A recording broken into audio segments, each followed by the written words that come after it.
what is that boy? What is that boy? That boy ain't right.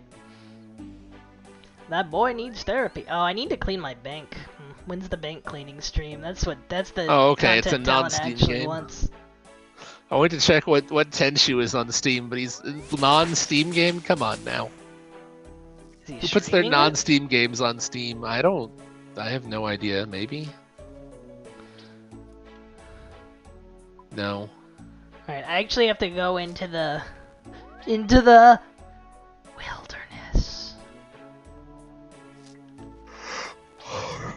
Remember when the BTS channel was permanently relegated to showing Dota 2 reruns because they're dead? Yeah. That's sad. It is pretty sad. Crying butterfly Yeah, you should have tears. become an army. What? Not that. Maybe they could have saved fast. BTS. No? The same? Not that The same BTS, company? Not that BTS. Not that BTS. Yeah. Hybe owns BTS. What? I don't know what you're talking about.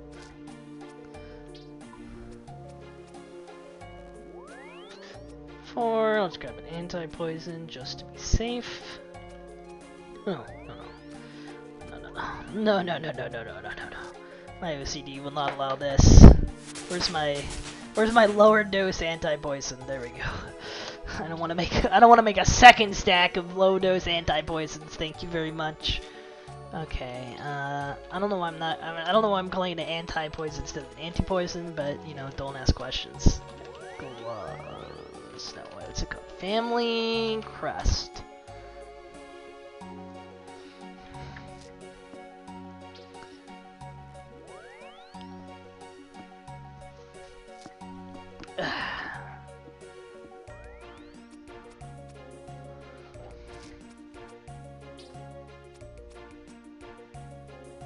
Let me grab a few more lobbies.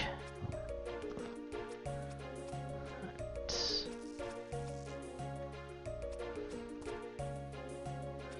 I can cast all four of the bolts. I think it's the bolts. No, you have to cast the blasts. Wow. Wow. Wow. That means I have to use death runes. I have to dip into the deathies. There we go. Now we got the blasts. All right. Maybe I shouldn't bring all my death fruits. This is technically in the wilderness. Let's bring like 100.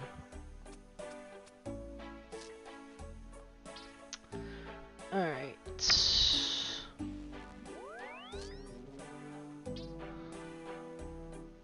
How many? Okay. That should be good.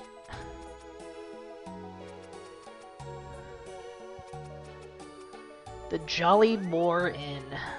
Suck my boar. You know who I'm gonna go kill, Talon? I'm gonna kill that one demon in front of the orb I keep touching. The orb I keep pondering.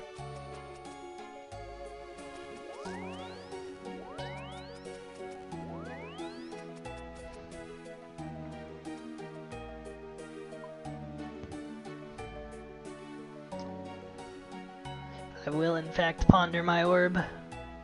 How many times will you get poisoned on the way, though? Well, that's why I brought the anti-poison. This time, I have to fight something afterwards, so I'd rather not take frickin' 7 damage every 15 seconds for 15 minutes. So I ain't planning to bring that many supplies. Oh, did I just get frickin' tricked? Yeah. Alright, well, joke's on the game. Give me the fruit of this white tree. No racial.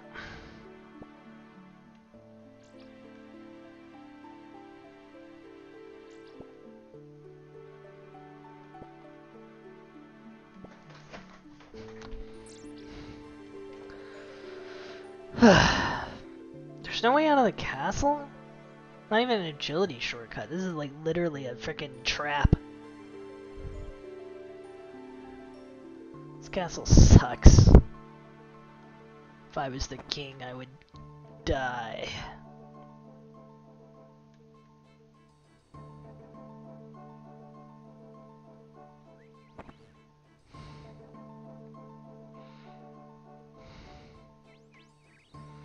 my free farming XP. I forgot to check this tree.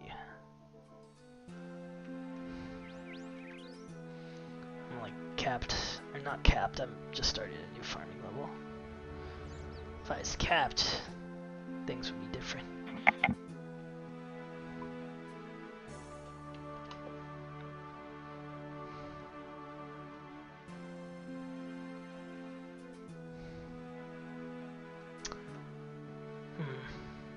I'm having second thoughts about bringing my rune pouch. I'm in the wilderness, I should not bring this rune pouch. You know how much LMS I played for this? Too freaking much. How much you have to play again if you lose it? Yeah, I need to put it away before I go in the wilderness. I'm glad I just thought of that.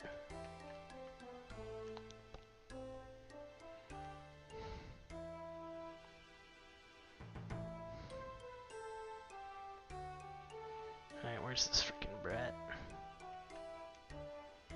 I want the goldsmith gauntlets, old man. I definitely haven't read ahead at the rewards.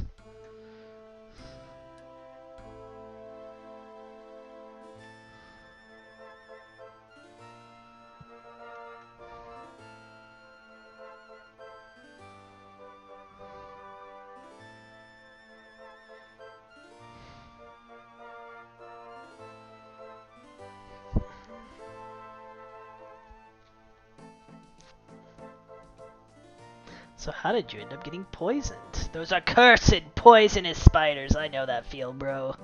Alright. Just for that, I will have to help you. Out of poison spider hate solidarity. If it wasn't for that, I wouldn't help him, but I've lived his pain. Hopefully I shall not need it. But yeah, the quest list getting pretty small, honestly. Or the quest list that I can complete right now.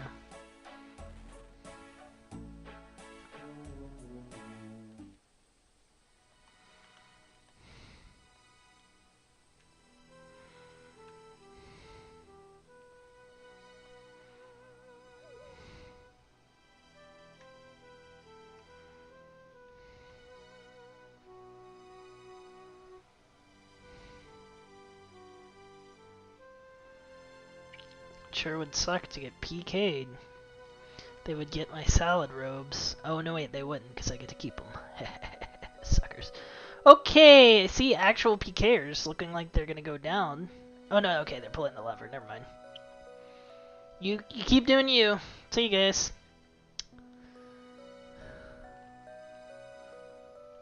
Don't mind me, I'm just gonna fight a demon.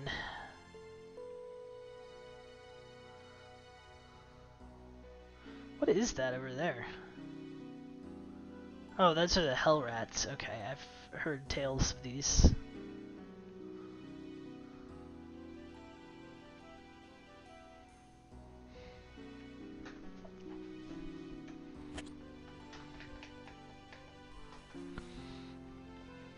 So Q, what are you gonna do when the banking system fails? Remain employed.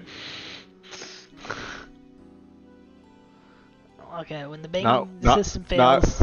Not work at a startup. Ooh, yeah. When the banking system fails, though, we all have to. We're all gonna lose our jobs, and we're gonna have to subsist off the land. Okay. I'll go live with my grandparents. Granddad.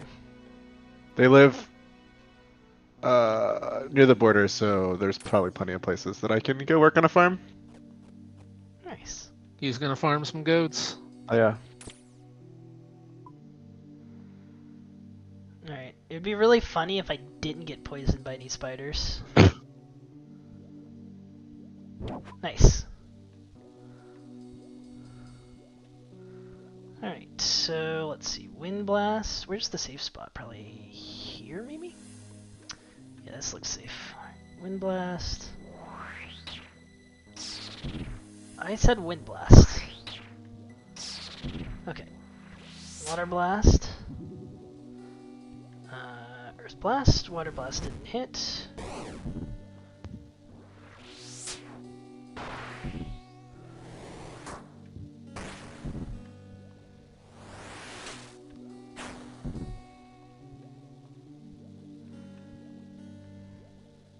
Talon, I have bad news. Hmm. Glaceon's pretty fun. Have they even changed Glaceon that much since I played? No, I just never played it. I just only played Talonflame and Dodrio. Hmm.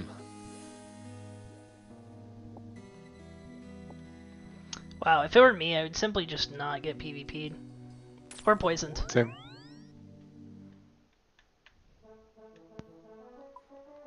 Easy as cake.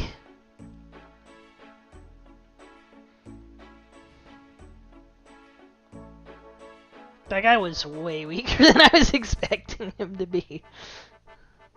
I keep running into this situation where the quest like suggested combat recommendations intimidate me, but like so many of these low level quests, I mean they're not even low level, mid level quests can be safe spotted or you know, ranged or prayed. I feel like they make me feel like a god. Like my combat level's 67, that's not exactly high.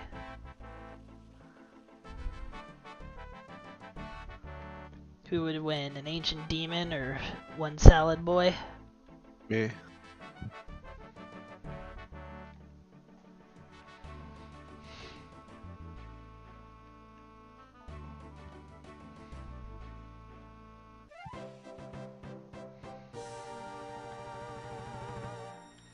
Alright, so I think we decided that I'm gonna take these to become goldsmith gauntlets. The other ones are good. We can always switch them later for some amount of money. I think you can permanently unlock them all for 500,000, but I'm not going to spend that much money. Right now, at least. And the only other good one seems to be like the cooking one. But I would simply wait to cook. I've got 800 million fish now, so. Those gloves reduce. I can enchant these gloves to reduce burn chance on my food. But instead, I'm going to enchant them to give like 300% XP for smelting gold. Supposedly turns like gold into one of the best smithing methods. That's pretty crazy. Yeah, it seems pretty nuts.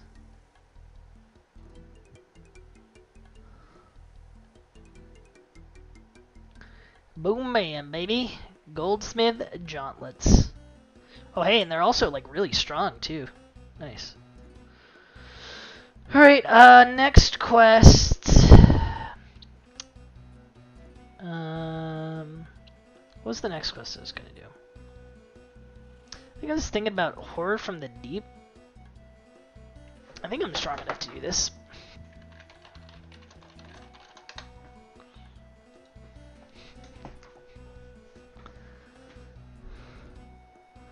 Yeah, you really just need to pray from ranged, it looks like.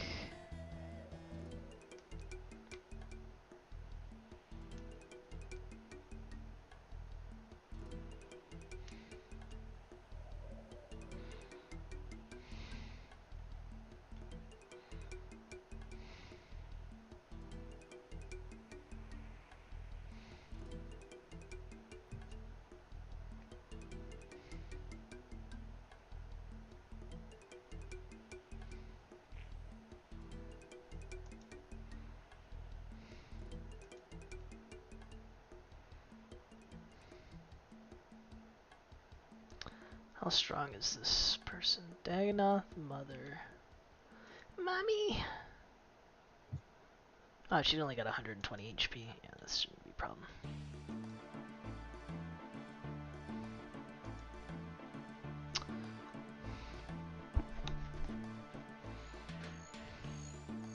Oh, you know what I didn't put away? My rune pouch.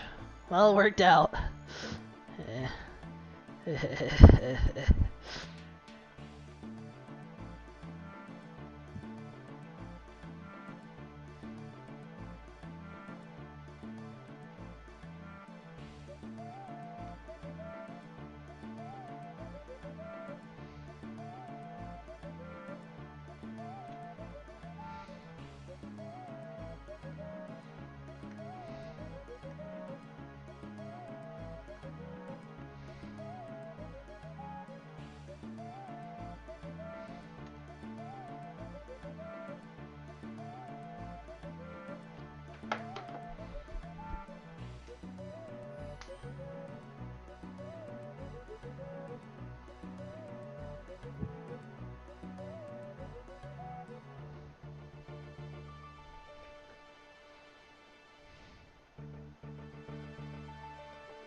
Alright, let's gather my materials here.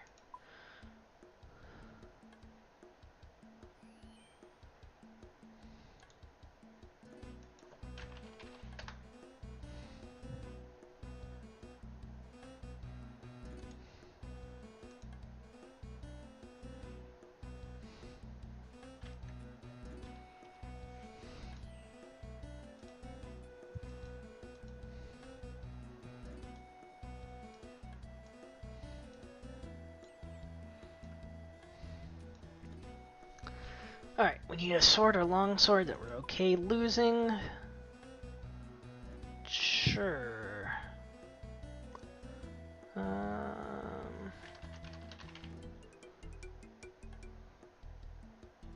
Black longsword, sure. Any arrow. Just one? Just an arrow? Alright. Molten glass, tinderbox. Hammer, 60 steel nails. I'm so glad somebody writes down all this stuff. I'd tear my hair out if I was like, oh no, please come back and bring me 60 steel nails. I'd say, go screw yourself. Do I even have 60 steel nails?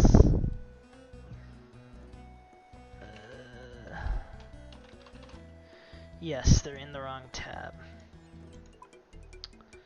I have 416 steel nails. Thanks, Temperos.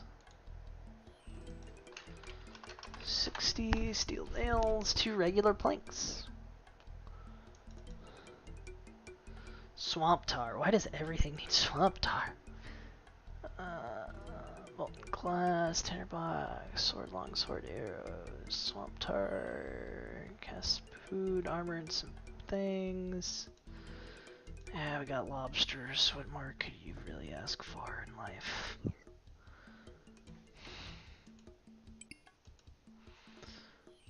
I guess we bring our mage hat, salad hat, our blue hat. And where's our cape?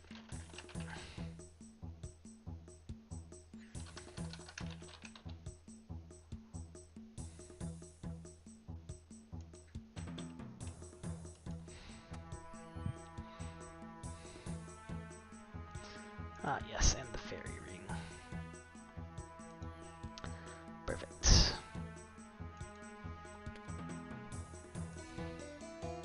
Let's bring one more lobster.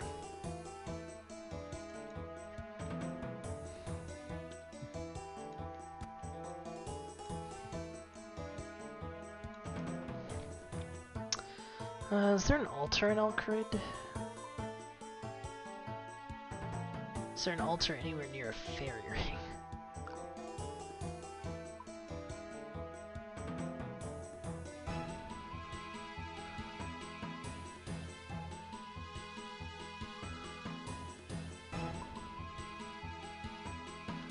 No.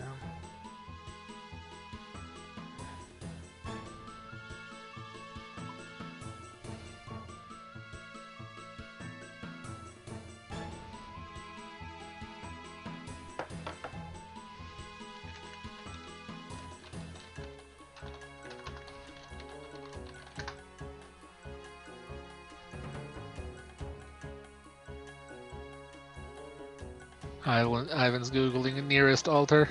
Yeah, I am.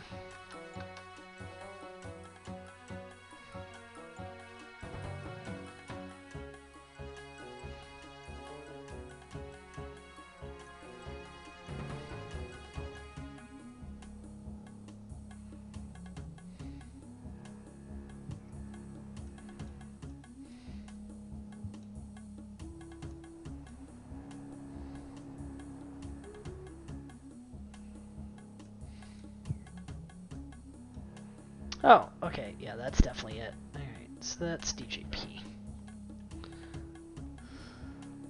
Isn't there a fairy ring somewhere around here? Am I blind? The frick is the fairy ring? Oh, it's in the desert. It's in the middle of the desert!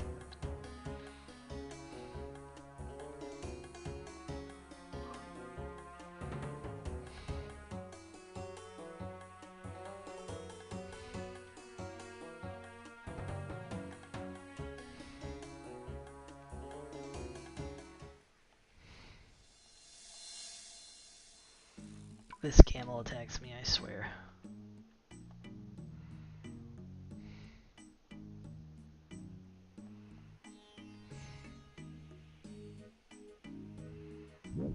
God dang it, camel.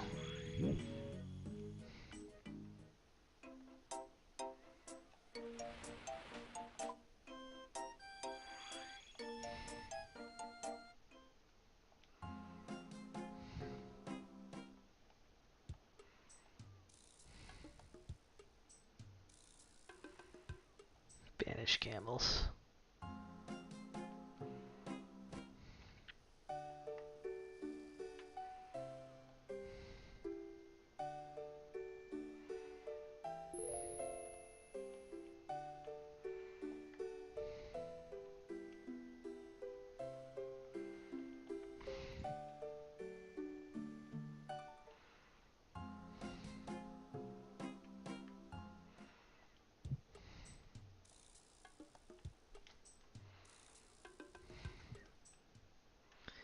ALP.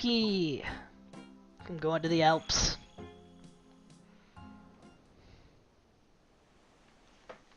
Hello there.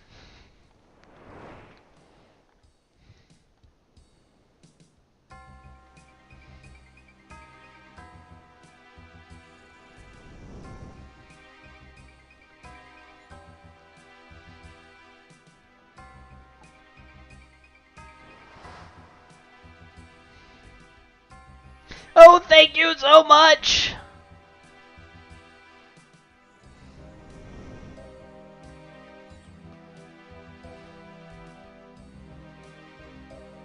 Wait. I'm going the wrong way.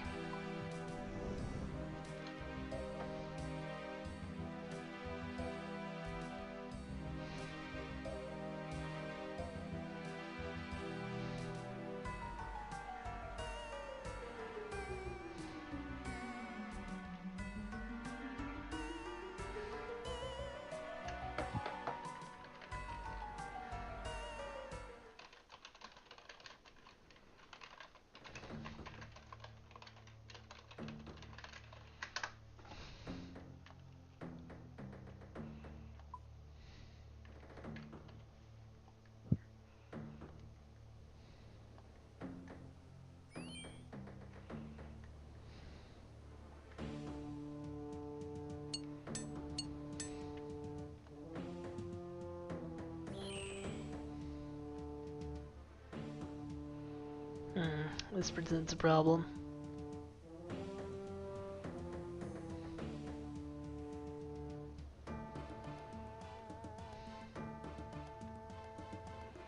Oh, I get to the other side. I don't want to go to the other side. We are at an impasse.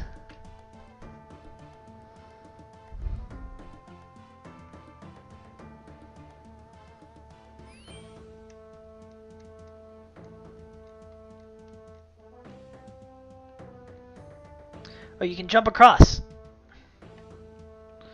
Whew. I was about to frickin' go around the whole world. Yeah, oh, look at that. Beautiful. Beautiful.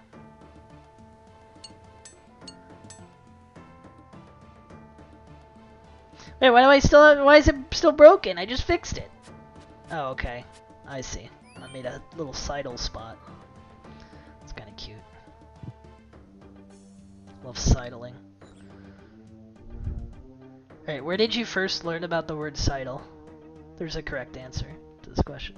Mario? Or, no, Zelda. Yeah, Wind Waker. Probably.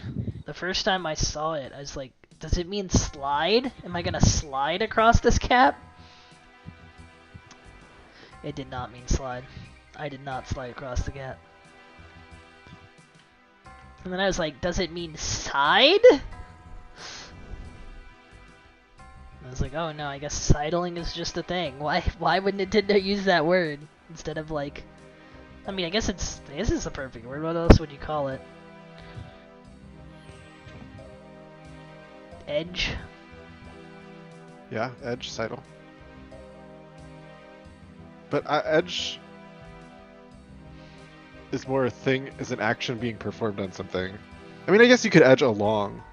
Yeah, Echelon. Made too many letters.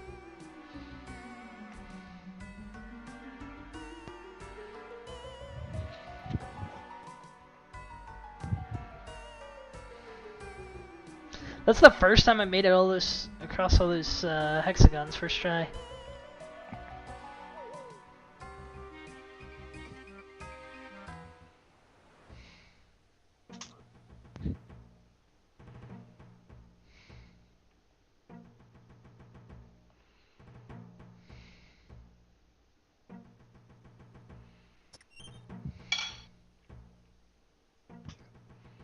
Where's it pointing? Oh, I have to talk to somebody in the agility course? That's wacky. Squeeze through pipe.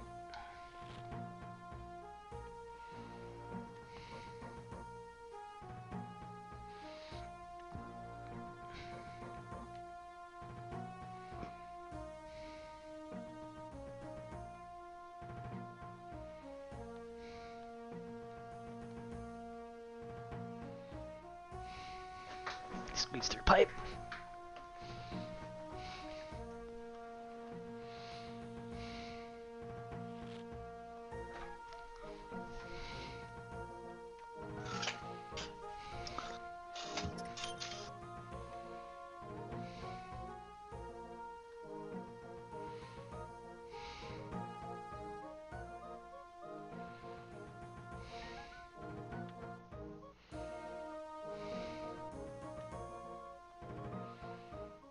Maybe I'll do Yadgar's Ruse next, now that I have enough herb. Dank herb lore.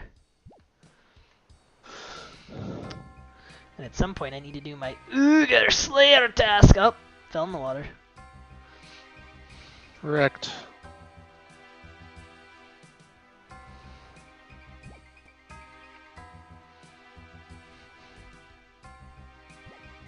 There we go.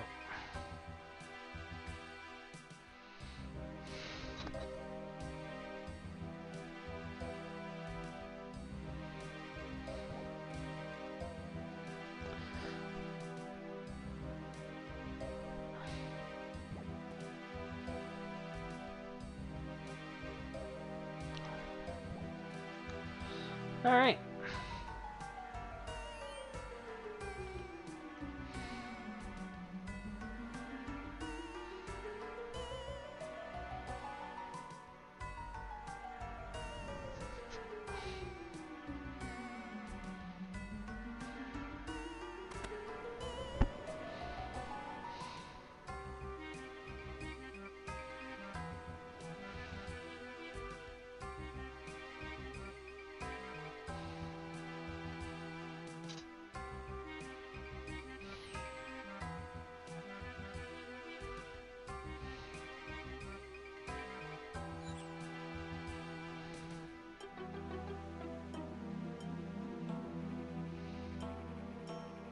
Job's done.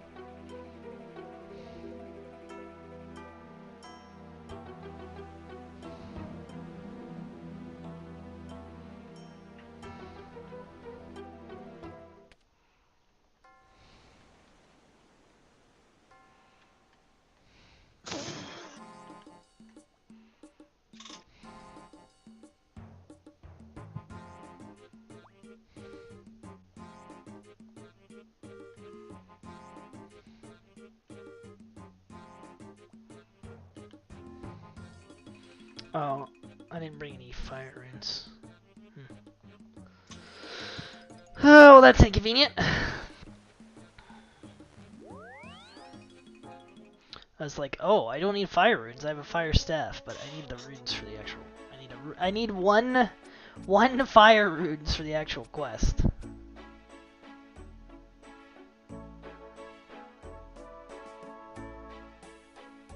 Alright, there.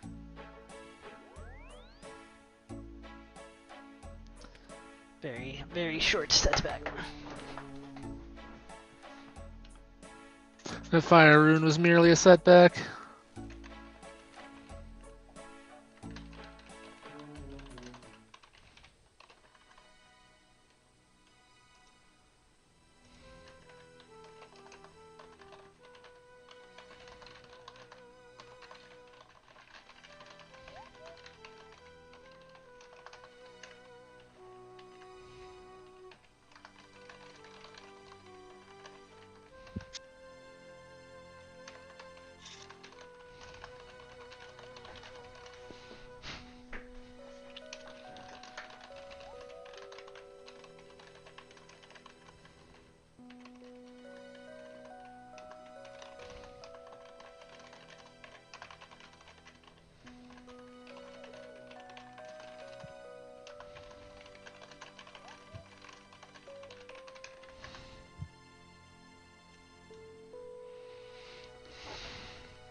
Wait, where'd my arrow go? Where'd my arrow go?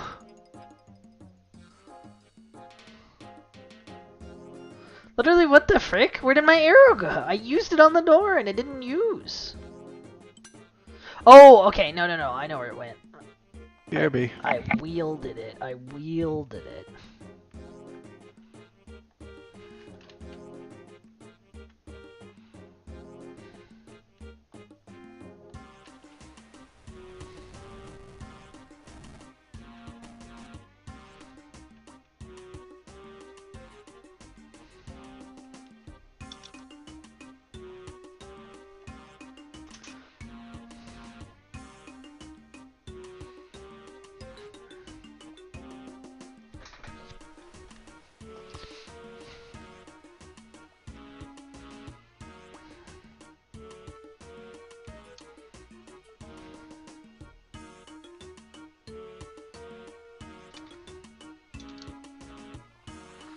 Bum bum ba. Oh, this is an ugly looking bastard.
God.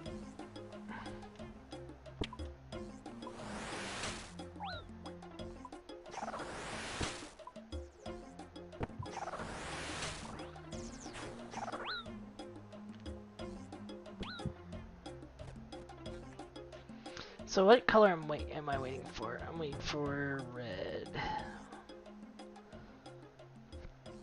Or I'll just wait until it turns the color I like.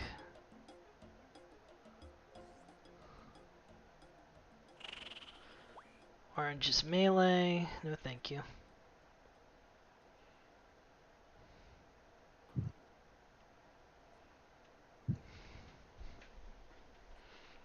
Ideally it turns red.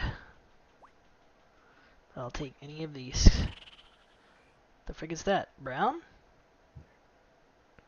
Where's Earth?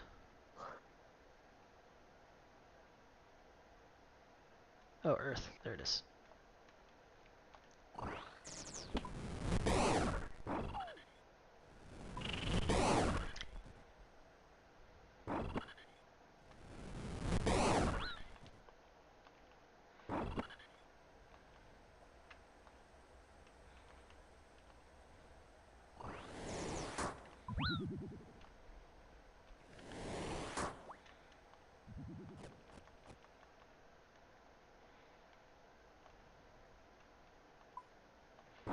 Oh, here's the safe spot. There we go.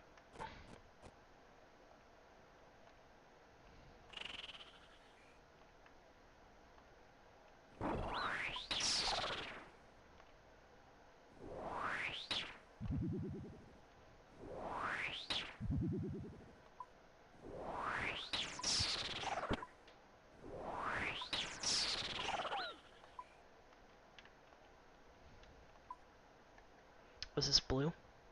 Looks like blue to me.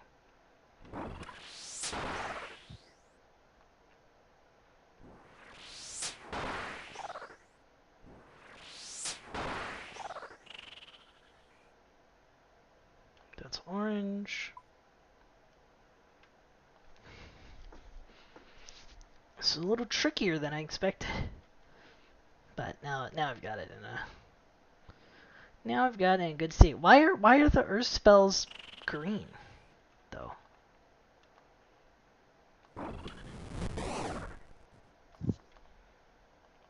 Whoops.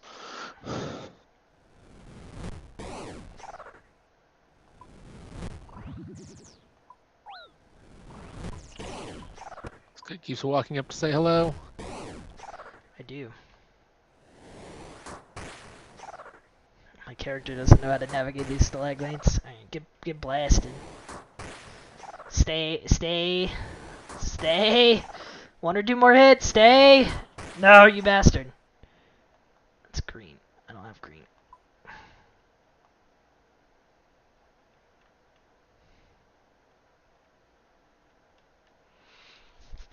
Green is ranged attacks. White. You know what they say, white makes right. Now it's dead. Wahoo! I thought Q went AFK, He did. but I thought I just heard him say white makes right. Mm. Sounds like something he'd say.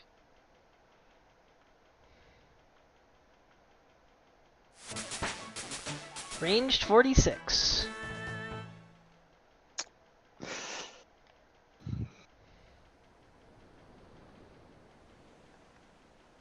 Alright, where did he tell me to go? Upstairs.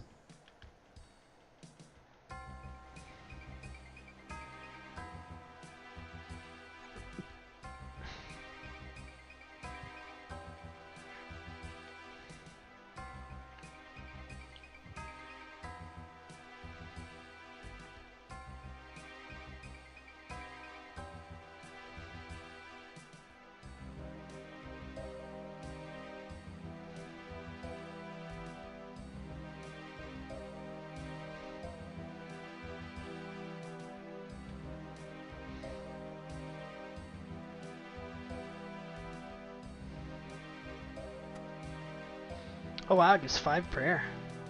Okay.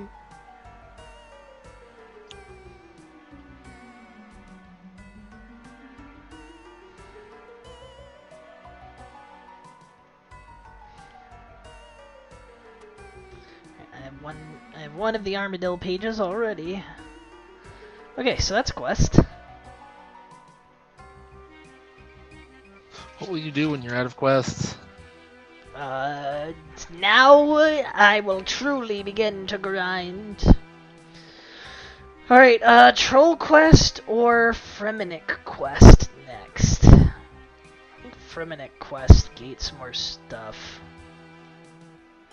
Oops.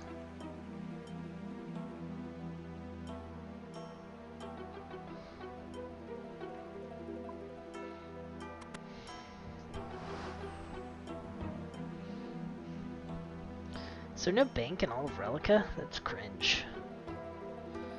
Relica, you are cringe. Be right back.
25,000 per XP would be 50.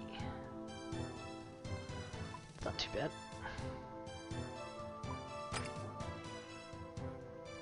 Alright.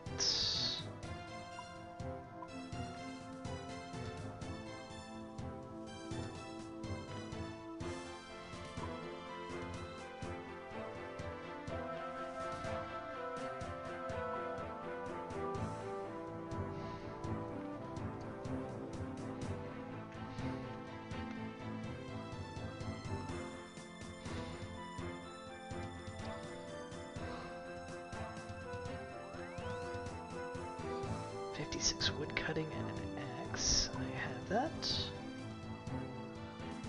A raw tuna. Oh no. Oh no! Did I cook all my tuna? Oh no, I got just a few left. A few. 6 mithril ores. Note, the ores can be noted. Okay.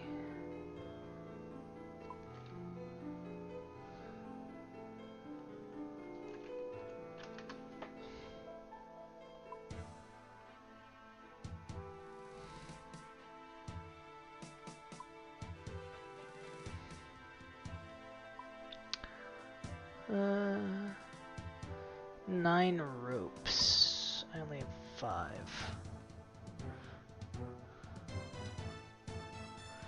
Knife.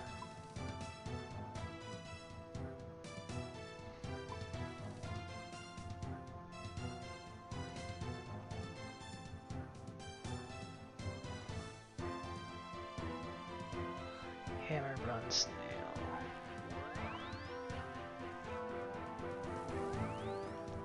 Oh, good God.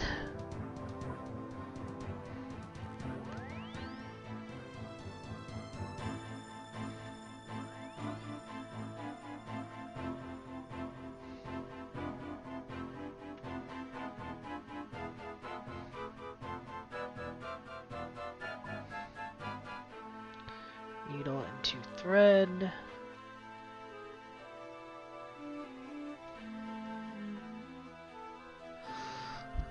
$5,000 coins.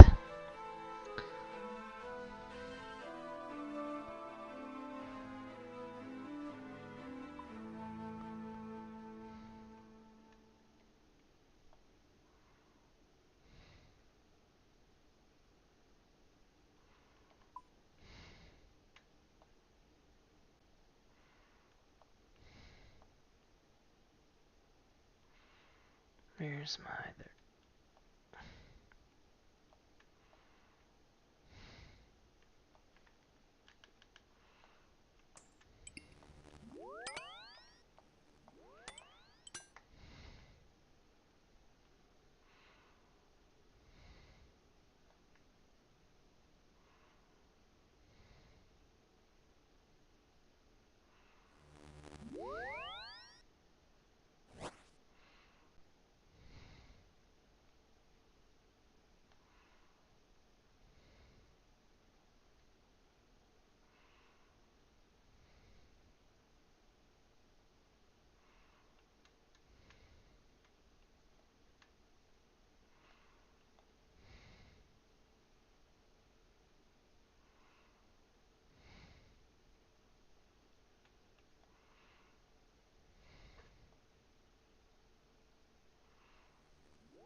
This video is sponsored by Crowd Cow.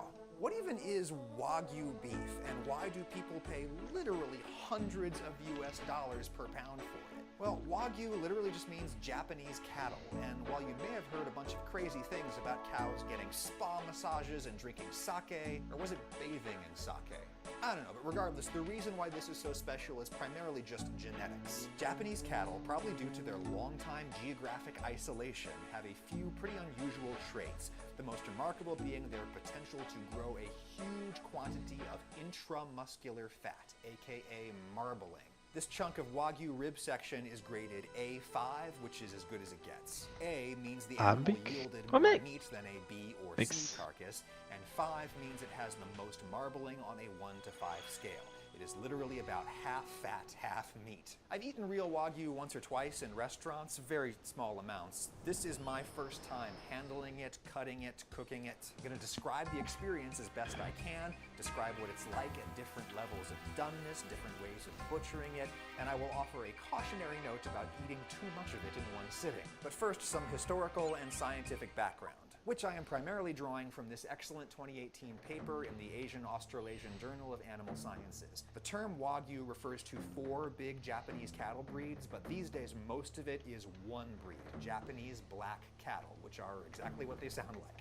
And while the breed's roots are ancient, its meat was not always so shot through with fatty snowflakes. That is the result of a change in trade policy that occurred when I was in the 4th grade. 1991, the so-called Uruguay round of World Trade Organization negotiations. Japan finally agreed to allow imports of foreign beef. Japanese beef producers were rightly terrified that they were about to get muscled out of their own market. Muscled out, I see what you did there. I mean, Japan is not naturally suited to inexpensive beef production. The United States is, and huge swaths of it remain, to this day, very sparsely populated grasslands where legions of cattle can graze on endless free food.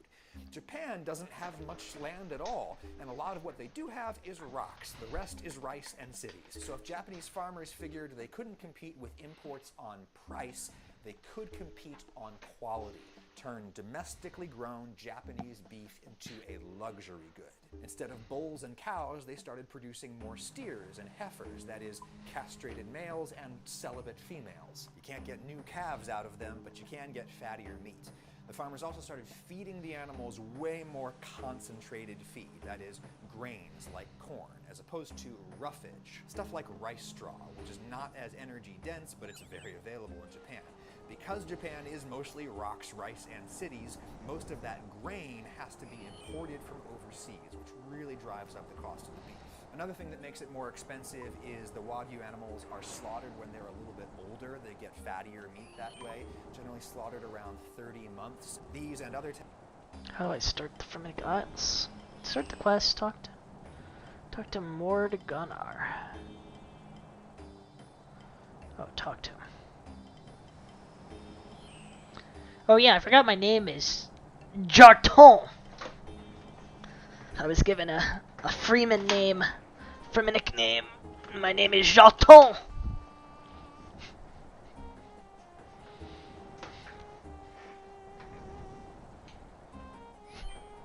The heck is this weirdo saying? My name is Jarton.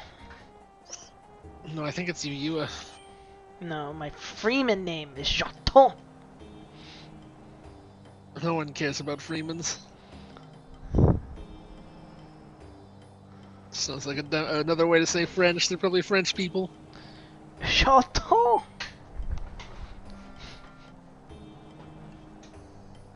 Ja 'tis so, and nay 'tis not. I see what I get. I get it. Do you get it? No. Nay, would you say? 'Tis not? No.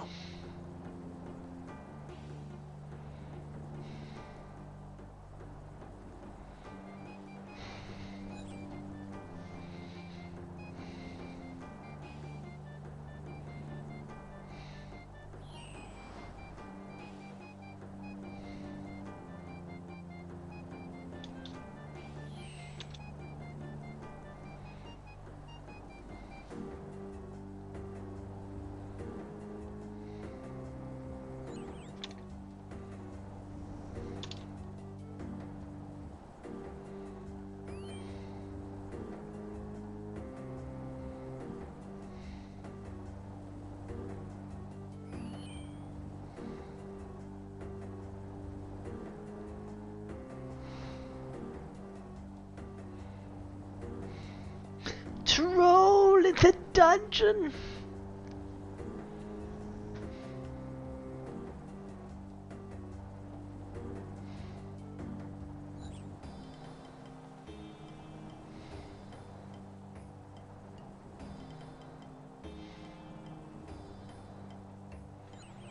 Can you ferry me to Yatiso? Boop boop boop boop boop boop boop boo. New island. Wow! You unlocked a new music track, Norse Code. That's a good name. Amusing. Yeah, you can't tell me that's not a great name.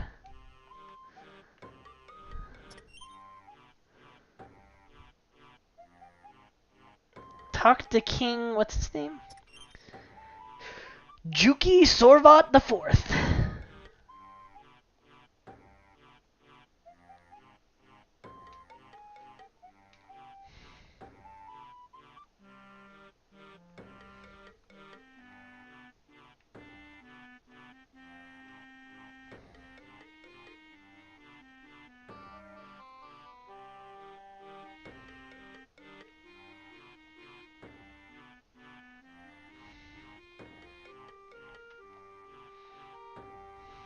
J'entends. Oui, oui, have the tuna?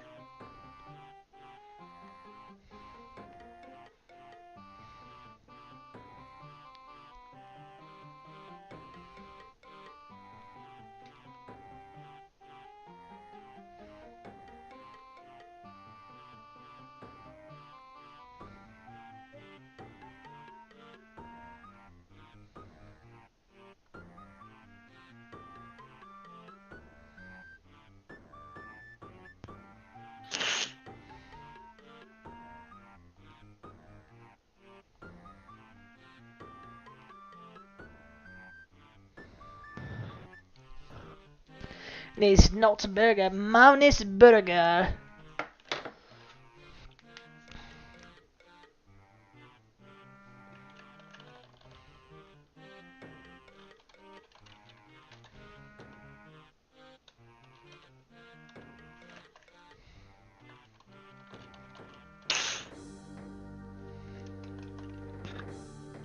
Excuse me.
Password is free stuff, please.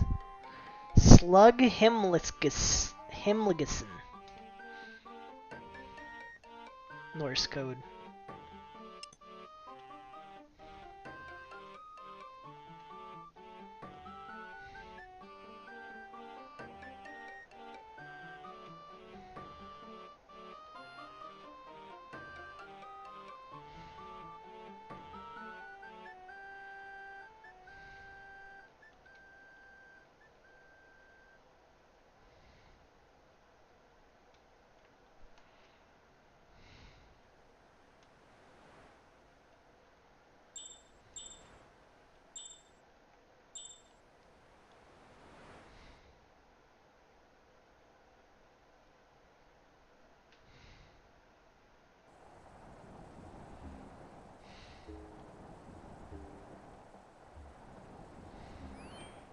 I am very silly.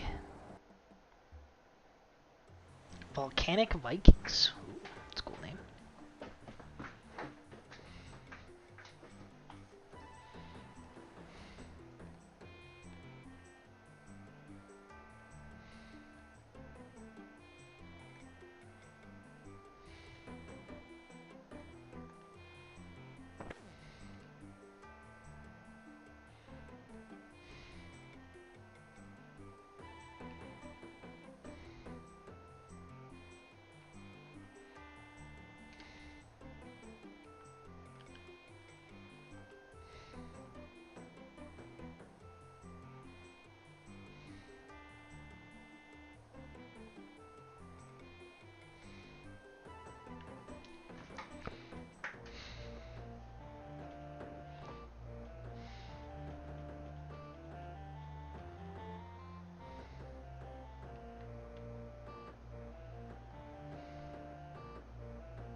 Do what he says.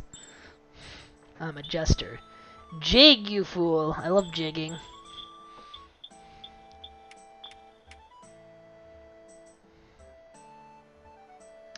Oh, he wants me to keep jigging.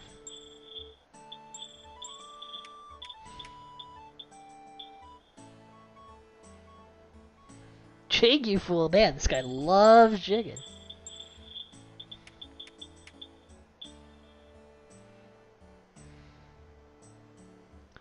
Dance.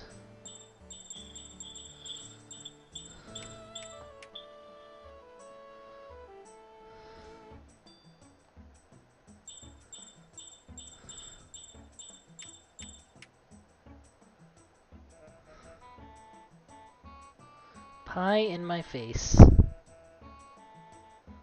didn't get to pie in my face. Do not pie in your face. Can I eat the pie in my face? I guess. No.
Yes, me lord. Righto.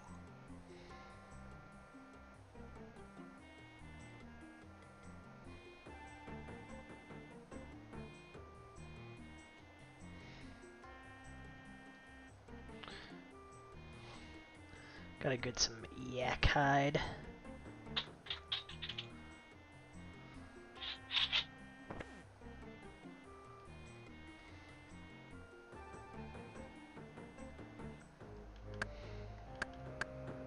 Inventory's looking awfully cramped.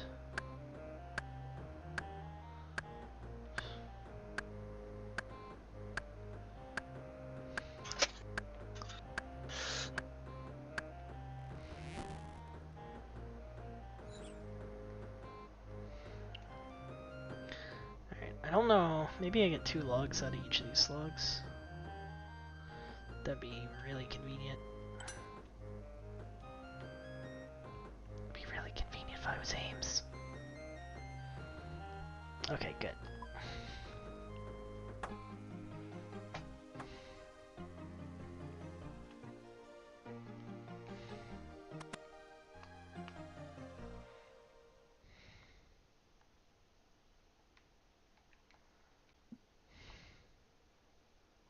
Oh, there's a bank.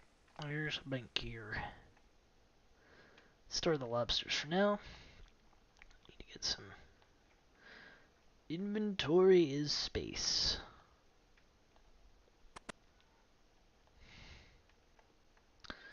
Yakety yak. Kill the yak.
Get me one more yak.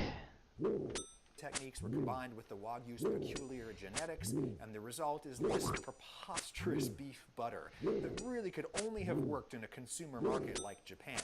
The traditional Japanese way of eating is big bowl of rice, that's the main event, and then you have some other stuff with it. Beef that is literally half fat works when you're only planning to have a few little bites of it with your rice. In America or Argentina or Australia, where pastures are wide and beef is cheap, the traditional beef dinner is a big honkin' steak. The meat is the main event, and that works with relatively lean beef. Trust me, you would not want to belly up to a big 12-ounce Wagyu steak the way you would with a traditional American steak. You're not going to feel good. Cautionary tale coming. The first Wagyu beef I remember hearing about here in the States was Kobe. Kobe is Wagyu from a particular black cattle strain produced in the area. You still doing around dailies, Kobe, Q? or at least that's what it's supposed to be. Japan No, I'm did playing not Crystal export Project. any Crystal this. Okay. Project this. Okay. Someone's projecting.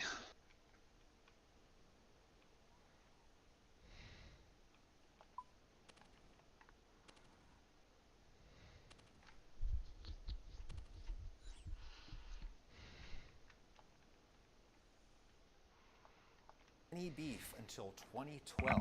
So if you ordered Kobe off a menu in New York before then, you were either getting hot products that somebody had smuggled in, or more likely you were eating a cow that had been raised here in the States that had some Wagyu variety as part of its gene pool. There are now producers all over the world raising great Wagyu beef, either purebred or more likely a cross. Wagyu calves are in short supply, and so they literally cost more than I paid for my car. And as a result, purebred Wagyu is in short supply outside of Japan. Most Wagyu produced outside of Japan ain't the real deal. This is the real deal, and it came to my kitchen courtesy of the sponsor of this video, Crowd Cow, whom I'll now briefly thank before we taste this. Crowd Cow is a marketplace for high-quality meat and seafood. You can get Wagyu and all kinds of other stuff here from all over the world. It's a way to get better tasting stuff and support farmers who are raising meat the right way. Pasture-raised heirloom chickens from California, real Maine lobsters, all kinds of beef, including high-quality American Wagyu and Japanese Wagyu. Mine came from down south in Kagoshima. The packaging is recyclable, and the meat came flawlessly vacuum sealed and flash frozen, kept rock hard on dry ice. Dry ice is magic, and you can have a lot of fun with it later in a well-ventilated room. Anyway, I thawed it in the fridge, and this is obviously totally unmarred by its journey across the world. Build your box and join the herd. Become a member of Crowd Cow for free and get perks like free shipping on orders above $99. Do us both a favor, go to crowdcow.com/Ragusia and get $15 off your first order, plus an extra 5% off everything when you become a member. Membership is free. My referral link is in the description. Thank you, Crowd Cow. Now let's cut this. I can't do it. I'm too scared. Hey, it's like the sword in the stone. Whoso sliceth the meat is rightwise king born. I'll try again. And look at that. There is so much intramuscular fat that you almost don't see the intermuscular fat, that line of fat there between the eye and the cap muscles. That's intermuscular fat as opposed to intra, which is inside the specific muscles. Let's just taste a little sliver of this raw. Yes, raw meat always carries some risk, but I'm a big boy, and this is from the deep interior of an incredibly high-quality piece of beef. What's immediately apparent is the special smell of Wagyu. Wagyu has this just sweet, umami-y flavor that some recent research attributes to the particular fatty acid composition in this meat. The fatty acids break down into pretty powerful odorants. Wagyu has a high proportion of unsaturated fats relative to other fatty acids, and gram for gram, that actually makes this fat healthier for you than other more saturated animal fat. Unsaturated fat is also, of course, softer, which helps this melt in your mouth, even when you eat it raw. But let's cook some. I've cut 3 equal pieces here, and I'm going to try to cook them to contrasting donenesses. A little salt and nothing else. This is too precious to cover up with other flavors. I don't know why I bothered putting oil in the pan just then. I did it reflexively. Wagyu will instantly render out enough fat in a dry pan to where it can cook in its own fat. This one I'm just going to cook rare, blue, still raw on the inside, so we can really taste the pure product. This next piece with that beautiful hunk of ribeye cap hanging off of it, I'm going to try to cook like medium rare. I'm not totally sure what's going on in there, judging by feel. The meat is so soft no matter how much I cook it. And this last piece I'm going to try to cook like medium well. A little tough for me to tell by feel, it's so soft. Look at all the fat that is accumulated in this pan. Here, let me take this out and show you. Look at that. It's like cooking foie gras. It just melts in the pan like an ice cube if you cook it for too long. Okay, there's our 3 steaks. The blue one is nice, but I feel like I'm not getting the full flavor of the fat. It's just too solid still. Here's the one that I tried to cook medium well.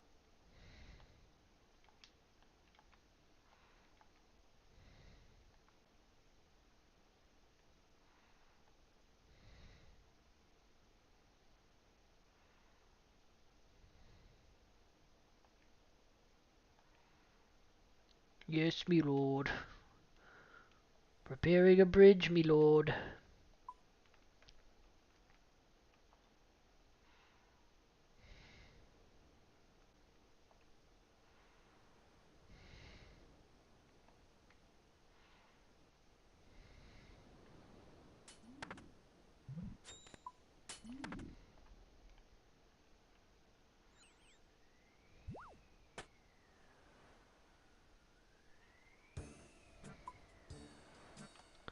Oh, whoops, I have to click repair.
Well, maybe, it's still kind of pink.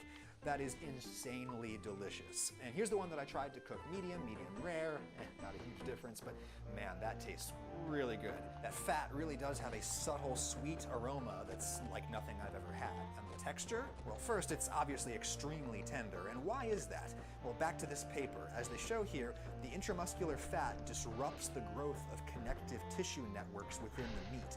The flecks of fat literally get in the way of the tough tissue growing and linking up with itself.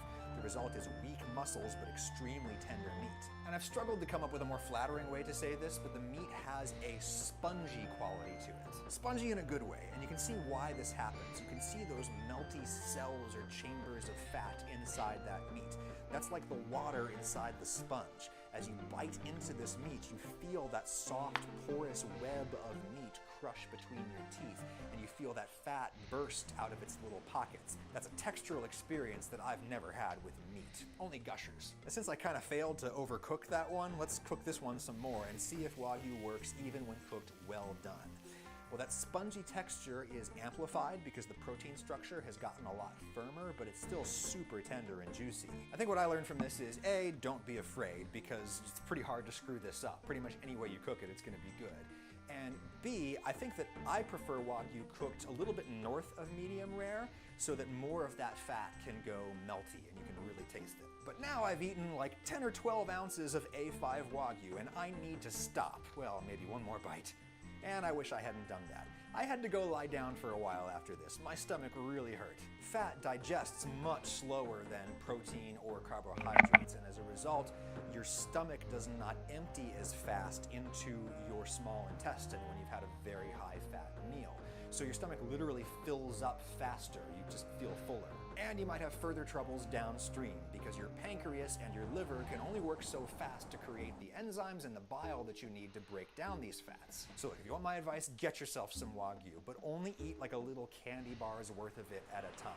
That's simply all your system can handle. You have more than that, you're gonna have a bad time. Luckily, small portions also make this luxury more affordable. Indeed, a common way to eat this is to just cut tiny strips of meat, cook them, and then eat them one at a time. The cattle might not actually be getting spa treatments and bathing in sake, but I sure feel like I am living that life when I eat this.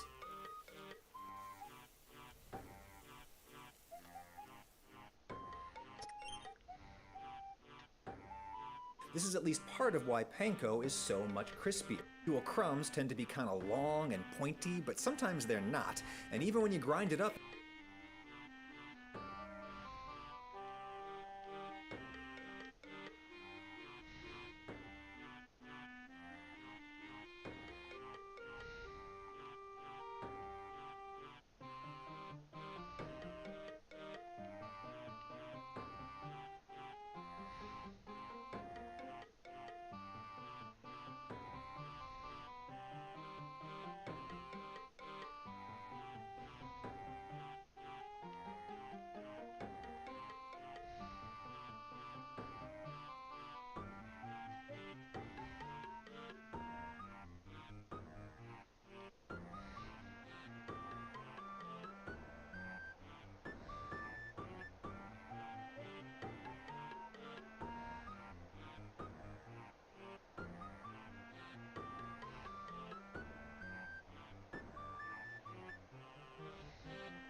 pay up!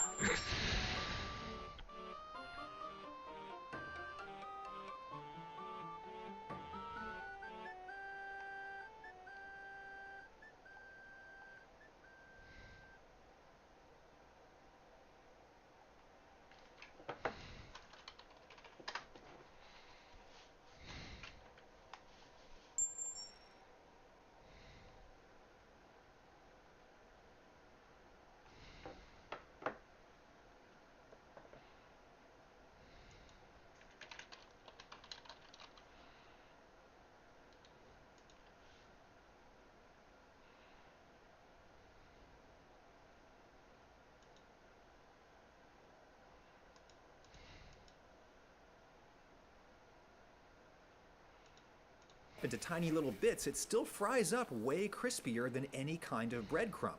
Don't believe me? Try it. Blitz some panko into a powder and fry with it. Panko powdered schnitzel is on the right, normal breadcrumbs are on the left.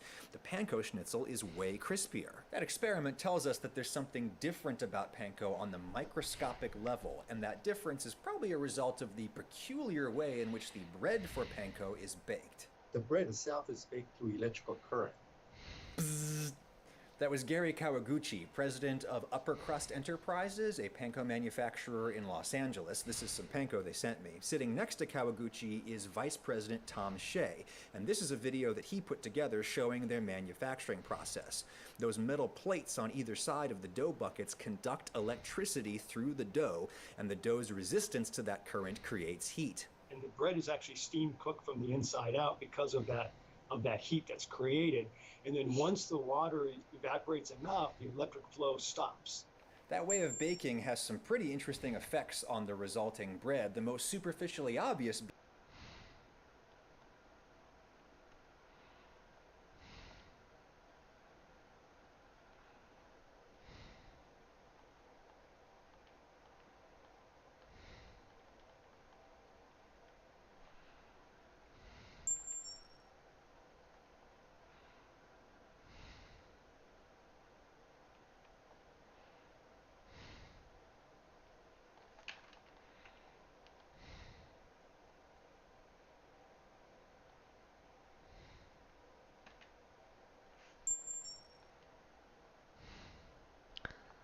This guy's gonna start a rebellion against himself.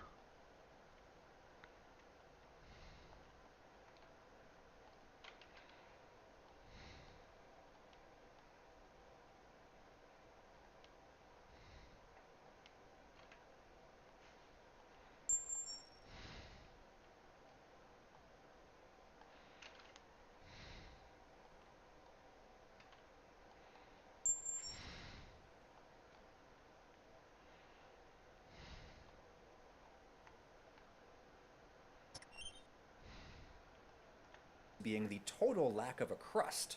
It comes out of the oven, it looks like tofu. And because there's no crust, there's no structure to the bread. And so you really have to not handle it a lot. You have to really be delicate with it.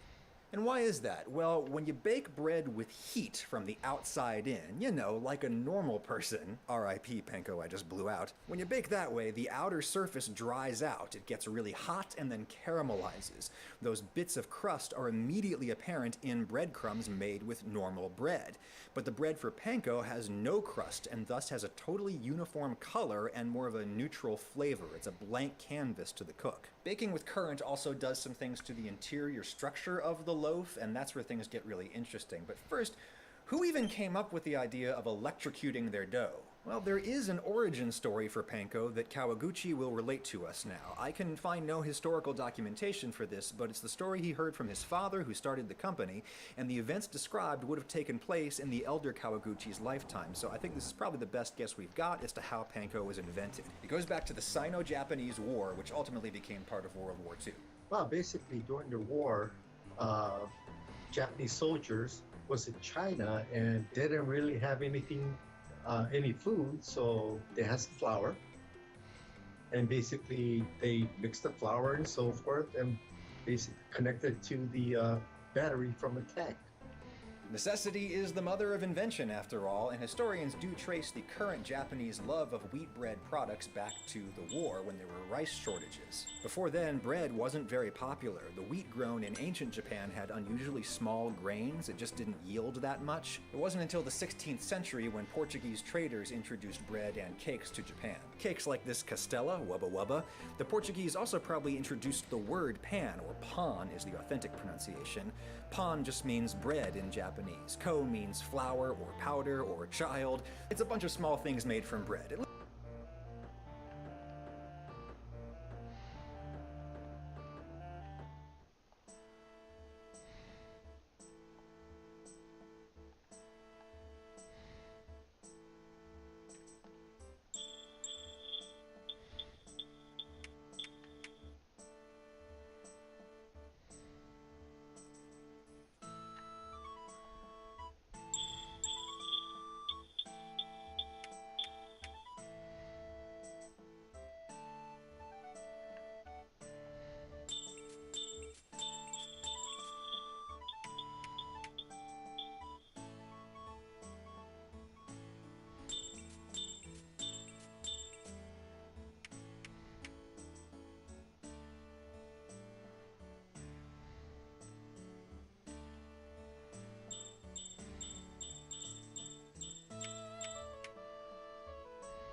My god, this king is a moron.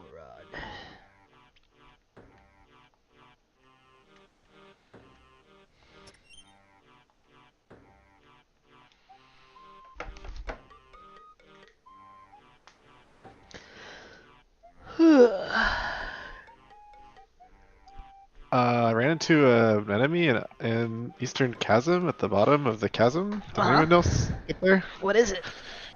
Undergrowth?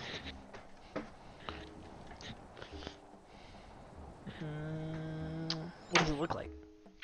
It looks like a zombie with plants on it. Not sure I did. I cut out. No, you cut out, but I'm not sure it did. Or I'm not sure I did, rather.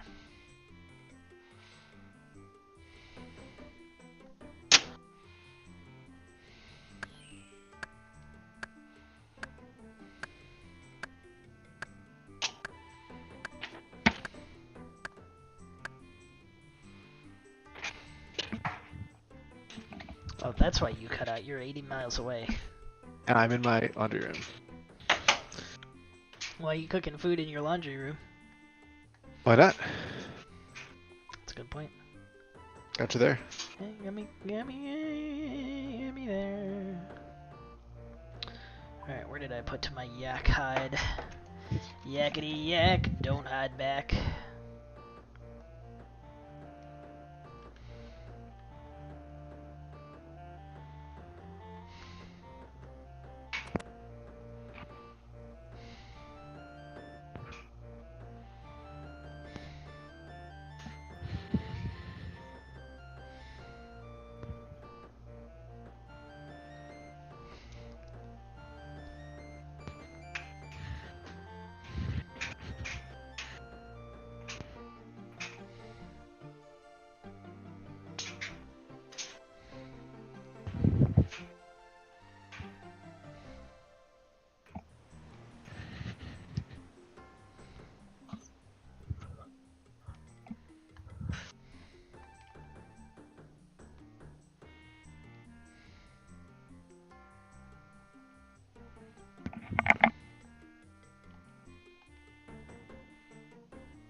I have to make it on the wood cutting stone.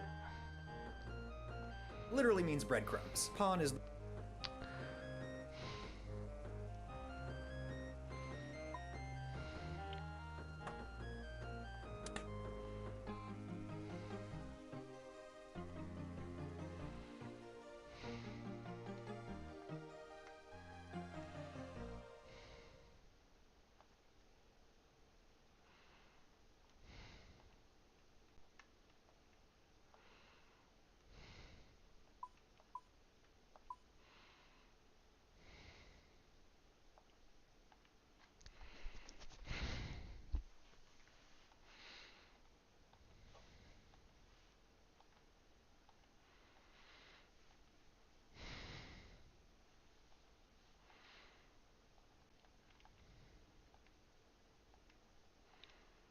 For Cosmodon!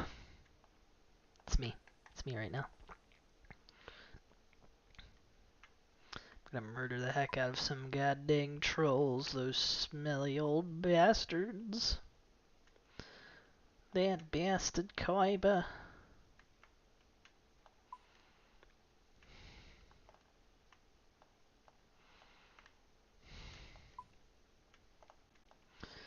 Alright, let's grab a bunch of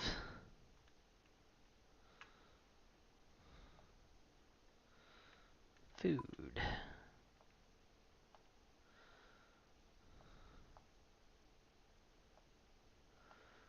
There we go. This should be plenty, right? Maybe? We'll see.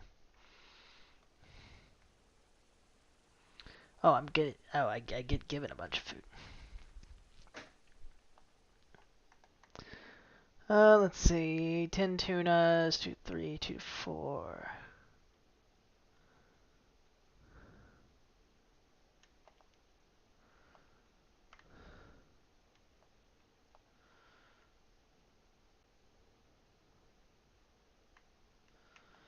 So 8, 9, 10. Yeah, that should be good.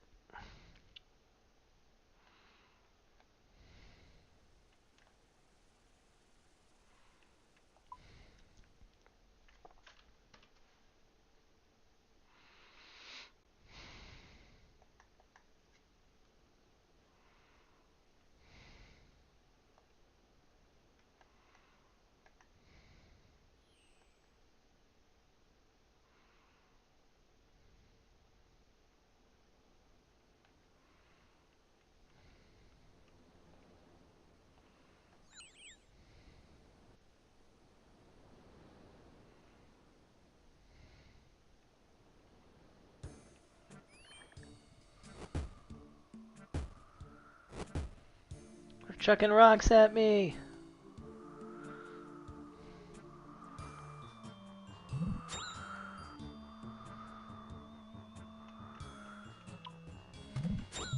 Oh my god, I'm stupid.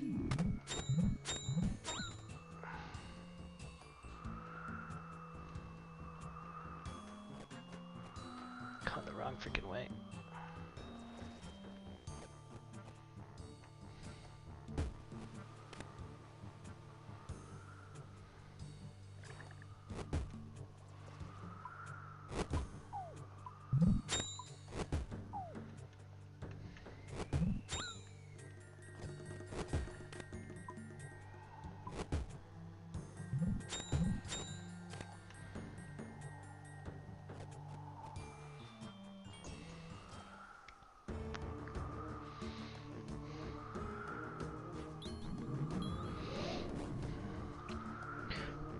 Hold your ground, men! I'm here.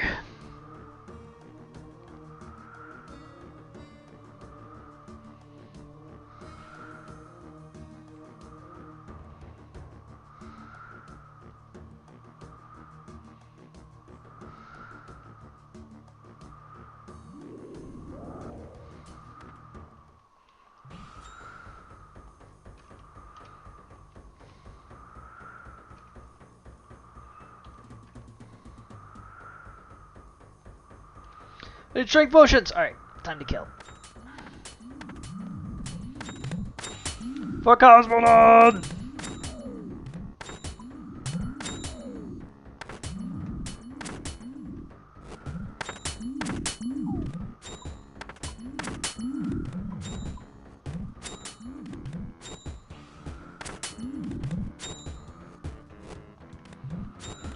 Drink a strength potion.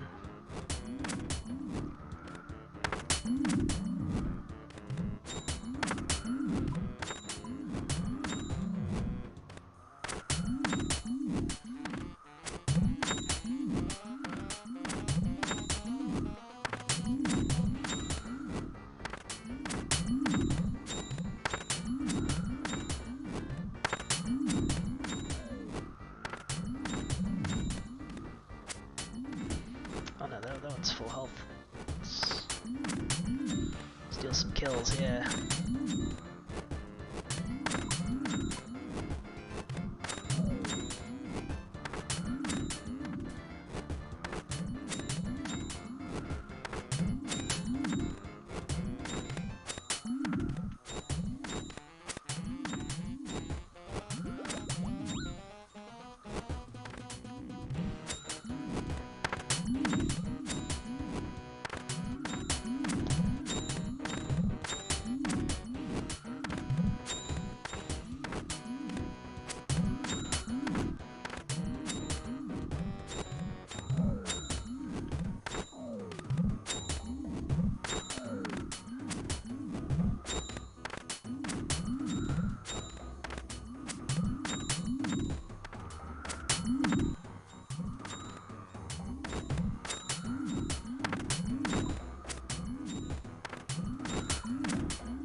Dude, why isn't this thing getting hit?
Kill this man.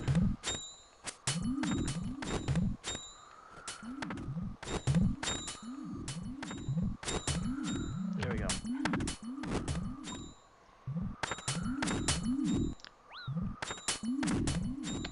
There's one at low HP.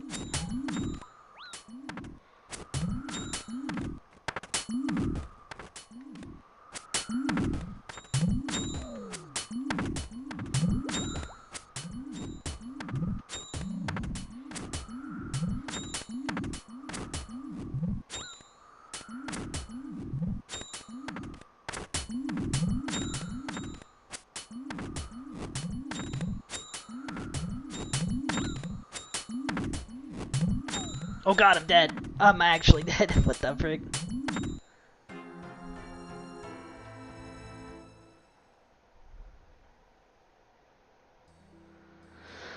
Oh god. Okay, what's the best way to get back there?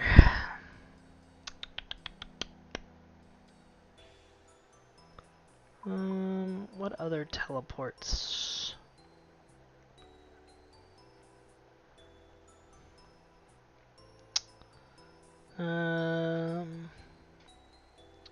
Guess Camelot.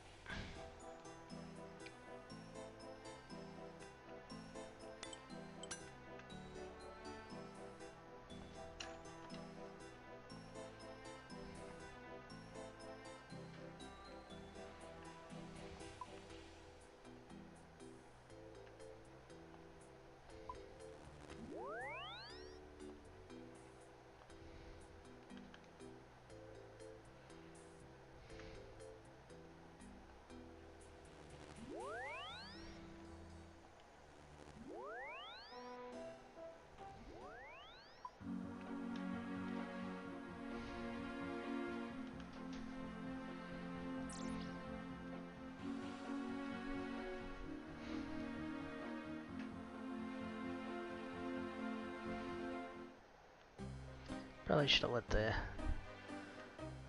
finest warriors do most of the heavy lifting there. I did way too much myself, I think. I think that was the actual problem. But hey, we killed 10.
Let me actually put some of these lobsters away and get swordfish instead.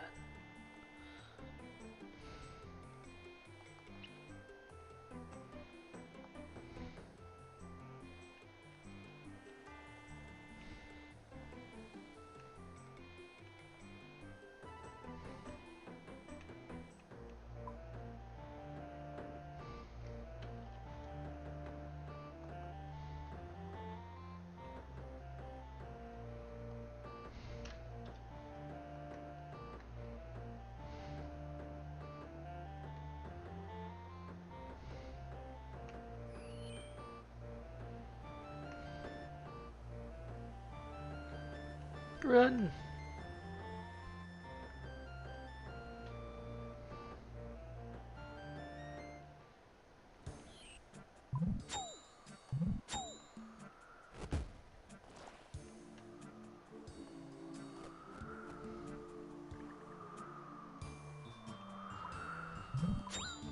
Frick!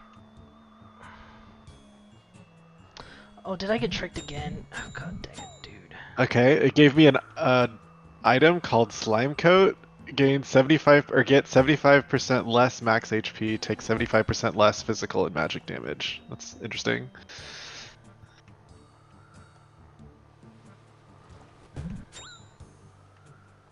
Is there no way to get out of here? I guess I have to teleport out. Where are you?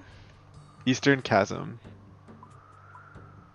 The place where race 2 takes place. I mean, I just have no idea what you're talking about. Okay, you know where race? You know Yeah, the yes, second I quick know where race? race. I'm dead again. It's northeast of the Dion Shrine, but I had to get to it from Tar for the Tar Mountain. I had to fly. Okay.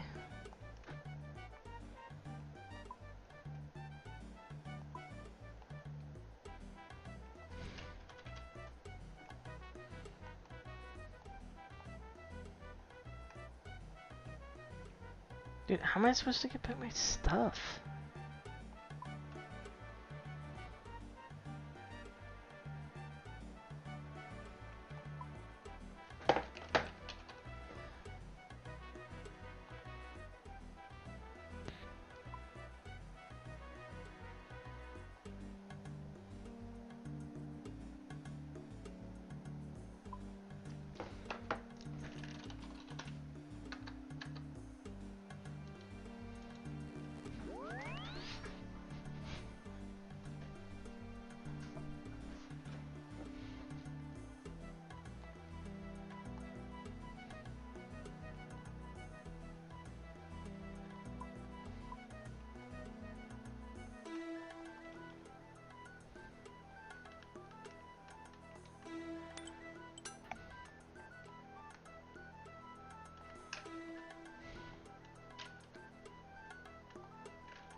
Where's the goddamn anvil?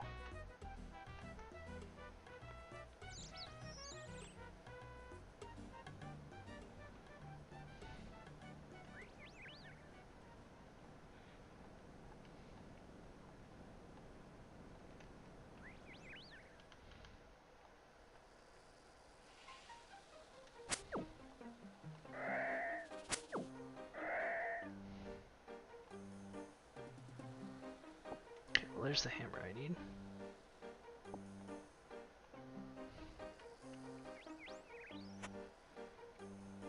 This guy doesn't sell a rope, of course he doesn't.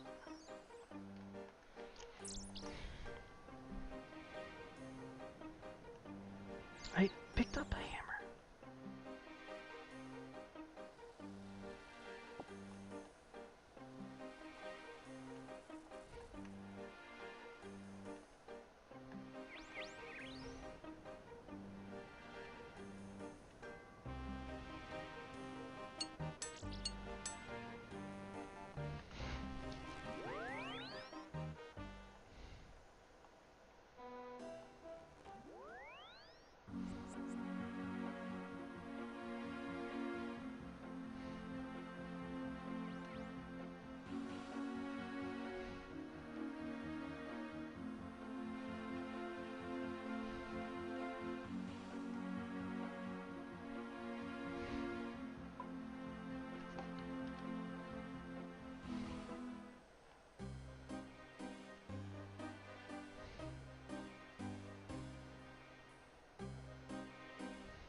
The modern Spanish word for bread, too, from the Latin panis. The Portuguese say pão, but in the old Portuguese dialect those 16th century traders would have been speaking, it was apparently pan, or at least that's according to Wiktionary. It's also possible the word pan was introduced by Spanish traders visiting from their colony in the Philippines, but regardless, this is all why the guys over at Upper Crust favor the pronunciation panko.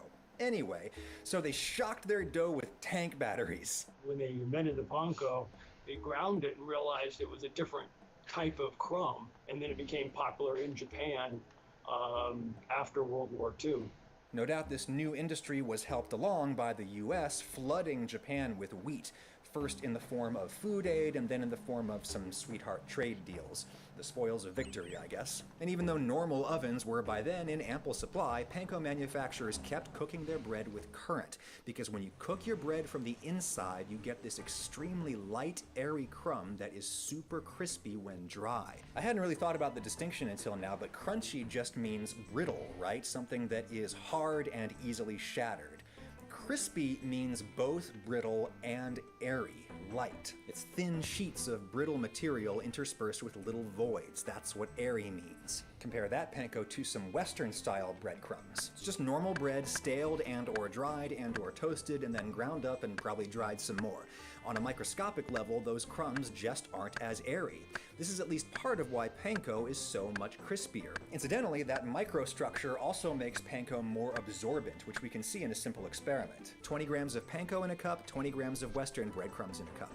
I poured 80 grams of water into each, and look, the panko is on the left. The other ones absorbed more once agitated. You can see it turn into a porridge, but the viscosity is still a lot less than the panko mixture. The guys at Upper Crust say a lot of the chefs they sell to use panko as a binder in mixtures like meatballs, and I can see why. If I had used panko instead of Western breadcrumbs in these salmon burgers that I made, I would have been able to bind this mixture and make it moldable while adding a lot less bread to this beautiful fish. I don't want to eat bread on bread. Now you might think that absorbency would be bad for frying, and indeed panko absorbs a lot of oil when it fries. But that actually helps transmit the heat to the food, which cooks it and evaporates water in the crust. Water is another enemy of crispiness. Of course, then you've got a lot of oil in the crumb, and that's bad too, right? But when you pull it out of the fryer, it drains out, so it's not as greasy, therefore not as heavy, not as soggy, stays crispier a lot longer. Maybe it's those wide open hollows in the panko that allow the oil to drain. It also may be the dryness of it. In this 2015 journal article out of Ohio, researchers describe the cooling phase effect. You pull the food out of the fryer and any water or water vapor left in the crust cools and condenses, creating a vacuum that literally sucks in oil before it can drain away. People have historically assumed that food gets greasy in the fryer, but these scientists argue a lot of that happens on the cooling rig. Airiness is how panko is able to be simultaneously more absorbent and crispier. And I think it's also why you're able to grind this down to a powder and it still retains a lot of those properties. If you're with a restaurant or some other kind of commercial food business, Upper Crust would be happy to sell you some panko ground as fine as you want it. But the traditional panko shape is like this, big long shards. That crumb shape is key to Japanese-style breaded shrimp or to chicken katsu, basically a Japanese chicken schnitzel. So how do they get these long, jagged crumbs? Some panko is kind of round in shape, and some panko is sliver shaped, and you really are looking for that sliver shape.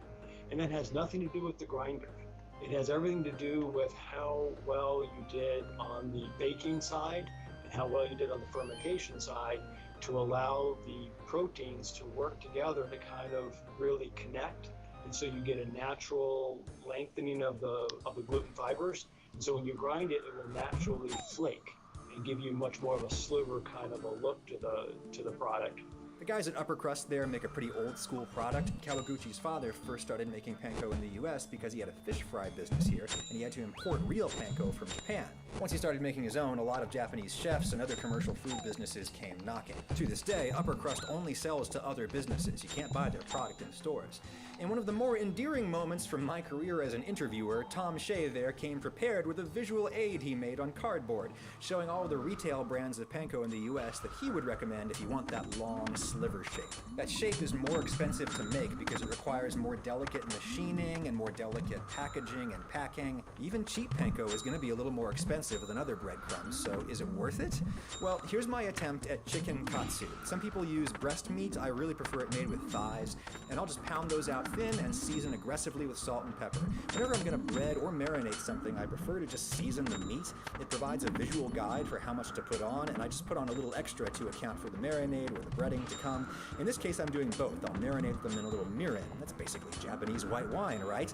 I always say marinate in a shallow vessel. That way everything can stack up on itself. Then you only have to use a tiny amount of marinade to get everything submerged. It's less wasteful and it dilutes the seasoning less. After at least an hour in there, I'll take those out, dry them off a little, dredge in the flour, beaten egg, and that beautiful panko from LA. Neutral oil for shallow frying, and I think thigh meat tastes better when it cooks a little longer than breast, so I'm going to be gentle with my heat. I want the crust to burn while I'm waiting for my chicken to finish. Low oil temperature is usually bad for breadcrumbs, though. It allows more oil to absorb, and if you know me, you know that frying is not really my forte. I'll pull those out to drain, and when I make food videos, I shoot solo, which slows me down. I have to move cameras and lights and often pause for the parenting of small children. As a result, my food often has to sit around for a while before I can cut it and shoot it, and that's bad for fried foods. They absorb moisture from the interior as they sit around. Traditionally, that would have a Japanese brown sauce called tonkatsu. I don't have any, but people say you can kind of simulate it by mixing some ketchup and soy sauce and Worcestershire and sugar and honey, maybe a little ginger. That's pretty good. All this to say, this is hardly the best chicken katsu anyone has ever made, and yet it is still crispy.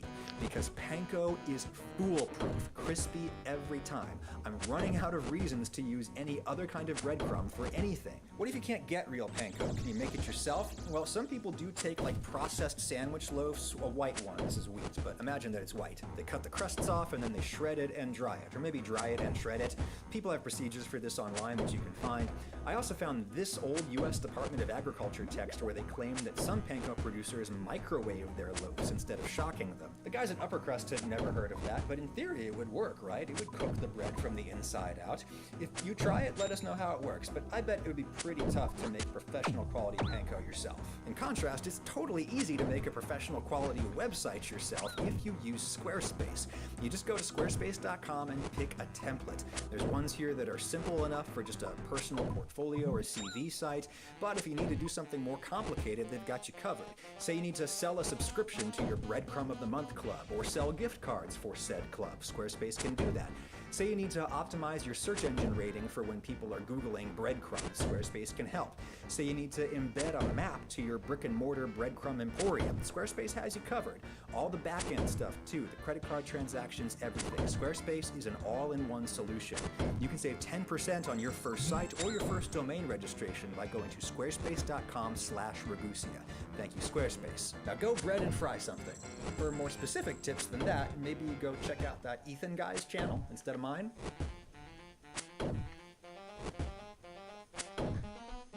Dude, hit him! There you go. Hit him more. There you go. Anyone else over here Ivan getting owned when they walked by their computer? Yeah, where'd you leave? You missed me getting owned. Hit him on the head. Had the groceries to deal with. Am I stupid? Do I not know how to get inside the You are labyrinth? stupid. I have the tiles. I just don't see where they apply. Oh, I never did go in the labyrinth. You have to find your way inside. Yeah, you have to find a spot on the side to get in. It's not really part of the puzzle. Hmm. Oh, that's Well, his I've foot. landed on top of the labyrinth. Does that count? No. No. Oh, That would make it easier to get to the part you need to be on. maybe. Should. It's like I think it's higher up. I don't know how you get up there without coming from the top.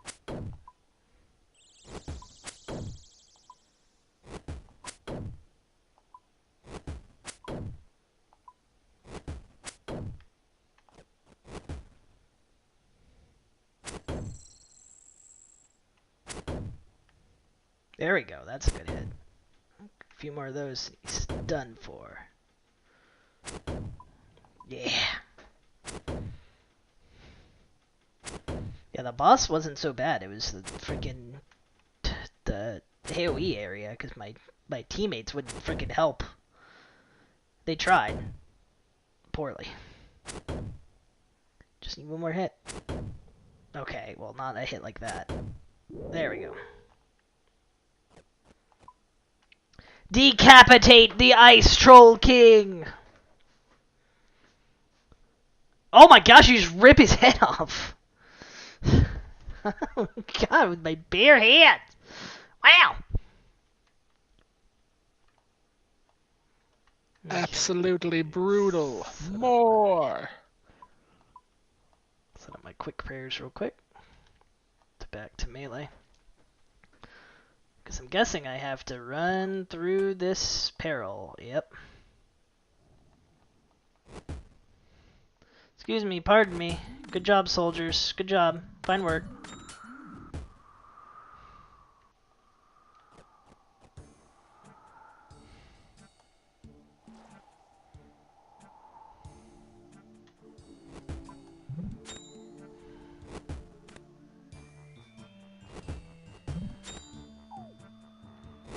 Fine work, skeleton. See you, suckers. Adios, amiibos. Yo, we did it. We found our way inside. This is a cool area.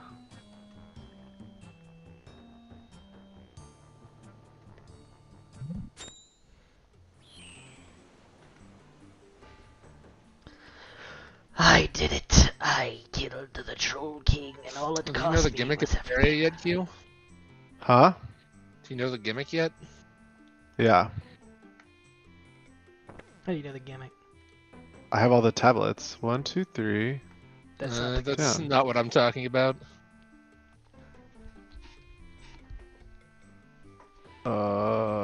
Nar? I don't actually know how you find out about that. You go into a battle. Hmm. There's no battle? Well,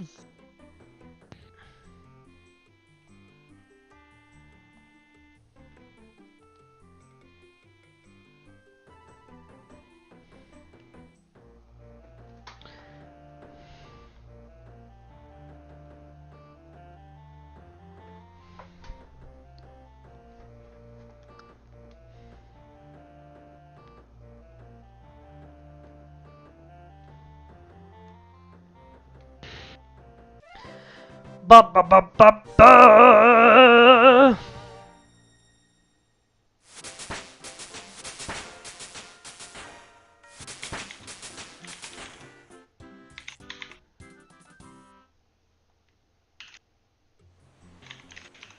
The helm of net is not. Oh wow, this is just better. I need defense 55 to wear it. What the?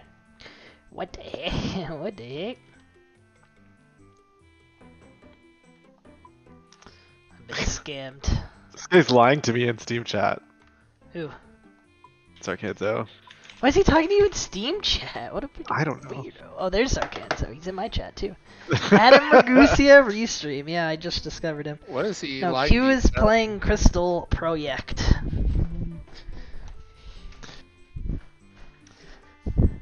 Yeah, I was getting He's- soothing Adam Ragusia ASMR while I was dying to a Troll King. What? What is he doing? Who? Sarkanzo? Sarkanzo. Who knows what he does? No one. What is he? No! What do he here? No one can fathom. Fuck. Oh, did I Guy save? found a I saved combat. it. No. I ran out of the labyrinth and fell out of the labyrinth. Brain problems? Yeah, but it's okay. I I glided into a pond and then drowned myself, so I landed back in the labyrinth. Congratulations. Thanks. I don't even. No one evens. Stevens. Alright, I don't think I can do the next. I hit 60 crafting.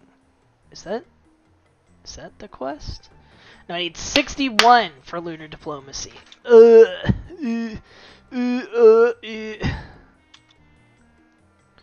61, eh? Is that the last thing I need for lunar diplomacy? 5 herbal, 61 crafting, 40 defense, 49 fire making, 65 magic. Okay, I don't have that either. 60 mining, don't have that either. Okay, so I can't do that one. Which is a dang shame because it's all I want. I want to be able to use lunar spells. Pew, pew, pew, pew, pew, pew! That's me casting lunar spells out of my hands.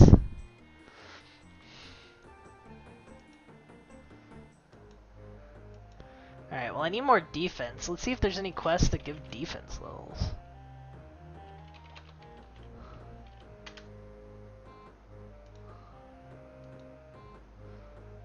Wedding planning mostly. Congratulations on being a wedding. Congratulations on getting married to Q. What? He wishes. I don't think he wishes, no. Everyone wishes. Don't worry. No one wishes. No one Everyone wants. wishes. I wouldn't wish that on my worst enemy. Everyone wishes. You wouldn't wish that on Q?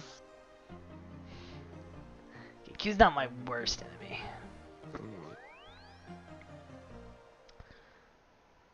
There's how do I even get into an encounter in here? What the fuck?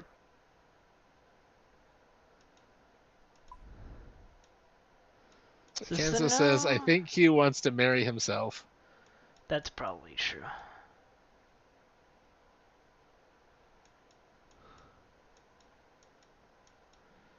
That is probably true.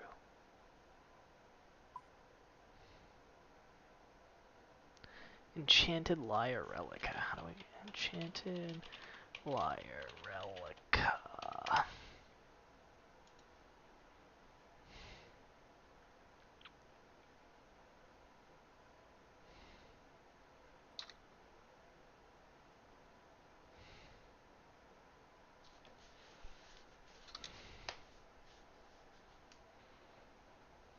Oh, if I finish some of the diaries, I can get a billion. I can get a free teleport cost. Free teleport to here forever if I have enough fish. I need raw fish. I'm 200. It's not is enough.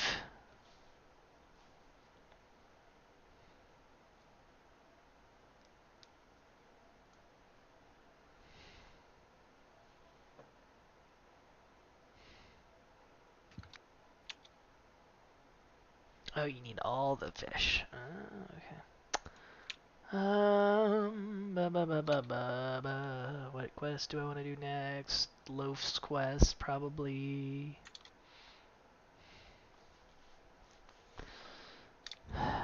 Where do you buy ropes? I need ropes. I need ropes! Ropes from these steamed ropes. East or Doin. Okay. Or Doin! Or Dork!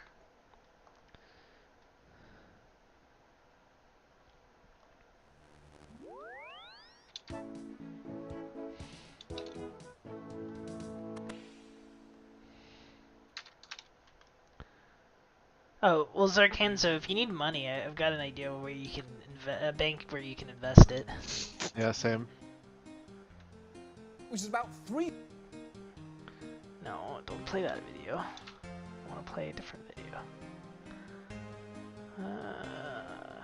We'll do that one next. We'll do that one next. Alright, so I can't do the Fremenite Exiles yet, but I can do Loaf's quest. Olaf's quest. Who do I have to fight? Ulfric, safe spottable, level 100. He's a skeleton that attacks with melee.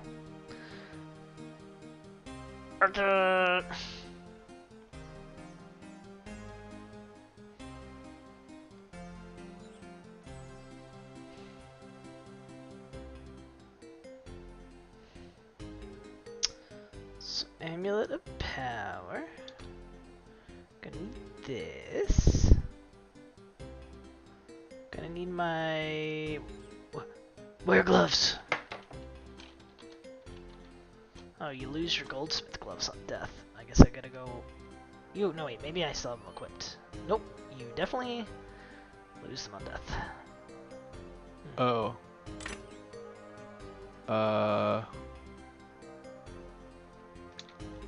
Sure. Green, blue, blue, red. I don't know what that means. Oh, it means a blue, blue, blue.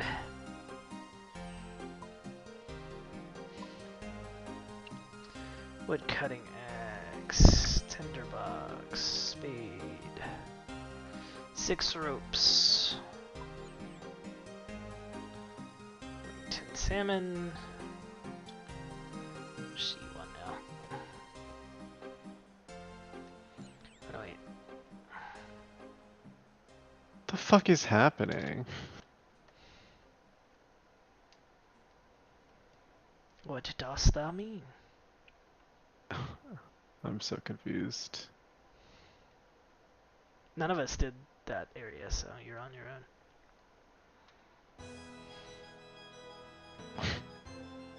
What are you blathering about, Zarkento?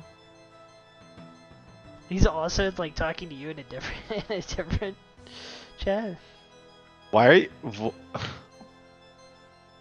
I don't know what you're talking about.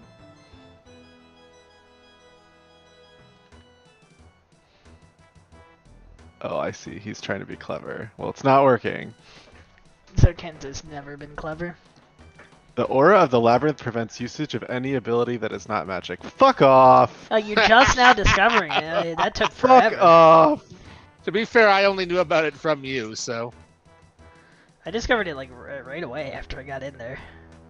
Because, you know, battles in it. He said there well. he wasn't finding any, so. I don't, yeah, that I don't understand. I couldn't get out of the first room. Oh, brain problems. Got it. Yeah. Fair enough.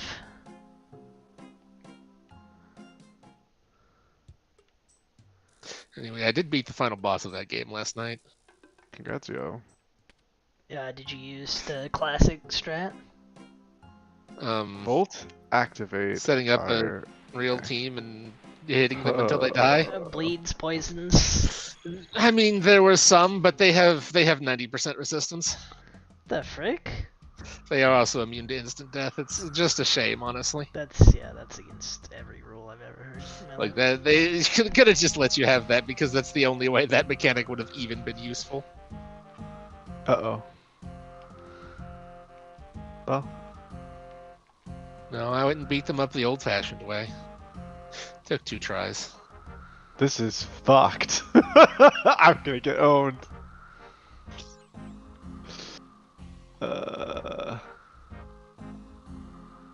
Okay. Well.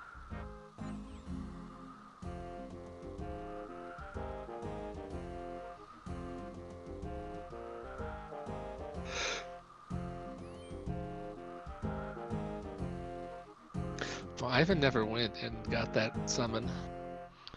Nah, I didn't do a lot of that optional content in the game. I played enough of the game. Like, that summon was very amusing. Has 2 reflect. Okay. Sure.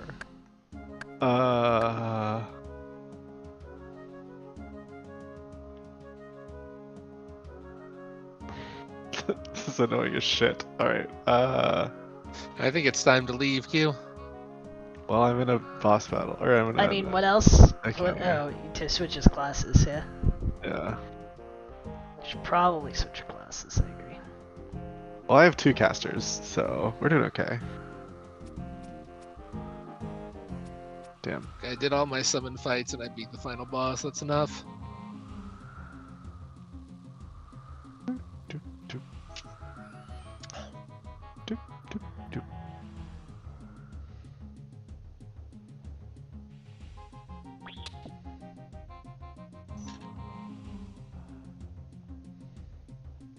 See that shortcut? We won't be using it because we can't. Oh shit. Okay. Does YouTube realize that nobody uses their UI like this? Like What what? if I do? You know me. Well, I was just like, is the chat actually reasonable to read if you switch modes? And yeah, it appears there next to the player where it would be easy to read, but like, who does this? Who doesn't put it in theater mode? Me. The heck is We wrong need to with you? learn about leftover rice. Tis the Adam after- Ragusia Pod, Oh, no, episode that's a 21, podcast. I don't available watch from podcasts. I any don't want to watch podcasts. Scammed. I got scammed. Why would you not put YouTube into theater mode so it can better fill your monitor? It is not a coincidence that this classic French dessert is Will called I survive a this macaron, battle? and this Maybe? one from here in the United States There's is not a called chance. Nope. a macaroon. Etymologically Oh. speaking, it's the same word. These Well, are now we're simply dead. local I forgot that I gave it variations of re-raise, spelling but- and pronunciation. The modern French Oh, well. variant macaron only started getting Okay, well that's... popular in I'm English poor. about 15 years ago. And that is why a lot of What us does money have English to do with it? speakers who happen to be Poor. much older than What's 15 money got just to call do with this it? a French Anyway. not a macaron. These two foods I guess have it's the time for same me to go name to bed. because Get they lost. are Alright. the same food. I now have a thing to do Different tomorrow versions is of the same dessert. make That my might be mage pretty hard to party. believe by looking at Buy it, some but it's true. mage I'm gonna prove it to you. In fact, gear. there are all kinds of superficially That is a thing disparate you can treats do. from all over the world. Is that what the share references same are, Kenzo? etymological Oh, and I now am cultural processing what you which is said. not French, but rather. What's happening now? I don't know. Oh. Sarkenzo tried to voice chat with me? Oh, I see. I understand now. I get it. What? I don't know. Who knows? All I'm getting is that neither of them have ever used a computer. I've Yeah. never used a computer before. Anyway, I will see you nerds later. Bye. Also, See ya. Zarkanza's used a computer. He just breaks everything he comes into contact True. with, so he's never really had enough time to learn it. You're right. Bye. Yeah, for all of Q's ability to use a computer, he hasn't broken it yet. Yeah. I'm impressed. When it does break or he needs a new one, who's gonna help him? I guess we could get Dave to do it. Since Oh I gosh! don't think him and Fushi get along anymore. So it's kind of a dang shame they're in the same general area. Yeah. Dang shame. Oh well. It happens. Not our place to pry, I'm sure. Zarkenza says he can drive to Texas. Well, you'd have to be alive to drive to Texas.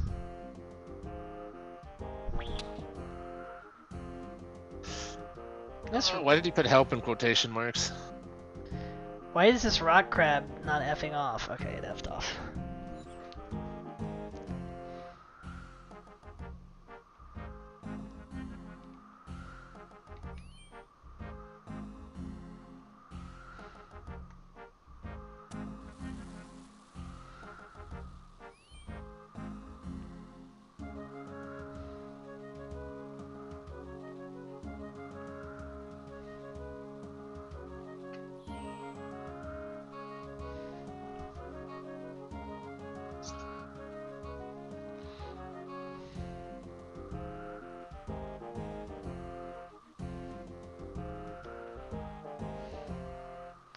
Loaf is the freaking nerd.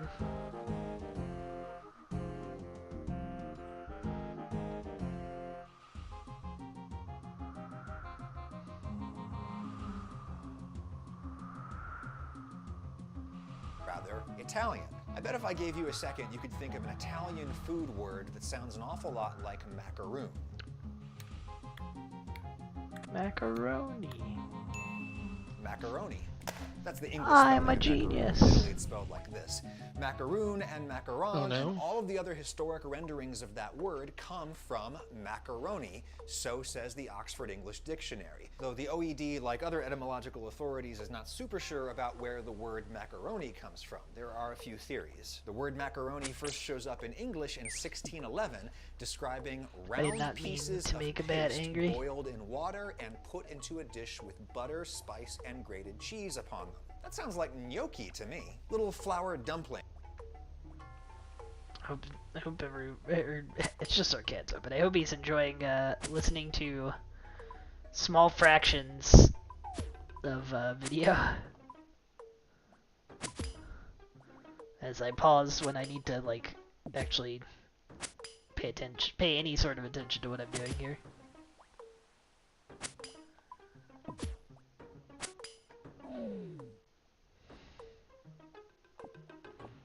You better believe I'm burying these bones. Done.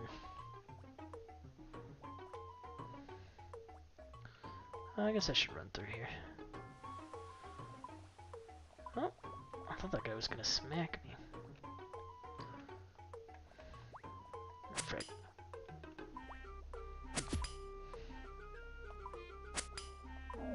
Wow, I just freaking evaporated that son of a gun.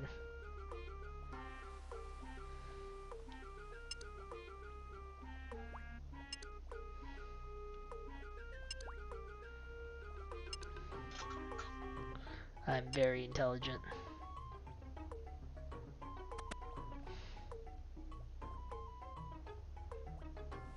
Oh, there's ropes here. The heck? Why was I told I needed ropes?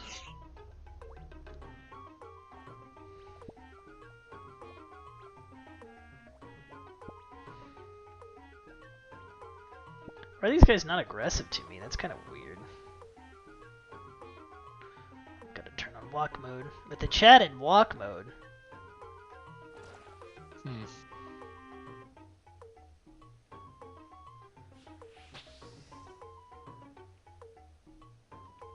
Ah! I got freaking jump scared. Wait a minute, you son of a whore.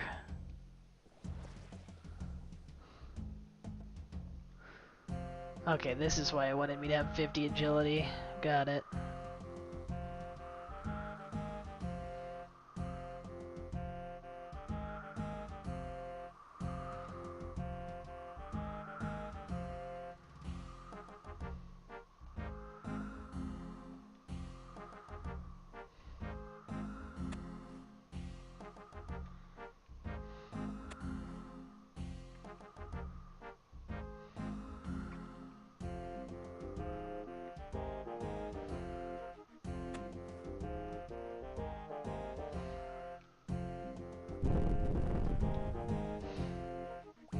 Can't believe I game freaking jump scared me.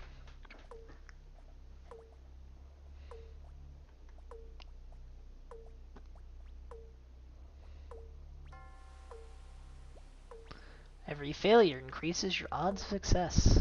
Wow, that's... The wiki's turned into a motivational speaker.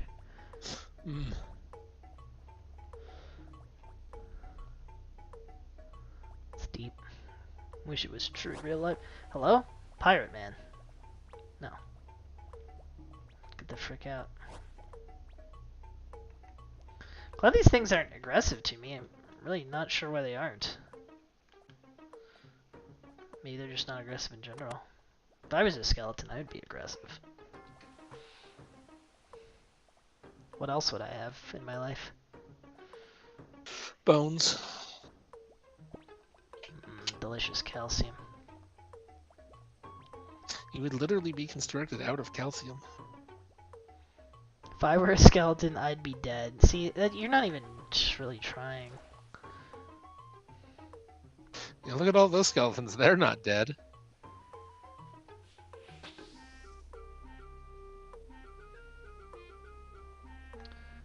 Clicking which keyhole matches my key. Examine key. Yeah, I guess it would be a plus sign, huh? Ah! God dang! You son of a whore! Alright, get me back on here. A necromancer sugar mommy. That's no way to refer to your fiance.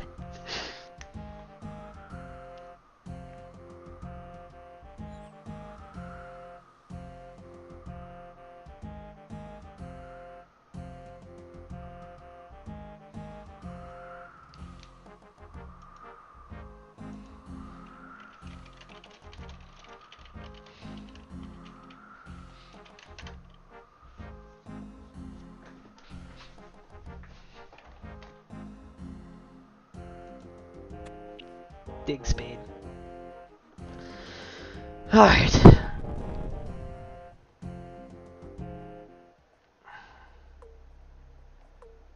Take 3.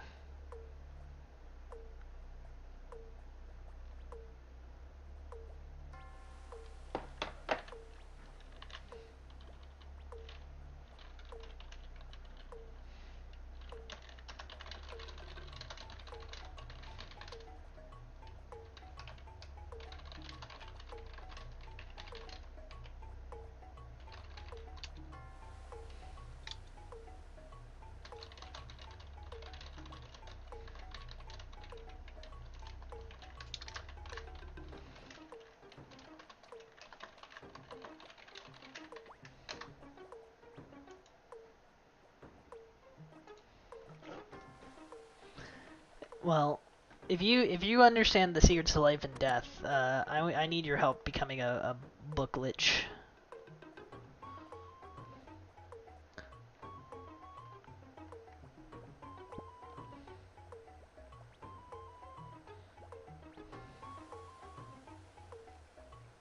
It's like a lich, but you know, for books. You son of a whore! Oh my god! How many more times could I fail?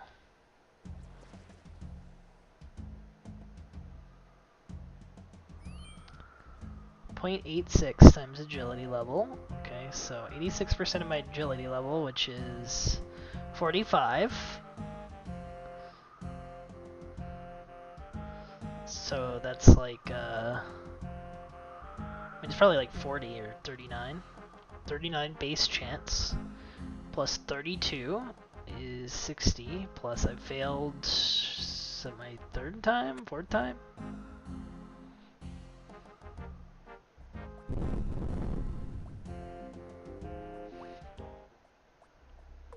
So basically, I'm screwed. Is it necessary for it to spit you out so far away? Yeah, level up agility more. What an incentive.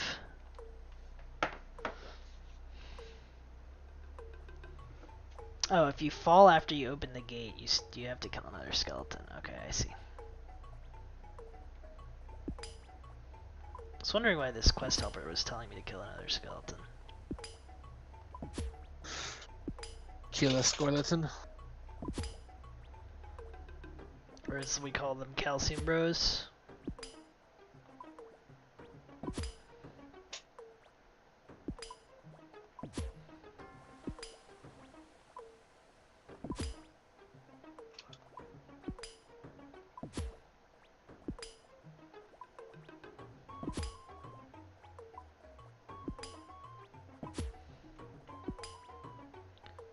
Wait, what? How did my scimitar get unequipped? What the actual frick? Literally punched the skeleton to death. I mean, not gonna complain. Alright.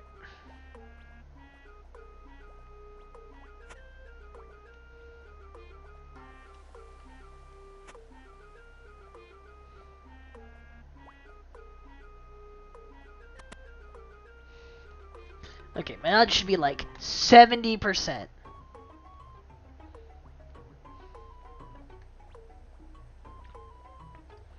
So how could it, with odds like that, who needs more? Hmm. What are you doing? Ah!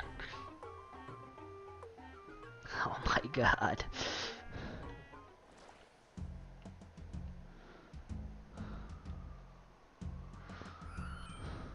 You son of a whore.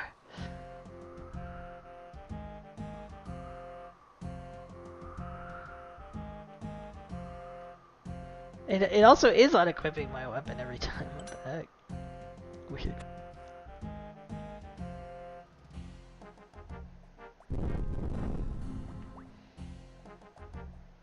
Okay, well I can definitely watch the rest of that Ragusi video. Oh. Yeah, I would cancel the Maybe with some wedding. potato in them, as opposed to the tubular pasta that we call macaroni today. Now, what do gnocchi and macaroons and macarons all have in common? Well, they're all made out of pastes. The British scholar of Italian history, John Dickey, traces macaroni back to a Latin word, macare, meaning to crush, or to bruise, or to pound. Basically, to smash, like you would smash up grains to make flour that you would then mix with liquid to produce a paste we call a dough. Another possible progenitor of the word macaroni is a Byzantine Greek word, makaria, which means barley broth or some kind of food made of barley. It strikes me that these two potential etymologies for macaroni might both be correct. Maybe macare and macaria sound similar because they are related. After all, you probably would smash or pulverize barley before eating it, right? The same way that you would pulverize wheat into flour to make dough for gnocchi or macaroni. But of course, macaroons usually don't have any wheat or barley or any grain at all in them. Neither do macarons. These are actually two of the great, incidentally gluten-free desserts. People with celiac disease can enjoy these without altering the traditional recipes. This is my luck. In case of these, the paste is not made with grains, but rather with nuts. A French macaroon is made by mixing almond flour or almond paste with sugar and beaten egg whites. If you just mixed almond paste with sugar, you'd have marzipan, a very heavy, solid substance. If you mix the nuts and sugar with egg foam, meringue, that creates the light, airy structure that you get in a wheat-based cookie by trapping gas from a leavening agent in a glutinous web. If you just take plain meringue, egg whites, and sugar, and you drop it into little dollops on a sheet and then you bake it, you will have these, meringue cookies. In the case of macarons or macaroons, these are meringues, but meringues that have pulverized nuts inside them. Almonds in this case, or sometimes pistachios people use. Other things over here, we'll get back to that. The fact that the French got their name for this treat from the Italians certainly reinforces the commonly held belief that they got the recipe from the Italians. Amaretti, ricciarelli, pignoli, these are all traditional Italian meringue cookies made with almonds. The Italians probably got the idea from the Middle East. Marzipan, after all, is a word of Persian and or Arabic origin. And in Syria and Lebanon, they have traditional almond meringue cookies called, I'm gonna need a vinegar legate to help me pronounce this. Take it, Mohammed. Hey Adam. In Beirut, I think they would pronounce it لوزية. In Saudi, they would pronounce it لوزية. Good luck with the video. Thank you, Mohammed. It just comes from the Arabic word for almond.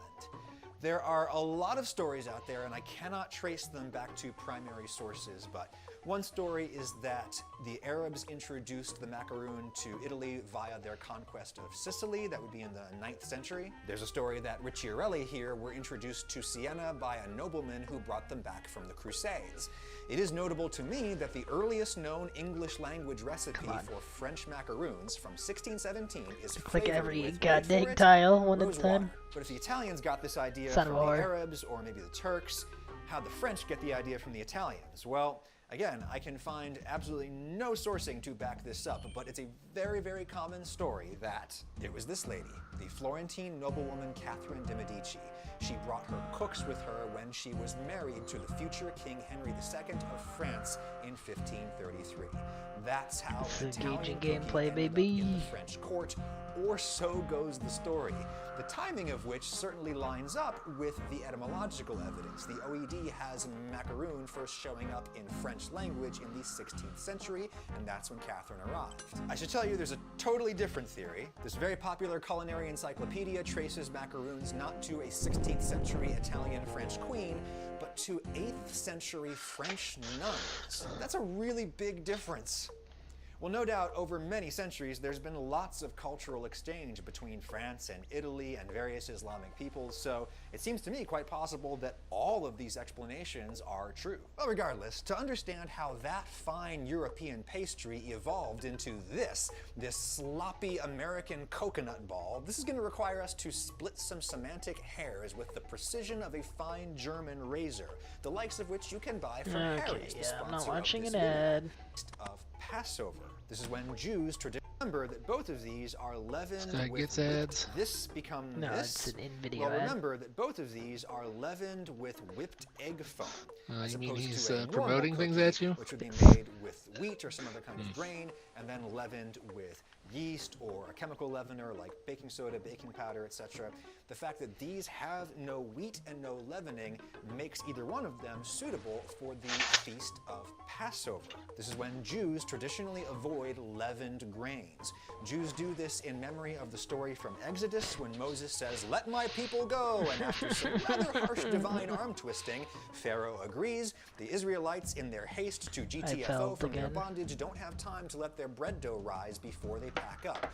They eat crude, unleavened bread on the journey. So, because nutty meringue cookies were kosher for Passover, they naturally became very popular among European Jews, who later emigrated en masse to America. When they got here, they encountered this shredded, dried, or desiccated coconut. In 1894, a Philadelphia flour miller with the on-the-nose name of Franklin Baker received a boatload of coconuts from Cuba, and he found that he could greatly extend their shelf life and make them far easier for consumers to actually actually eat by shredding and drying the flesh.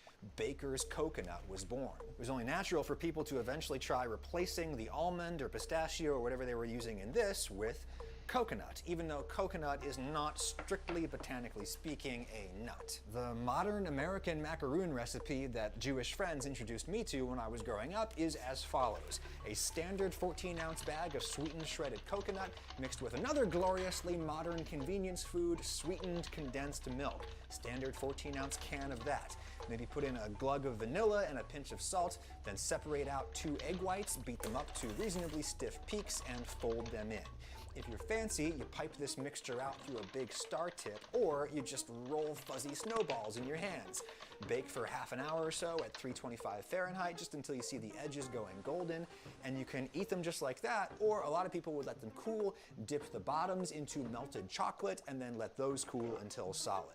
It's a big, sloppy mixture of cultures and industrial products, just like America. Love it. But of course, while all of that evolution was occurring stateside, it kept evolving in Europe too. This macaroon kept getting more and more, well, French, delicate, pretty, fussy. This precise version with the perfectly smooth domes and ruffled feet sandwiching together some kind of filling between them, this was developed in Paris in the 1930s. That's why they're sometimes called Parisian macaroons or Oh my God. Gerbet macaroons. We made it! Yes! Claude Gerbet. And if we look at English language publications from the 20th century and into the 21st, It's time for a fight.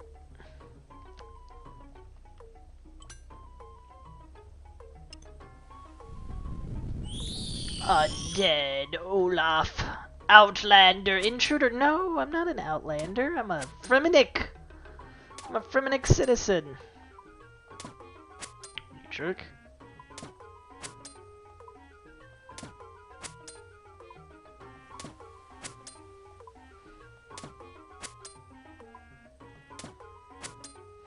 That's what you get for being a jerk. Bury the bones to show respect.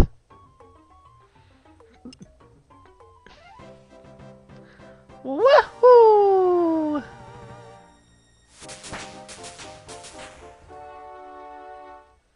.49 defense.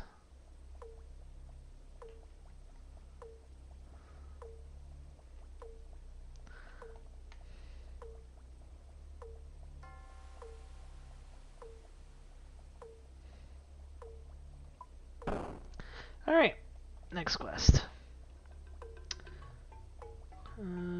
Oh yeah, Eadgar's Ruse, probably a good idea. Taverley, eh? Okay, we can do that.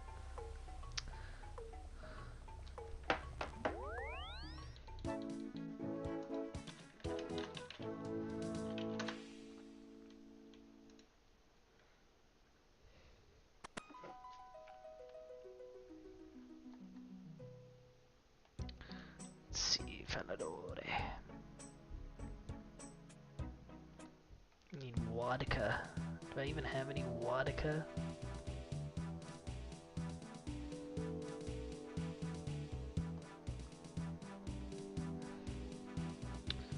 Might need to go to the Grand Tree.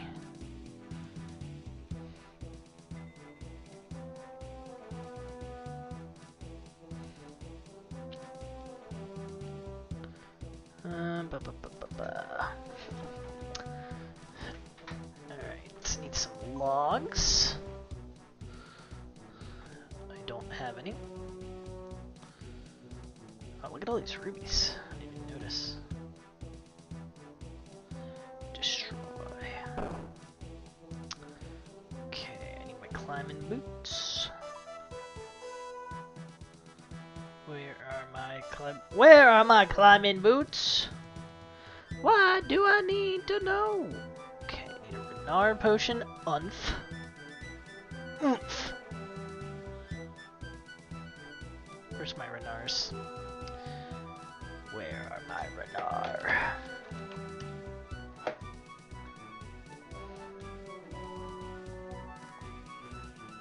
Oomph. Okay. Pineapple chunks. Let's slice and dice up a pineapple.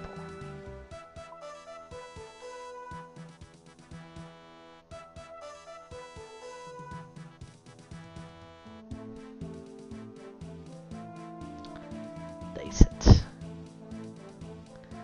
Pineapple chunks, vodka, green, raw chicken, pestle, and mortar.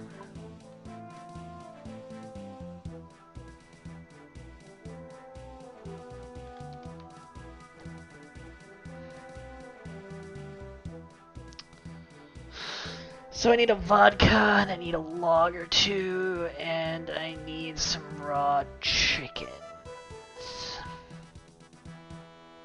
Okay. Let me grab like 10 more law runes. Sure.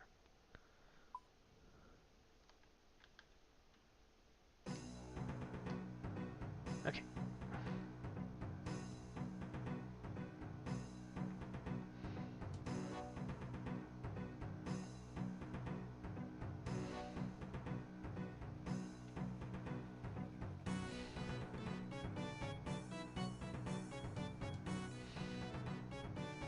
Best part about having my protection prayers is I just never bring armor anywhere now. Well, unless it's like really dangerous. Because honestly, F it.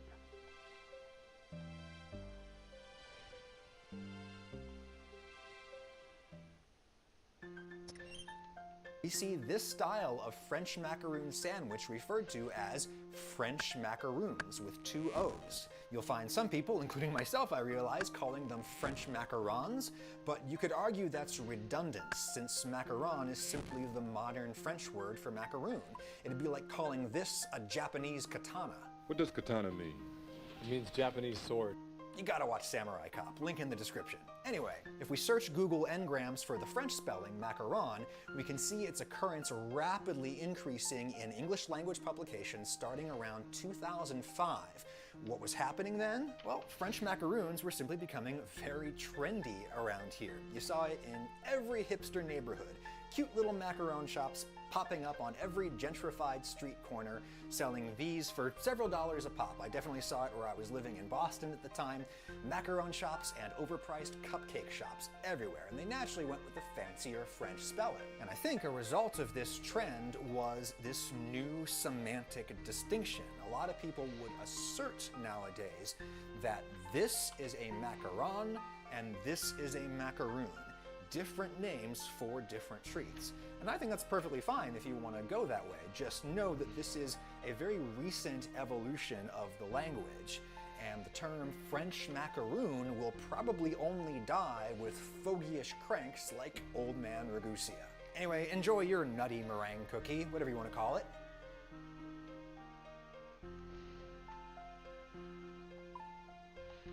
Okay, I need to go to Berthup.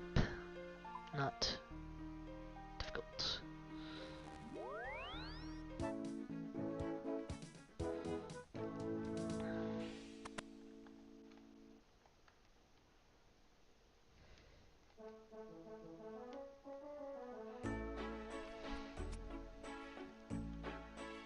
It's America's favorite chocolate bar. It's certainly my chocolate bar, but to a great many people from other parts of the world, the Hershey bar tastes like vomit. Not figurative vomit, but literal, actual human sick. My wife Lauren knows what I'm talking about. When I was in college, I worked at this camp in Pennsylvania, and we took the kids to Hershey Park.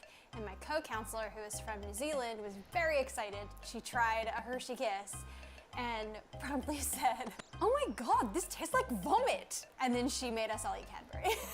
I talked about the Hershey bar recently on my TikTok, and look at all of these comments from people not in the US.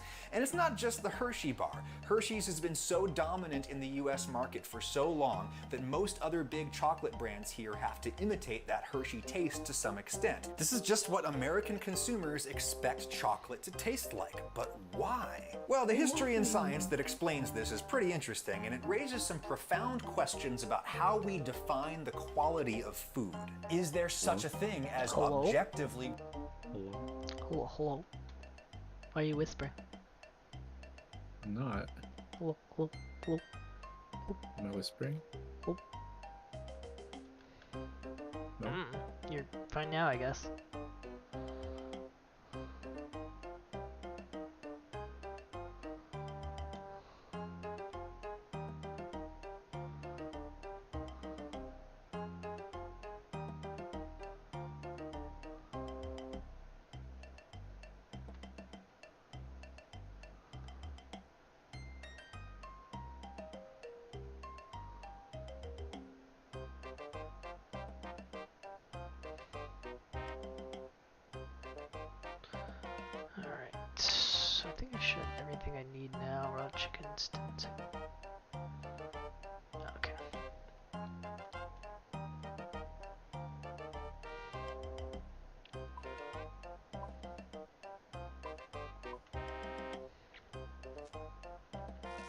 good or bad food, especially when it comes to something like a dessert, the sole function of which is to provide us with pleasure. The reason this tastes like puke to some people and this doesn't probably has to do with the milk.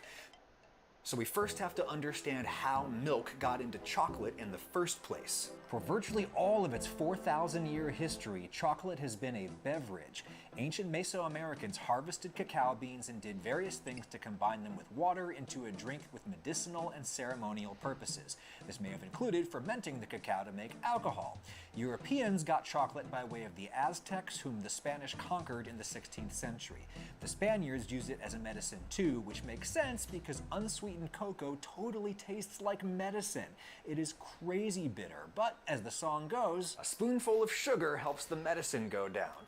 And once somebody at the Spanish court got the bright idea to try that, Europeans started drinking chocolate for pleasure. And at some point they also started pouring milk into their water-based cocoa drink, the same way that people pour it into coffee.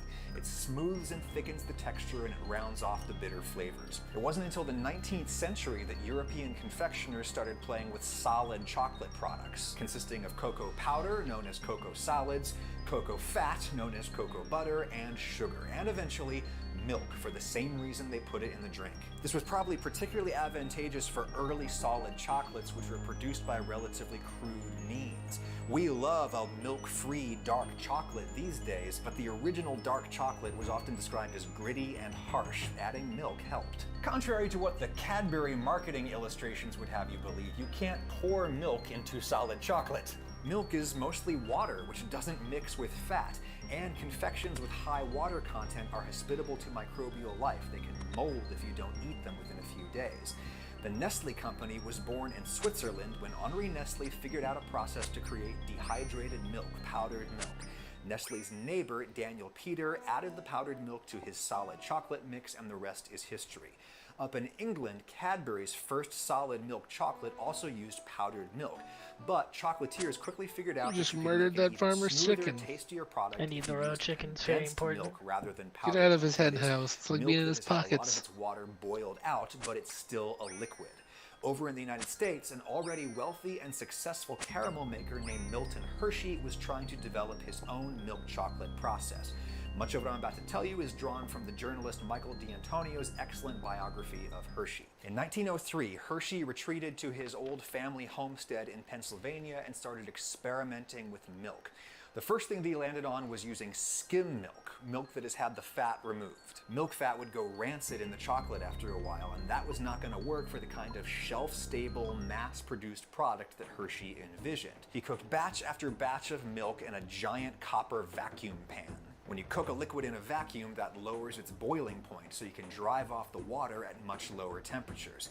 He still couldn't get a product that he was happy with, and in desperation one day, Hershey summoned one of his factory workers named John Schmalbach. Schmalbach tried mixing the skim milk with sugar, and then he cooked it on the vacuum pan at a very, very low temperature for a long time. And then when it was done cooking, he turned off the heat and then just let it sit there and cool in the vacuum for a long time. Then they opened up the pan and Hershey said, "Look at that beautiful batch of milk. How come you didn't burn it? You didn't go to college." Out of context, that remark sounds way more rude than it probably actually was, because just before this, Hershey had indeed invited a fancy college chemist to his lab to try to make a batch of milk, and the chemist did in fact burn that batch of milk. But anyway, Hershey and his guys made a batch of chocolate with Schmalbach's milk, and he thought it was perfect. The chocolate had a snap to it, like al dente pasta. It was smooth, it was shelf stable, and it was better suited to mass production. Condensed milk you can flow through systems of pipes. You can't do that with powdered milk. It may indeed have tasted a little like sick, we'll talk about why in a second, but Hershey had found a money-saving product and process. And you can save even more money on your groceries today, but not you. It's as simple as that, and you can get started right now with 2,000 chocolate. The thing about the low temperature reduction process that John Schmalbach had invented for Hershey is that it soured the milk. Hershey's recipe is of course a closely guarded trade secret, but chocolate experts these days are generally in agreement that the sour taste in Hershey's is butyric acid, butter acid. They create it by lipolyzing or breaking down the fat content in the milk. And butyric acid may very well have been what made that 1903 batch of milk taste sour too.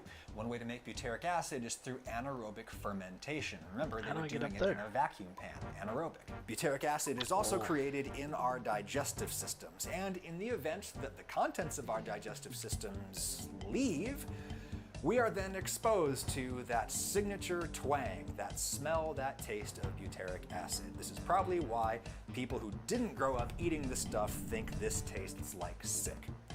For me, who did grow up eating this stuff, it's very different because I've eaten Hershey's chocolate way more often than I've thrown up, thankfully. Therefore, to me, butyric acid tastes like chocolate, not sick.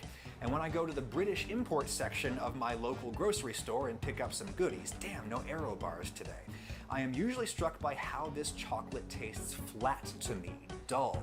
It lacks the acidity that I've been conditioned to expect. And British chocolate in particular tends to taste kind of fatty to me. Indeed, Cadbury uses vegetable oils in addition to cocoa butter. That may contribute to the smoother, creamier texture Cadbury has relative to Hershey's, but that could be a lot of things. The churning, the tempering, lots of things. Certainly Cadbury lovers really value the comparatively creamy texture. I should acknowledge that this particular bar is the American version of the Cadbury Dairy Milk, which is ironically distributed and partially manufactured by Hershey's, and the recipe has been adjusted a bit for the US market. It has no vegetable oil in it because that's not legally allowed in a US product that's labeled as chocolate. It still tastes very different from a Hershey bar. Hershey haters often describe the texture of this as waxy by comparison to this, but you know what? I kind of like that. Cocoa butter goes very waxy when you get it cold, as anyone who's had chocolate chip ice cream can tell you, and I keep my chocolate bars in the fridge. I love that snap of waxy cocoa butter. In 2015, the BBC did a fun little focus group to analyze the difference between Hershey's and Cadbury, and that strikes me as a fair comparison. They're both inexpensive, mass-produced, mass-market chocolates. It would be absurd to put a Hershey bar up against a fine, handcrafted European chocolate. The adult focus groups preferred Cadbury. They described the Hershey's as harder, more bitter, not as rich. Interestingly though, when the Beeb asked British kids which chocolate they liked, the kids were more likely to choose the Hershey bar. Wait, this one's better? Now some of you are probably thinking right now, of course the kids like the Hershey bar better. The Hershey bar's got way more sugar. Not really though. The BBC investigation found that widespread belief is chiefly the result of different labeling regulations in the UK versus the US. Cadbury and Hershey have about the same proportion of sugar. It's just that milk comes higher on the Cadbury ingredients list because the Brits rank the milk based on its liquid weight, not its evaporated weight. It may indeed be the case that the Hershey bar has proportionally less cocoa in it. If you look at the US and EU regulations on the minimum cocoa content of chocolate, it looks like the EU standard is higher. Yes, the UK isn't a member of the EU anymore, but they're still generally operating under those old rules. The EU standard for the minimum cocoa content of milk chocolate is higher, but the European standard is for dry cocoa solids, whereas the US standard apples and oranges numbers. I don't really know how to interpret this. I do know that a Hershey spokesman told the BBC that Hershey's contains 30% cocoa solids. If true, that'd be higher than the 23% that Cadbury claims for their own product, though he's probably talking about the UK version of the Hershey bar, which is a slightly different recipe. But it's certainly the case that a Hershey bar has way less cocoa in it than a fine European dark chocolate bar. I mean, just look at it. Cocoa is very expensive and it's got a very intense flavor. Both of those things are bad for mass market chocolate. So, if this doesn't have much cocoa in it, does that mean that the Hershey bar is an objectively inferior product? Certainly a lot of people on my TikTok tried to make that argument. Cocoa is the defining ingredient of chocolate, so chocolate with less cocoa is objectively lesser chocolate, because it's less chocolate. Interesting argument. Certainly you would reach a point where the proportion of the cocoa was so low that the product would be utterly unrecognizable as chocolate, and some might argue that this has gone well below that point. But what if we extended that logic in the opposite direction? This logic implies that the finest chocolate bar in the world is the one that has the highest proportion of cocoa. And you know what? I happen to have some of that right here. It's called unsweetened baking chocolate. You ever just eaten some of this? Yeah, eat that and you will be immediately reminded why people started putting other stuff in their chocolate. You could argue that alcohol is the defining ingredient of a spirit, right? And if we apply our chocolate logic to booze, that means that pure ethanol is a superior beverage to fine Scotch whiskey, which has all kinds of other things in it besides ethanol. And wine has even less alcohol in it than whiskey. Does that mean that whiskey is objectively superior to wine? Okay, now you might say, forget the cocoa percentages. Hershey bars are objectively bad because they taste like human vomit. We are evolved to find certain tastes and smells repulsive because they are indicative of substances that are dangerous to us. We are evolved to be repulsed by butyric acid, and therefore a food that contains butyric acid is a violation of natural law.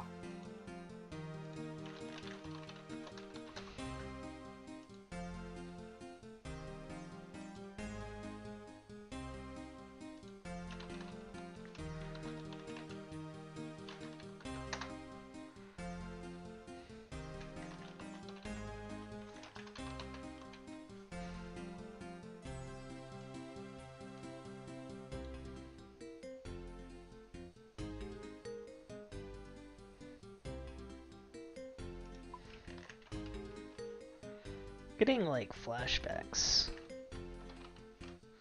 Okay, no, I guess I didn't do this quest before. I was about to say, to what? I'm having like deja vu. I thought I already. I think I may have faked this troll out a different way. I don't know. Very confused. I thought I already did this parrot thing. Wait, this is really ringing a bell here.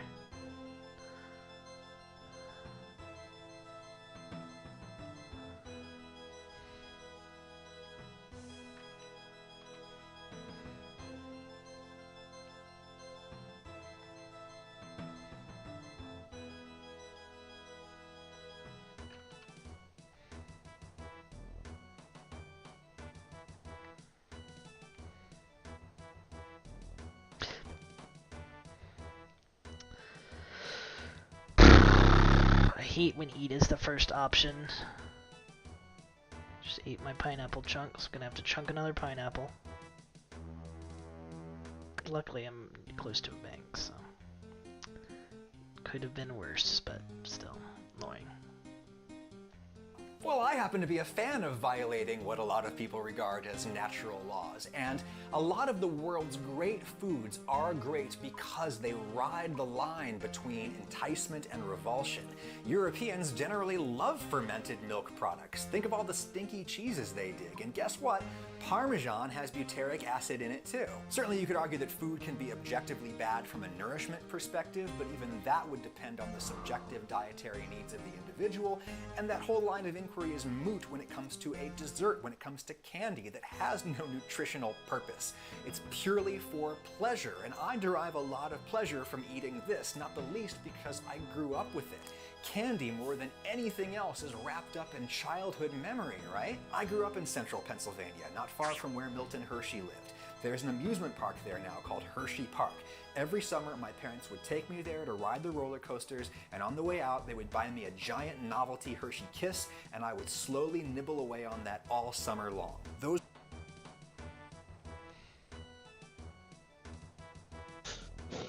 Okay, I got the parrot.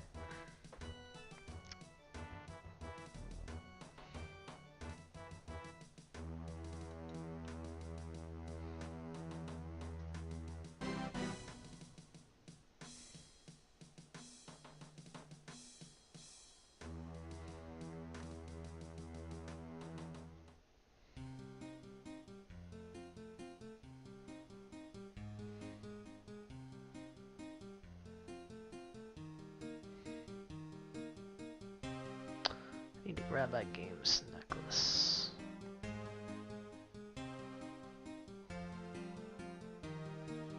Those warm feelings are half of what I'm tasting when I'm tasting this. And I bet that you could think of a food that you could eat that would take you right back to a very happy place in your life. In my moral code, anything that brings you pleasure is great, so long as it doesn't come at the particular expense of anybody else or at the particular expense of your long-term pleasure experiencing capacity. So, take your pleasure where you find it. I'll do the same.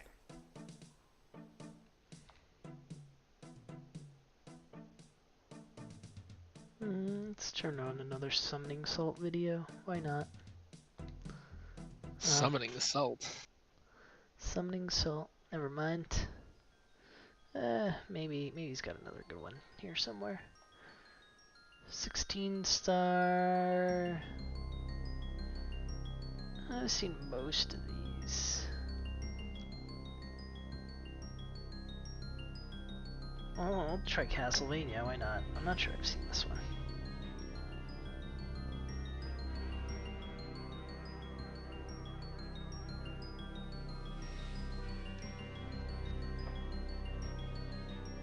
These boots are made for climbing.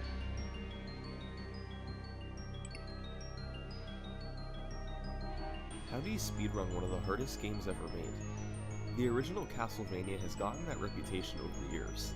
Whether it be from its strong enemies and bosses or its strict gameplay mechanics, Castlevania isn't an easy game to take down. However, to speedrun it, or beat it as quickly as humanly possible, is on another level. For the past decade and a half, a group of gamers has been working to lower the world record for completing Castlevania. It's been a quest of discovering new strategies, grinding across multiple years, and working together. This is the story of their journey. This is the history of Castlevania World Records. There's wind! There's fucking wind. God damn it.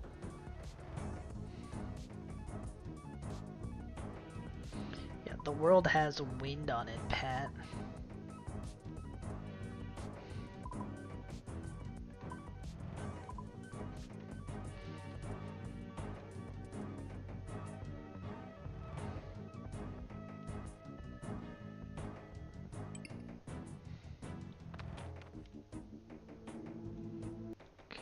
Troll thistle.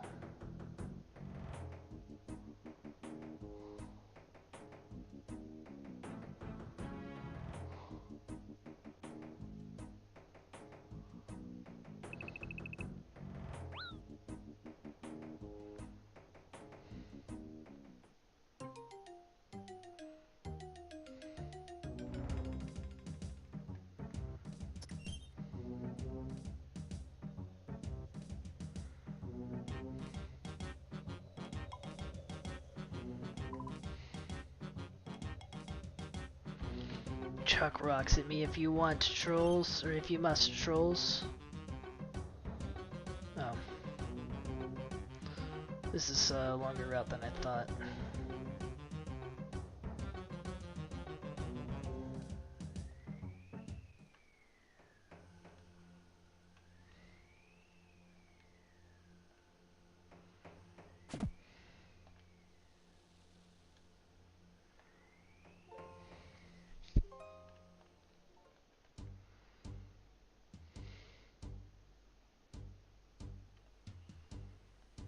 Oh nice, the trolls aren't here throwing rocks at me here anymore. That's nice. I thought they would still be here. So picture this. Oh, they're over there. It's 2003, and you're Tom Vodova, a Nintendo speedrunner who would go on to set world records for some of the most famous games. One of your first projects, however, was going to be Castlevania. How would you pull it off? 6 of the toughest levels on the NES. It takes most people hours to beat this game. Well, that April, Tom Vodova took the whole game down in 14.5 minutes.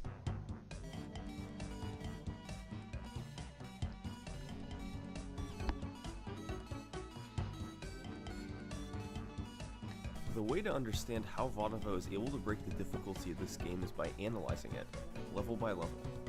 The first level isn't normally too difficult, and he made quick work of it by upgrading his whip and tearing through the ghosts all over the level.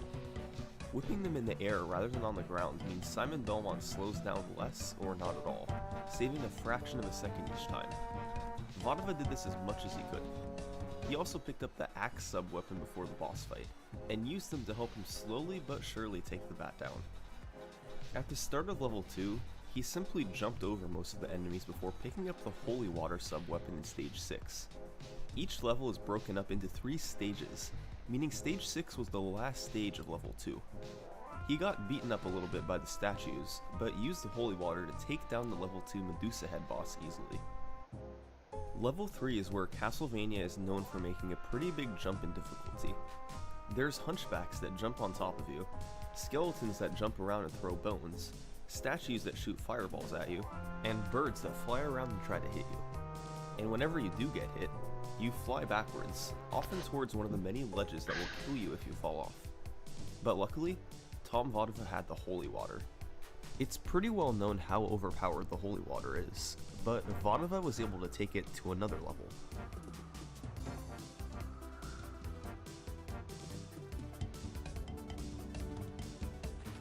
See, dropping the holy water on an enemy freezes them in place, makes them take damage, and temporarily prevents them from dealing damage to you. So often, instead of having to whip down the statues, Vodova just dropped holy water on top of them, stopping their shots and letting him walk through.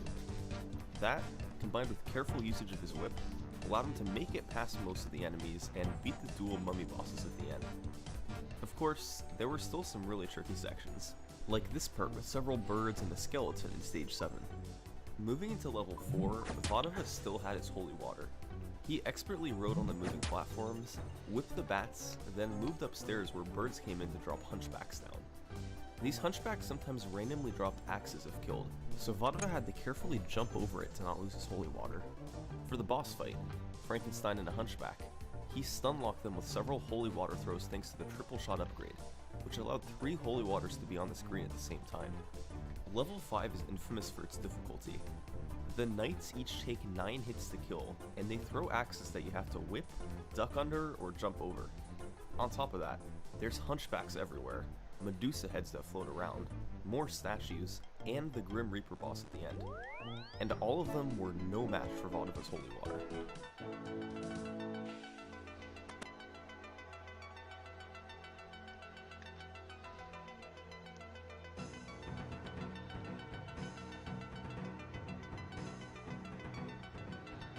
This is weird to put away my food and stuff. Of course, there was still a ton of skill involved in what Vodova was doing.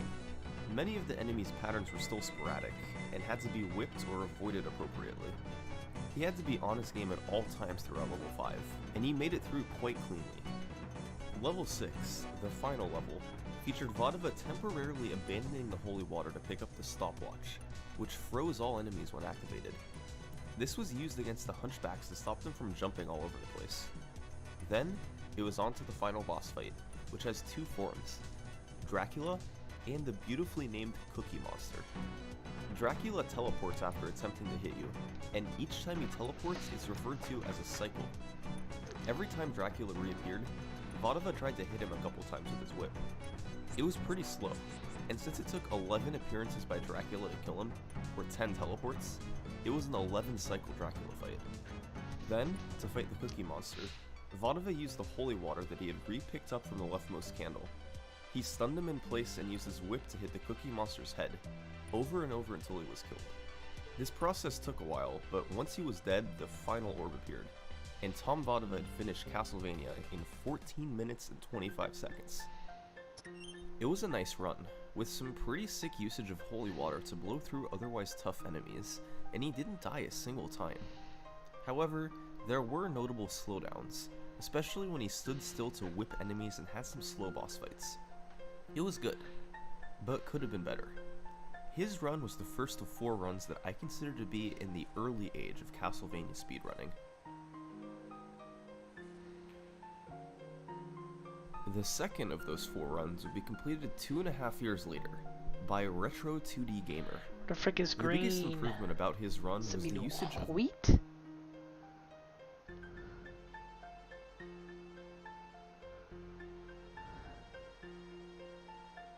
Just south.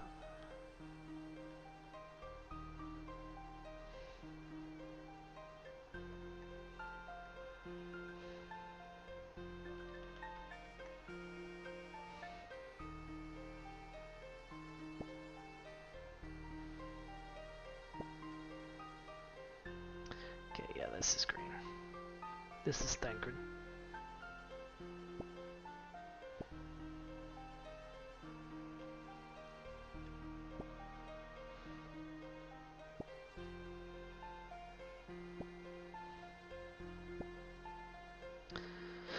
This is Thancred.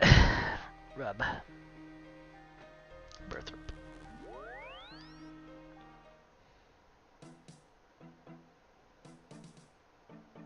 Boosting. In Castlevania, when you get hit by an enemy, you get knocked back quite a bit. This can be used strategically to reach certain areas faster. For example, in level 1, you're normally supposed to take the stairs down, go to the basement, and come up on the other side of the wall. But Retro 2D Gamer simply did this instead.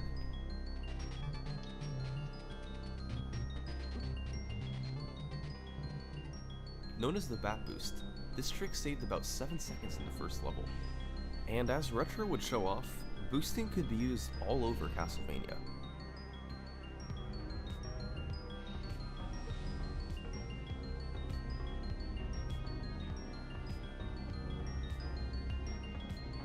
Boosting wasn't allowed under Twin Galaxies rules, which is where Tom Vodova submitted his run, but since Retro 2D Gamer submitted his elsewhere, he was free to do them. These boosts added together saved around 30 seconds overall. Other than that, he saved time from even more abuse of the Holy Water.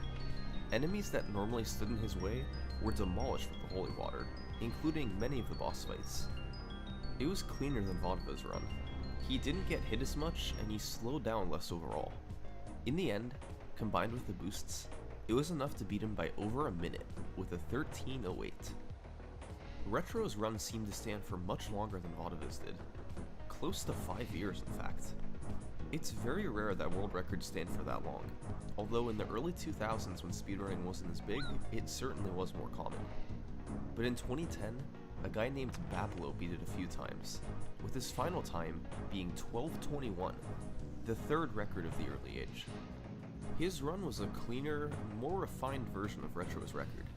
In level 1, for example, he had a faster bat boost by having the bat spawn from the right, instead of walking with it all the way from the left. In level 3, he did more boost at the start, and made his way through stage 8 by abusing Holy Water more. In levels 4 and 5, he was more efficient than Retro by not stopping to attack as much, but rather using the Holy Water or jumping and whipping. And in level 6, he saved a lot of time from hanging onto the cross sub weapon and attacking Dracula with it. Retro used the cross once, then let it go to pick up Holy Water. But Bablo was able to throw it to the right, then catch it when it came back to the middle. As long as it didn't go to the left, it wouldn't hit the candle to spawn the Holy Water. So when Dracula respawned on the right, Bablo hit him again with the cross for more damage. It turned an 11 cycle fight from Retro into an 8 cycle fight for Bablo. Bablo's run stood throughout 2010, and then in 2011, well-versed speedrunner FunkDoc set the fourth and final early age record, a 12:06. It would garner a pretty big amount of attention, and was one of the more popular records in the speedrunning community.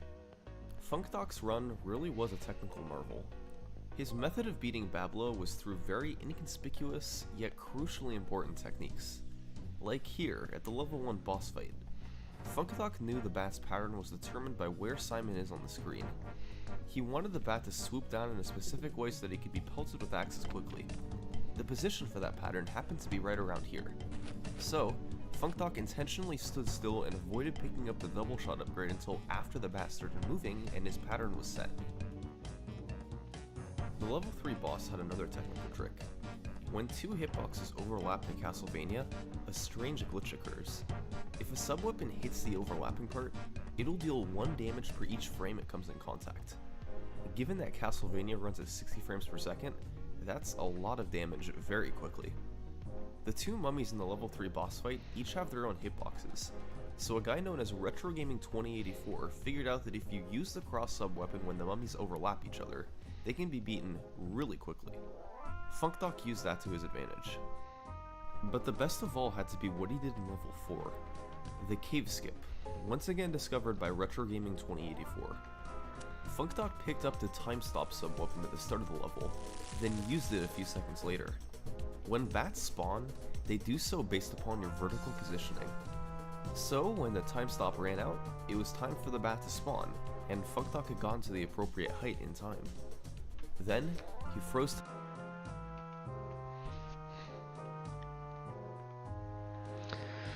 It was done yet? God dang! Yeah, I think so. Looks like it.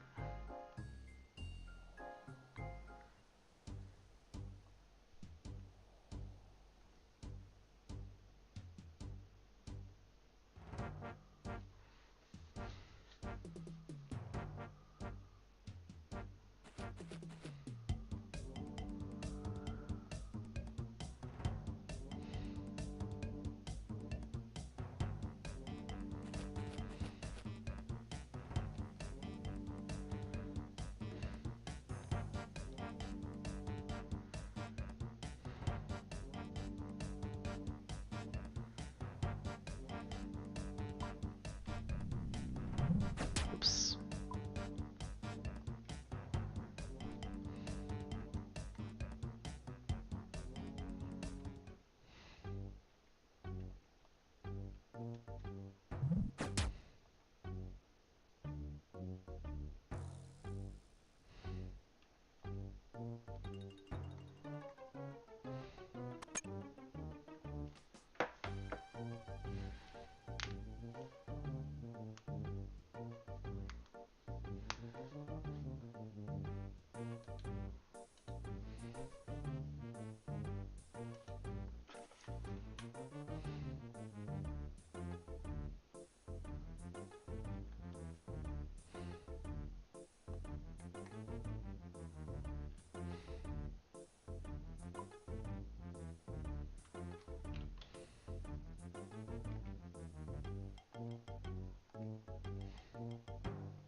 This one.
Oops.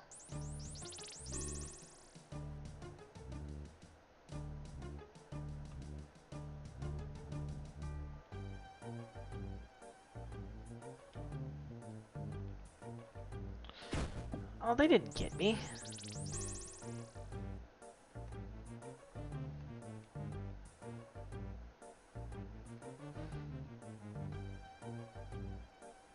Sorry, which way does that? God dang, dude. It's freaking deep.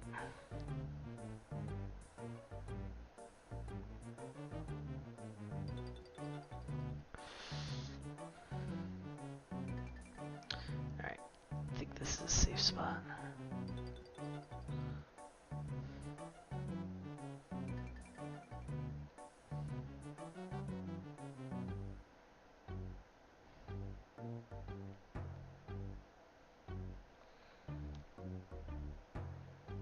All right.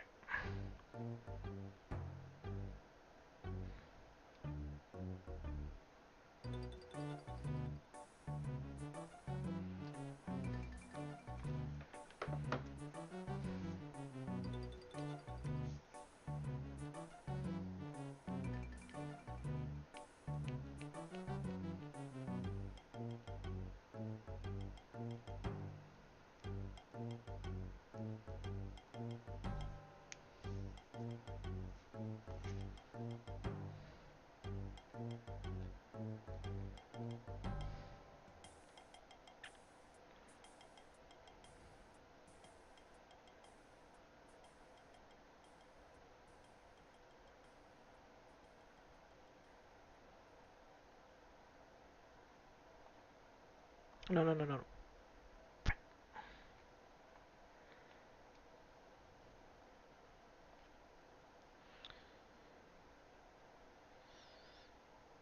Oh, you. Why? Why didn't my character grab the thing? Freaking dumb.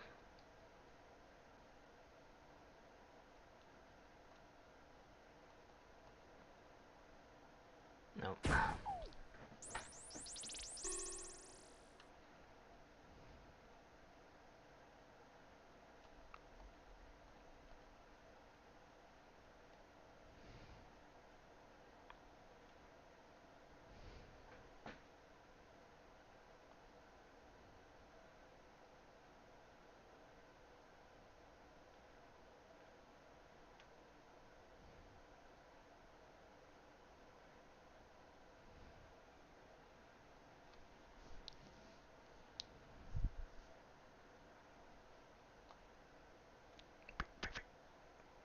Yep, yep, my moment.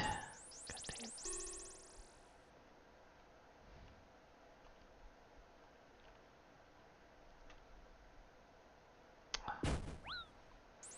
I got a little impatient there. Can I even... Okay.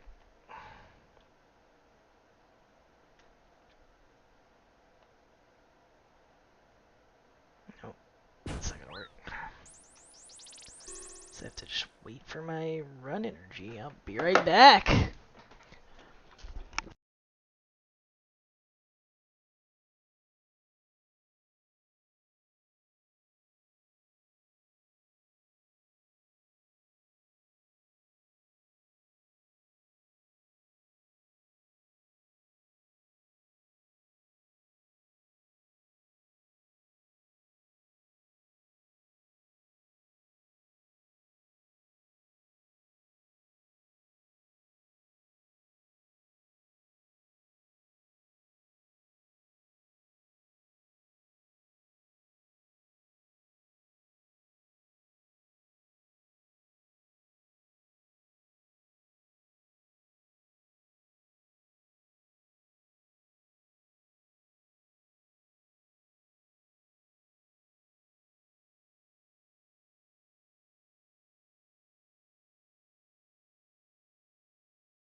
Will I ever get 3 gout weed?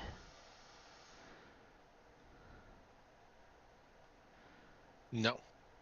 Yeah, that's probably accurate. Ow.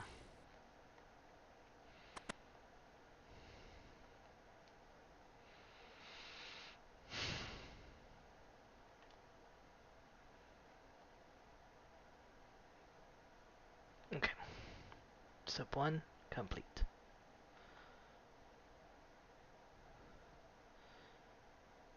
Step 2, complete.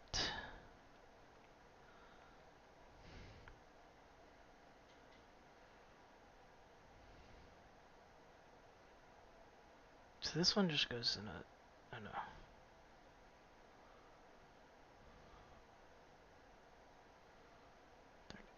They're drunk.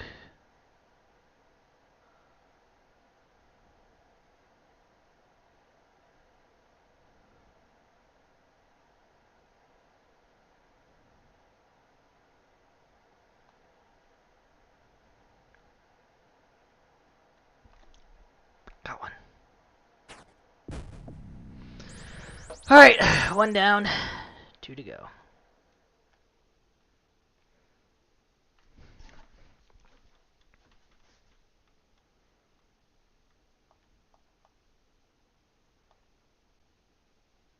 No! Come on! That was like 1 tick late, if that.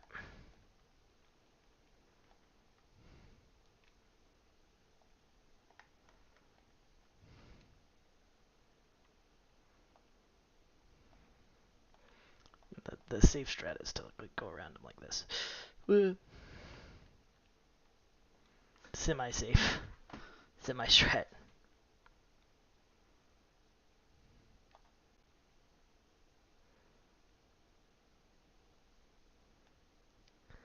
Alright. We could get 2 if we don't freaking screw this up. Got it. 2. Alright, we're getting better.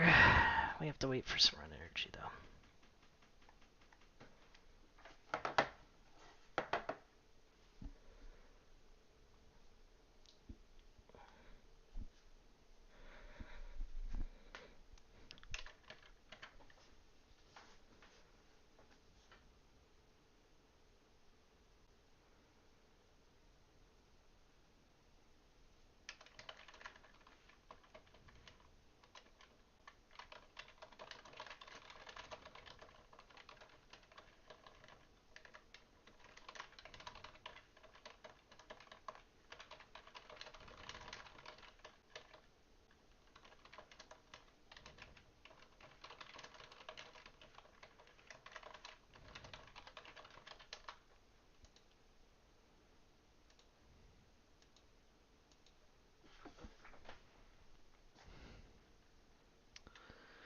Alright.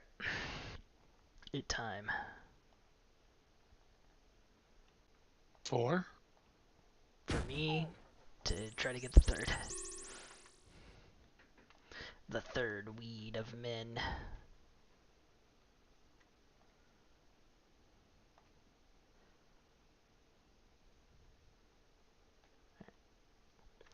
Stage 1 complete.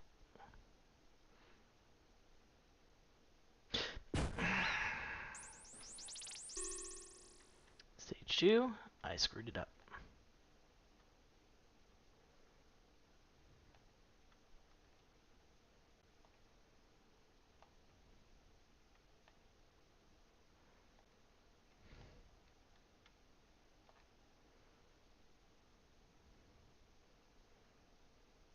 Stage 2 complete. Oh god, oh god, oh god. Search! Yes! We did it! 3 weed! 3 weed! Dimdorf, man! Get me the frick out of here. T-pose outie.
God dang, level 44 herb lore.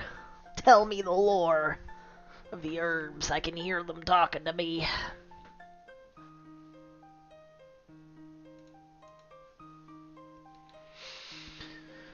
Alright, if they spotted what's the gate?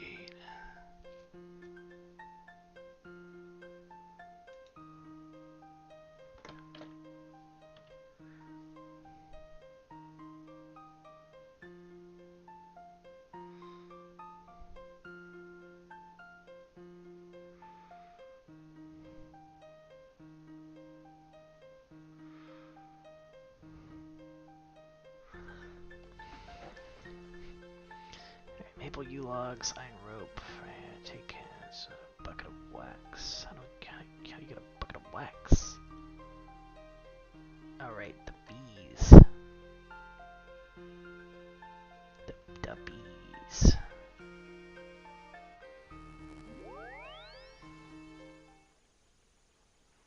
I think we can try this. Last quest tonight.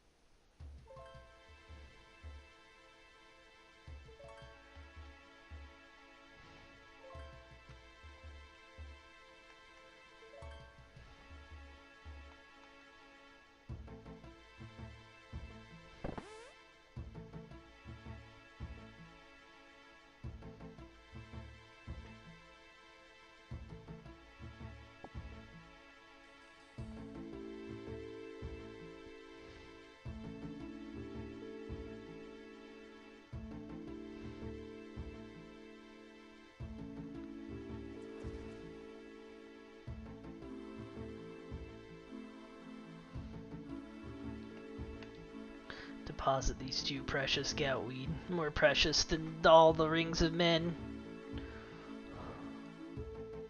Right, what do I need here? I can just turn on the quest, actually. Show romance. Cake tin. Do I have a cake tin? I have a pie dish. What's a cake tin?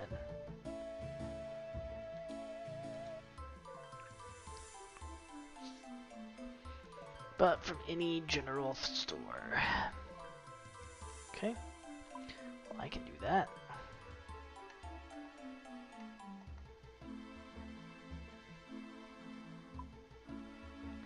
Iron bar. Maple or yew logs? I prefer to use maple. Rope climbing boots. Oh, I can just use Trollheim teleport though. Where's my rope? Put it in here. Bucket of wax, cake tin, swamp tar. Everybody's favorite.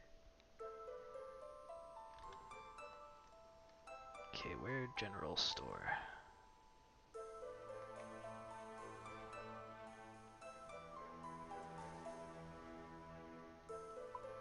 Wait, where is general store? Right here, guy on dock.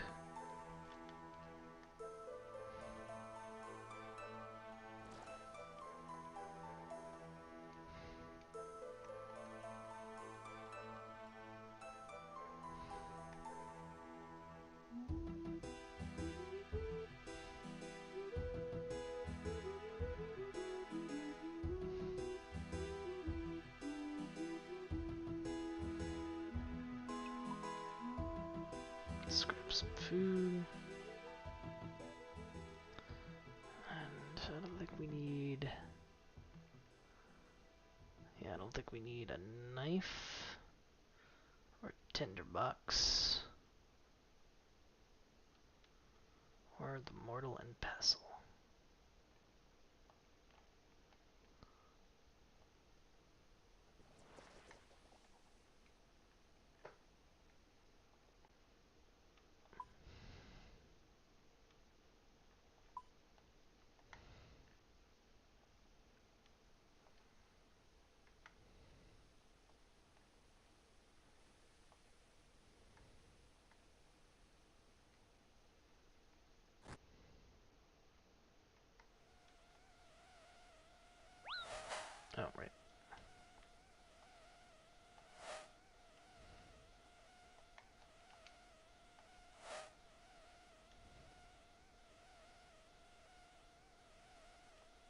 And wax. Alright, let's quickly teleport to Last Man Standing. For free heal estate.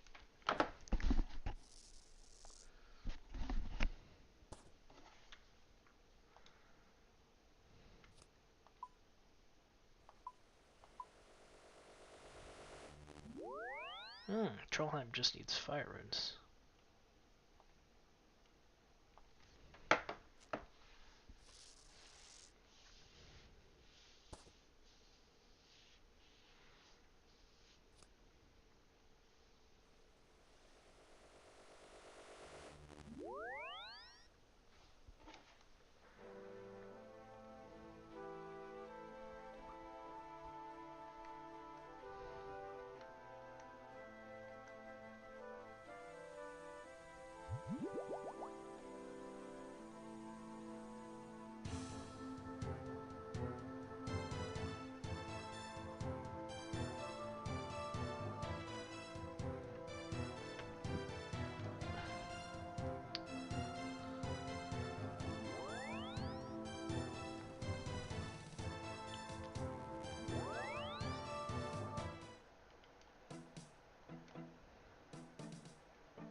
I'll be excited to be done with Troll Quest after this for a while.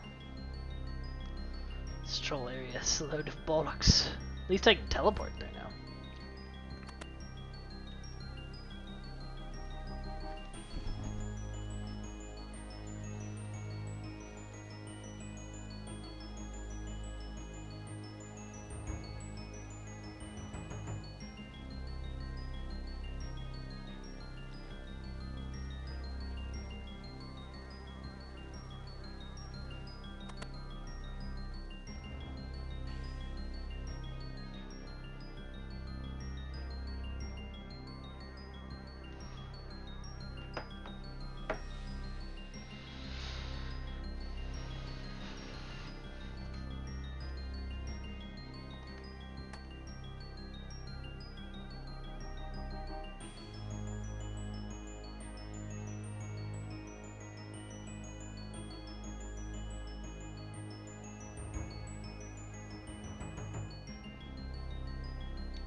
Oops.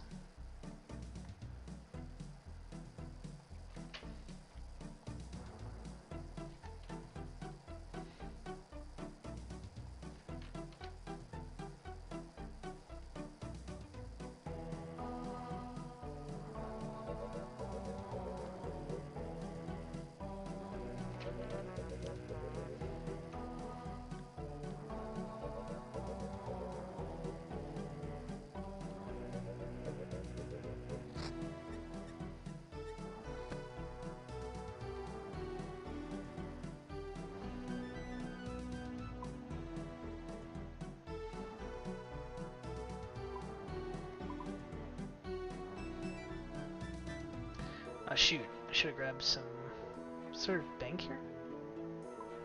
Be really convenient if there were a bank here. I guess that doesn't matter, I'm just gonna teleport to Trollheim. So let's just Bridge. Lambe.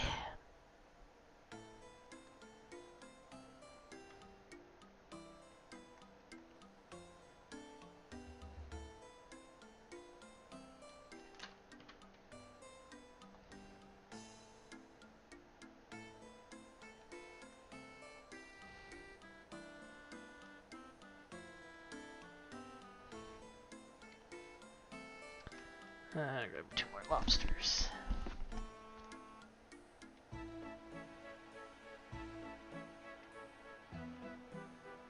Then... yeah, fire rinse.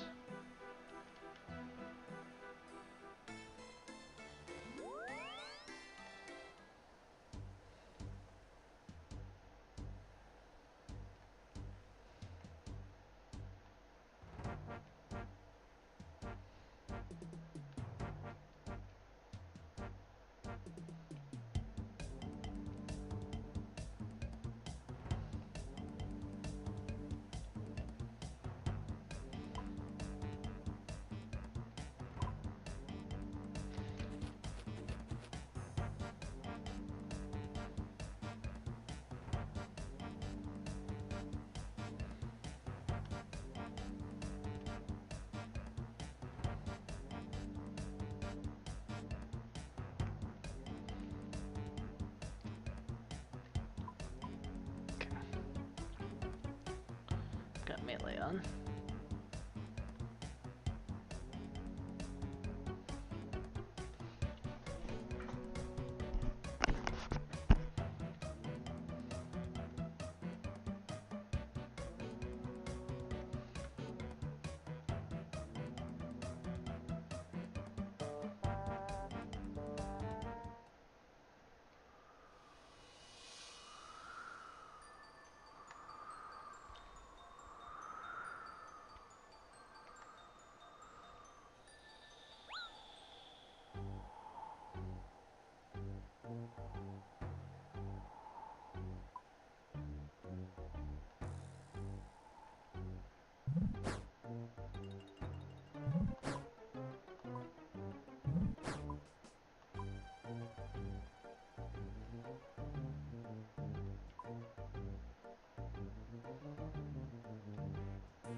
Whoa!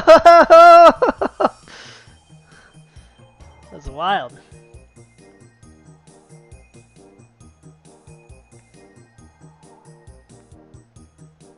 This guy's going sledding. Yeah, I did. That's wild. That's what it is. It's freaking nuts. Whoa. Alright.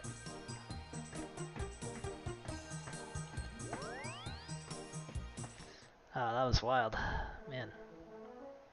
Who knew? It's possible to have so much fun. Alright, I think it's time for our finest salad robes. Bring back the death runes.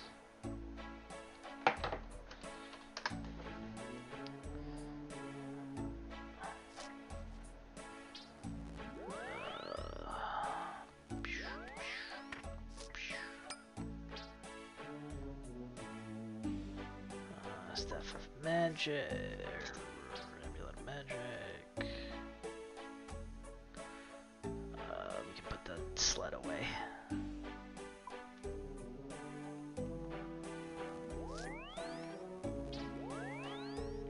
don't need the stream and stuff right now. Put that away.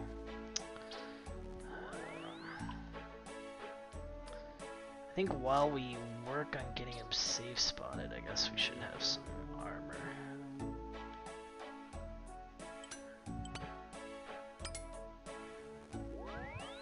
Where's my hat? There it is.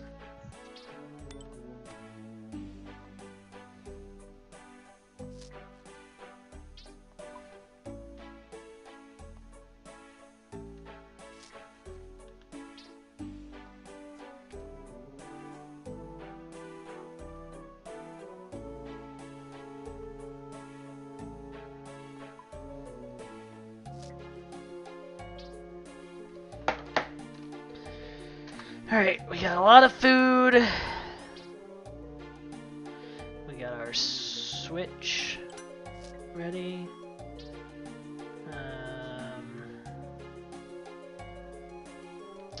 Let's grab our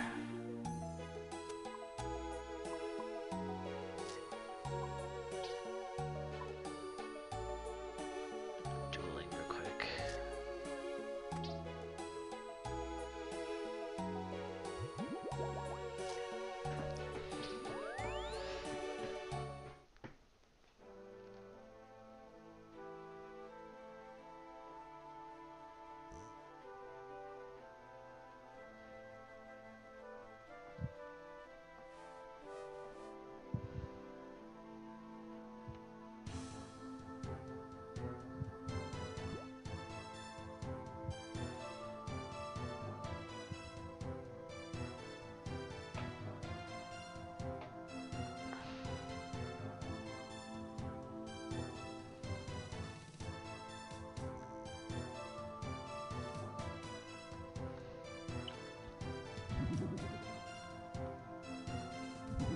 Oops.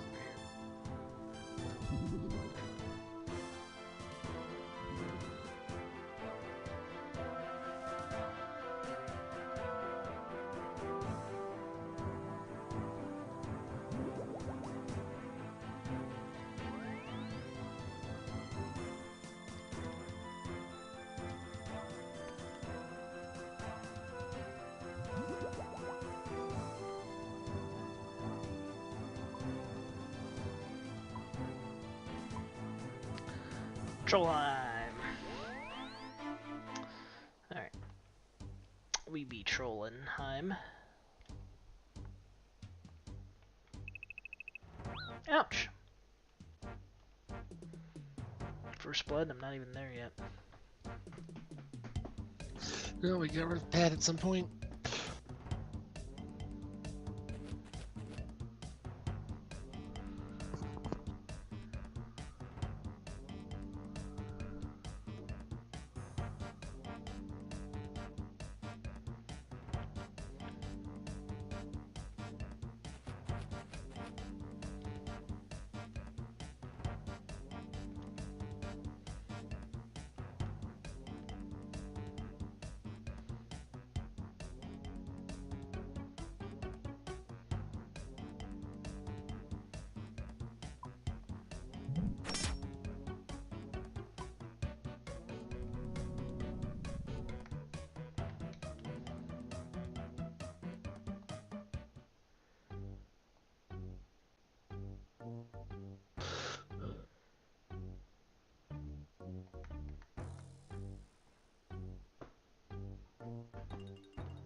Hello?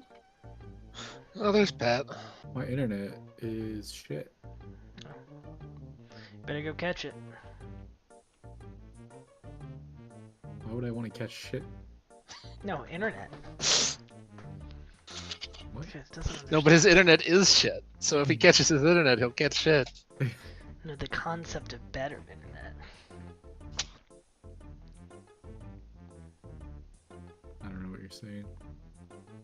He's drunk on RuneScape. You're darn right, Knuckles. Been drinking the off the Rune runes. Kool-Aid. The Rule-Aid. The Runeade. You stole a Rule-Aid. Hmm. And that's rule 34.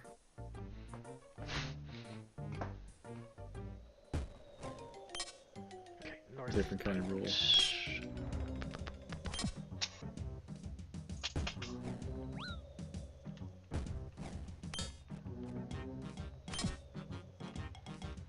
Okay. Oh, you fool. You foolish fool. Alright.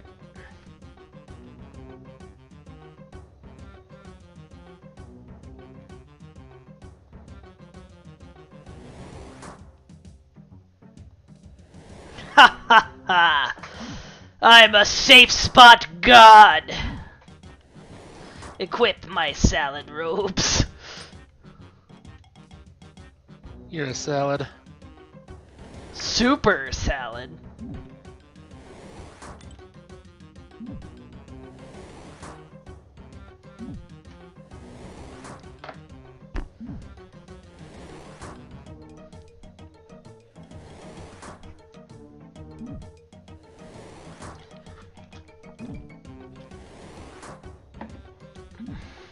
This wasn't even one of the listed safe spots. I don't know why that guy's not in the picture.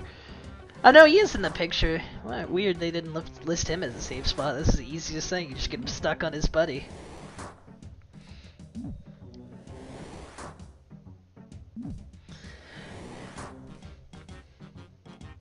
Bazinga!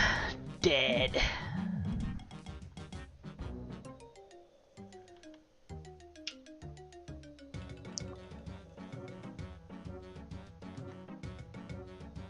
Take that steel med helm. These bones.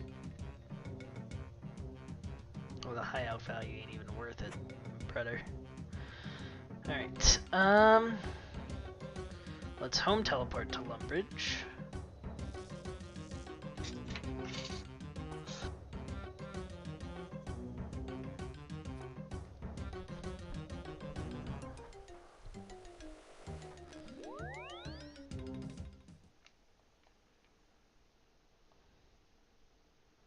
The power of salad compels you. Put away all these goddamn lobsters. We ain't need them. We didn't need a single goddamn one.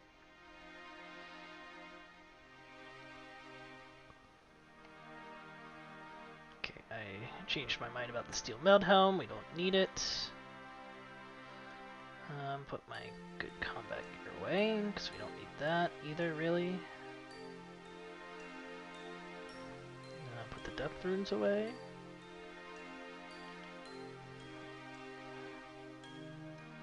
And teleport back to Trollheim.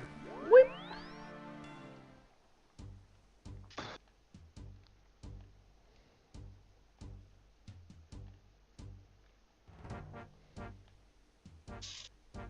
I've gotten very turned around. Okay, I'm going the right way now. No, no, I'm not. Climb down the rocks. Perfect.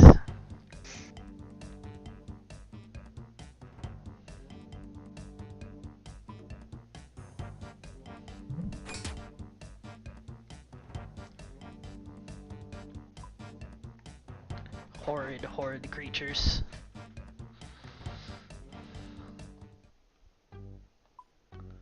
Trolls ain't never done any good for no one.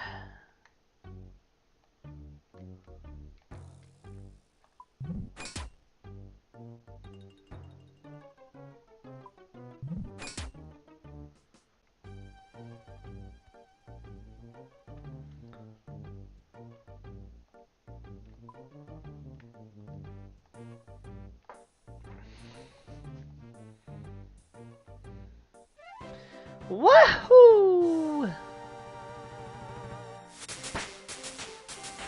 got an agility level. Oh, and a strength level. Wacky.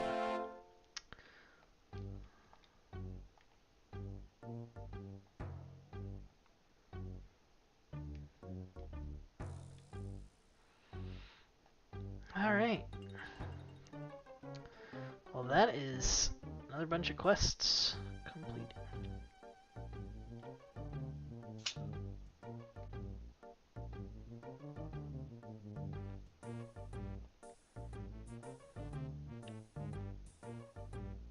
Yeah, I don't think I can do a Taste of Hope.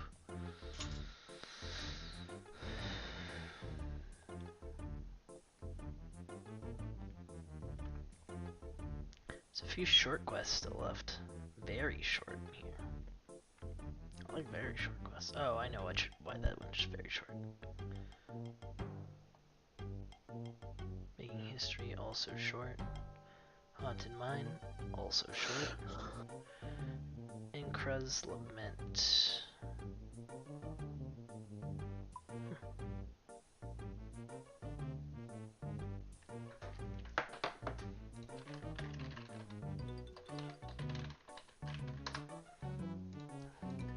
Glad Google knows how to spell it, because I don't.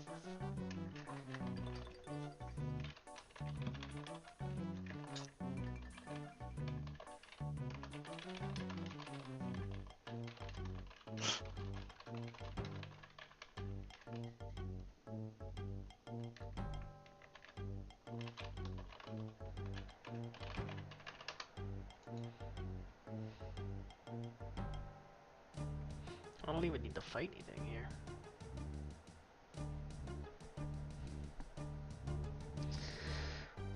Ooh, this would be a good one to do. This would be a good one to do indeed.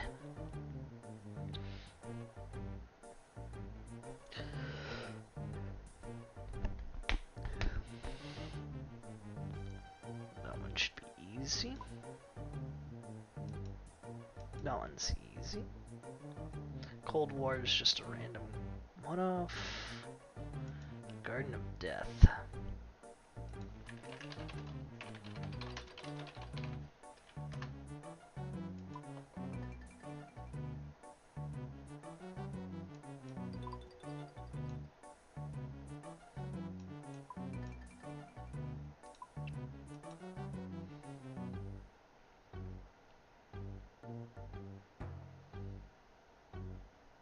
This is just some sort of puzzle quest.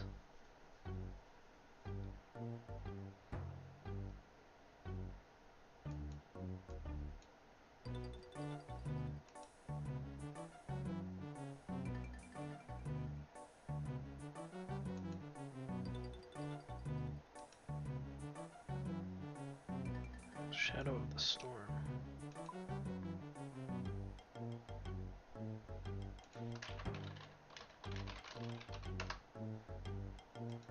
Oh, this is the Demon Slayer follow-up. I see.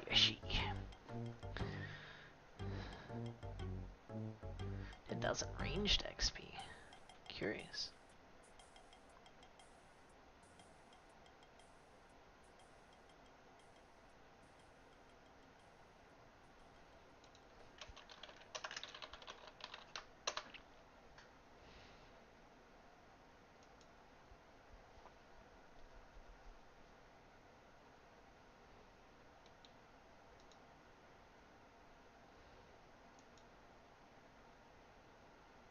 I do need to do Heroes Quest soon. That'll be the big one. The big one.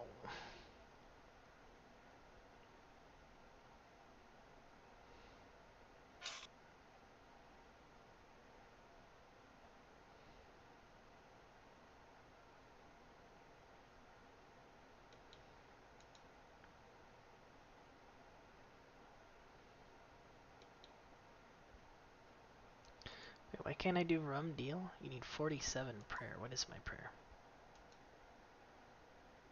What is my prayer? Tell me. 46. Curious. Very curious. Be really funny if I were to go get 47 prayer right now.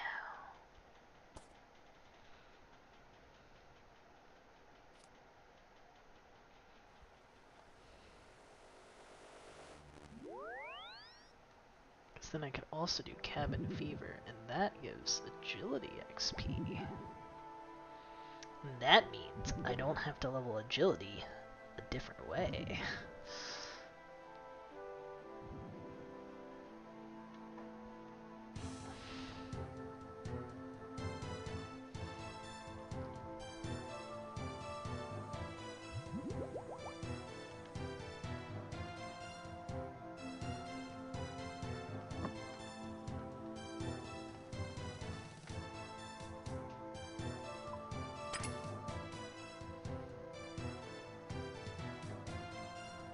Alright, what kind of bones I got here?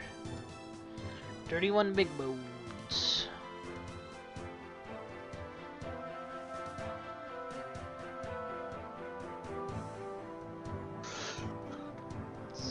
Draw Soger bones, big bones. I don't think I need to save Soger bones.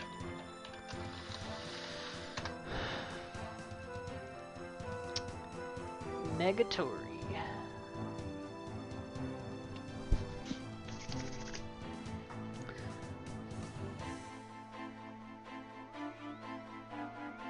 Alright, let's go to a free-to-play German world or something. Where I love the Pokemon.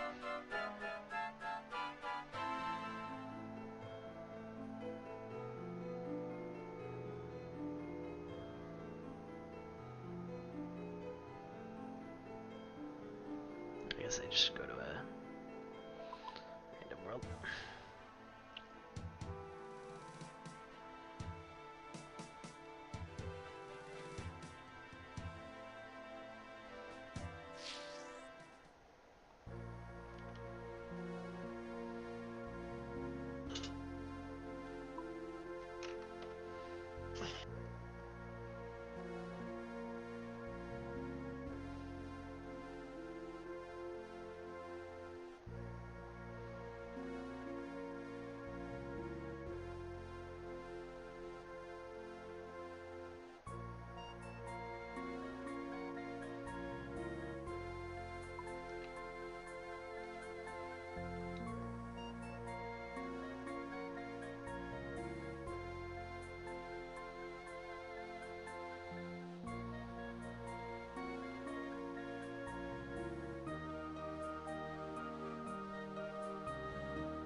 Mad because Relic's not grindy.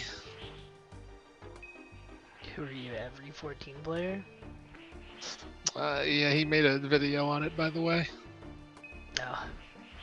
He's and it's not even like attempting to be funny. He's just explaining why this is kind of lame in his opinion.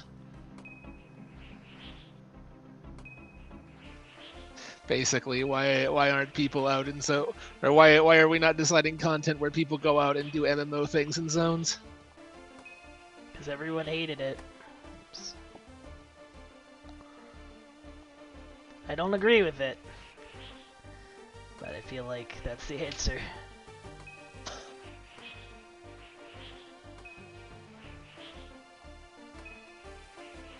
This guy's burying bones at an altar. Yeah, this is the PvP altar.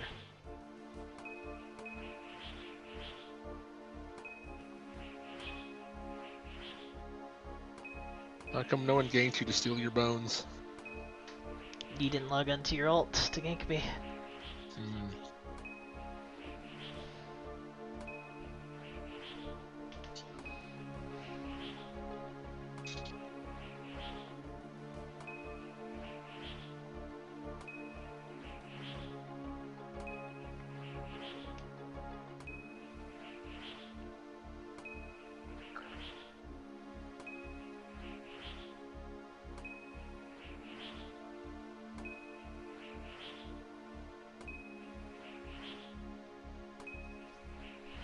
And I have really good luck with this altar.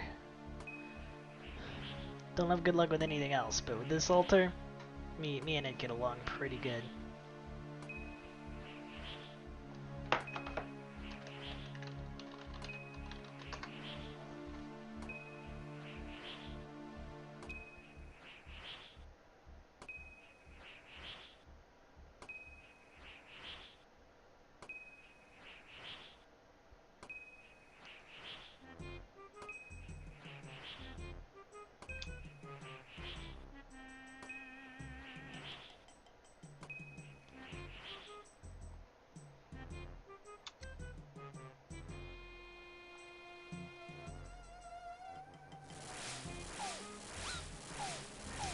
Love drinking bone-hurting juice.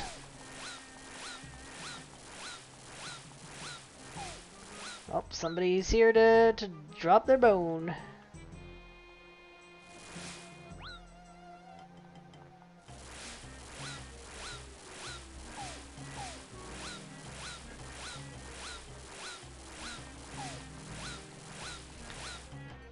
Alright, farewell, friend.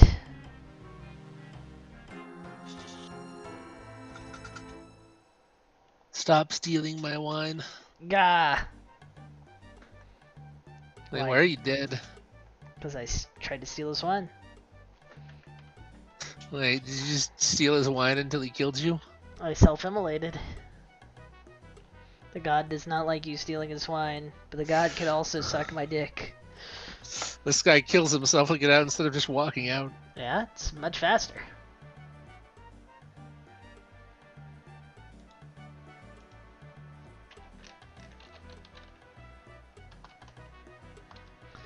Alright, let's see. Ensouled Giant Head. Let's see, I need a metal helmet. I need soul runes. I need nature runes. And I need these pieces of crap. Then I need this. This. That's pretty much it. Because I don't think they're that strong.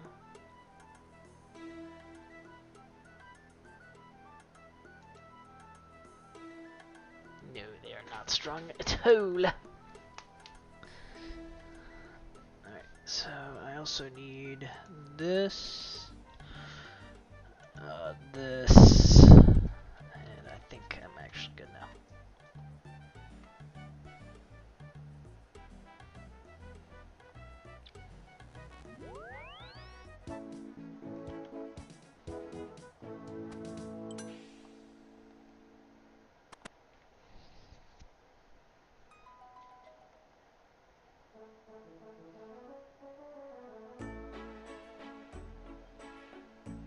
This is probably the suboptimal route to take. I think I decided. That's fine. It's fine.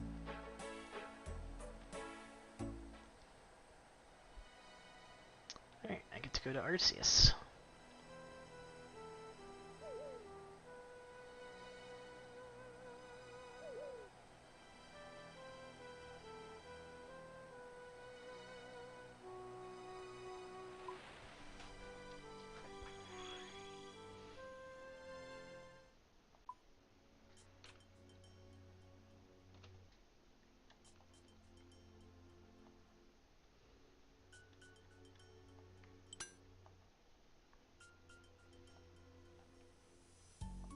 I actually still cannot believe this place was named after the Pokemon. What is it? Arceus. It's a town. I mean, it's entirely believable. It's a very old game. No. Yes. No. It's older than Arceus, even.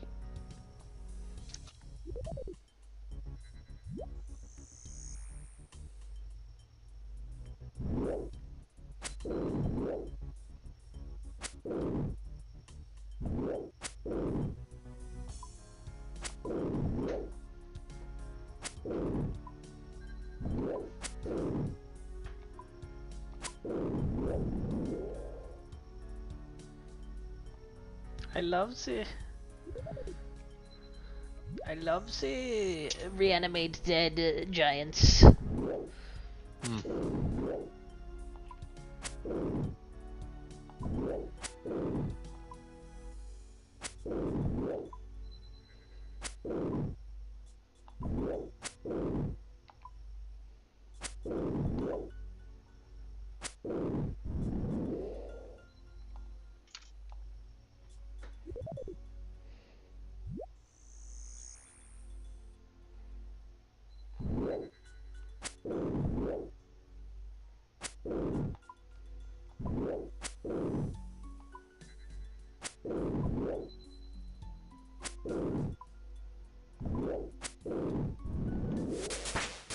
Prayer 47. Too easy.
Alright. That's the last of that.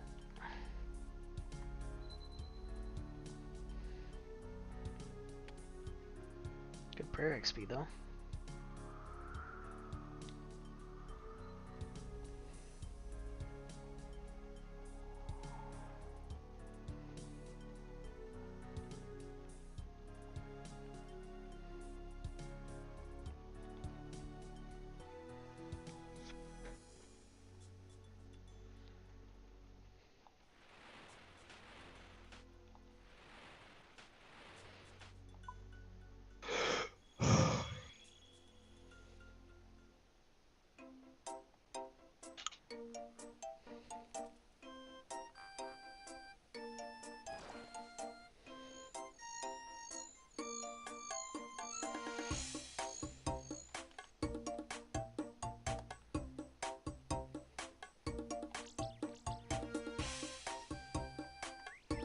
Just make sure to start our next farming contract and we'll be good. Farm these. Okay. Thank you.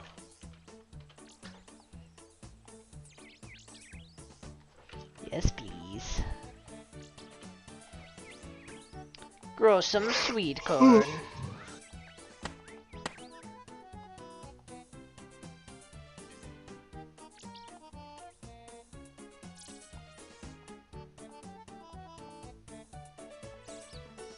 I'm guessing I have some sweet corn. If I don't, I'm gonna be grumpy. Oh, someone stole Okay, your I do sweet it. corn. I do have sweet corn.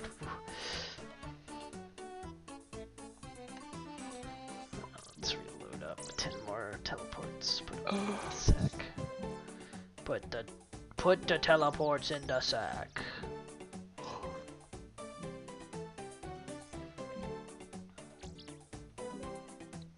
Oh, I do need to go buy my battle staves before I log off as well, actually. Didn't think about that, did I?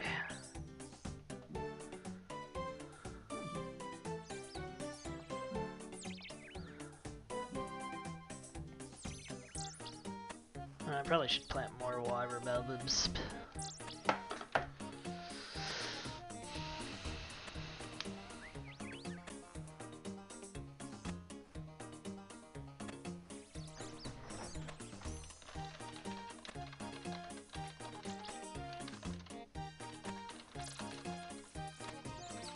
Alright, my fucking internet's still. Go bed. Go bed, pet. Yeah. I'm gonna restart my router. Anyway. See ya. See ya.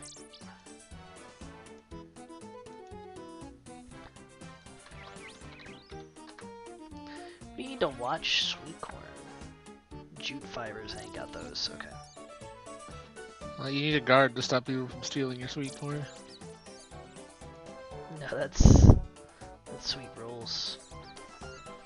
Sweet rolls and hella Jeff. Can I plant snake grass yet? Nope.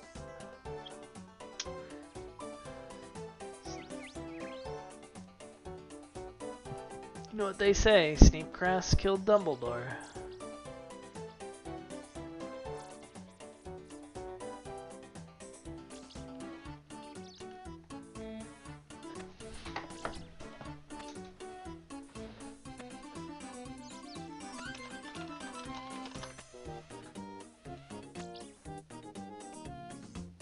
I did not get much from that at all. What the heck? Just got freaking scammed, hello officer. Oh frick, I forgot to change my god dang thing back. Well, I guess it's fine. Whoa, that was a cool animation. The frick?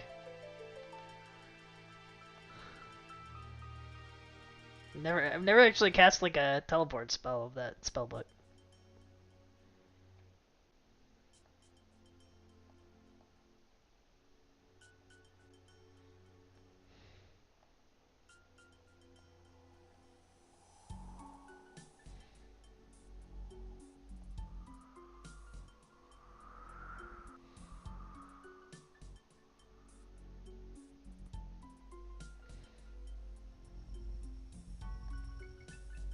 Thank you.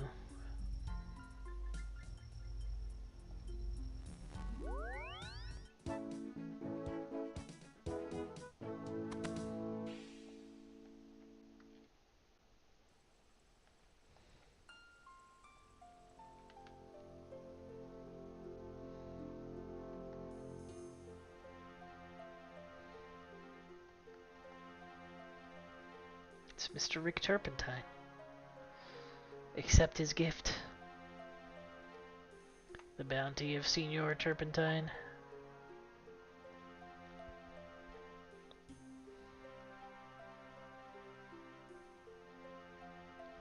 I buy the battle stave.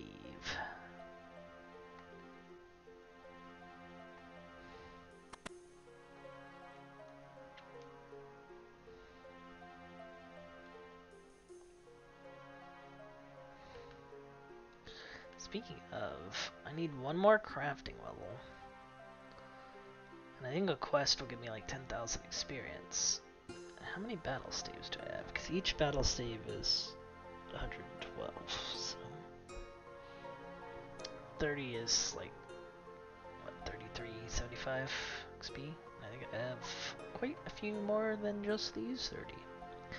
Yeah, I got 80, so that's like 8,000. 10,000 plus 8,000? Not quite.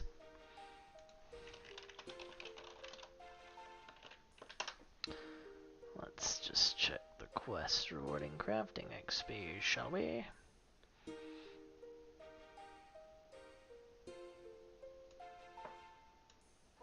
Oh, that's 7,000. That's 7,000. That's 14,000.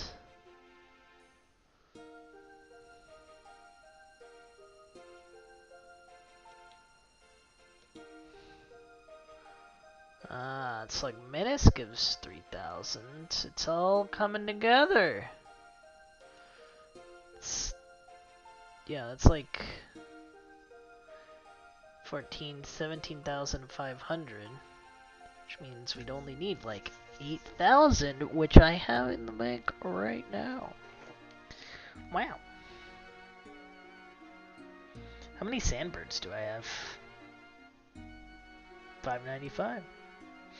Not a bad amount of sandbirds.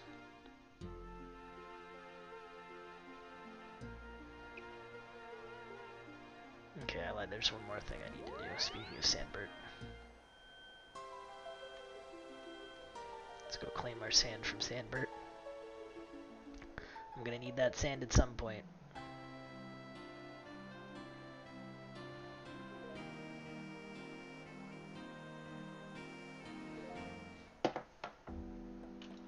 Do I get any cool crafting things soon? I mean, I know 61 is what I need for that quest I want to do.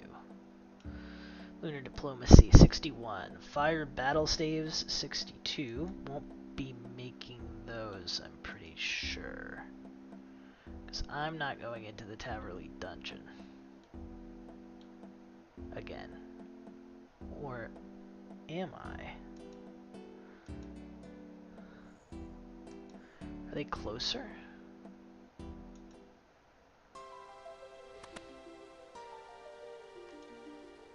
Sandbird. Alright, well, goodbye, stream.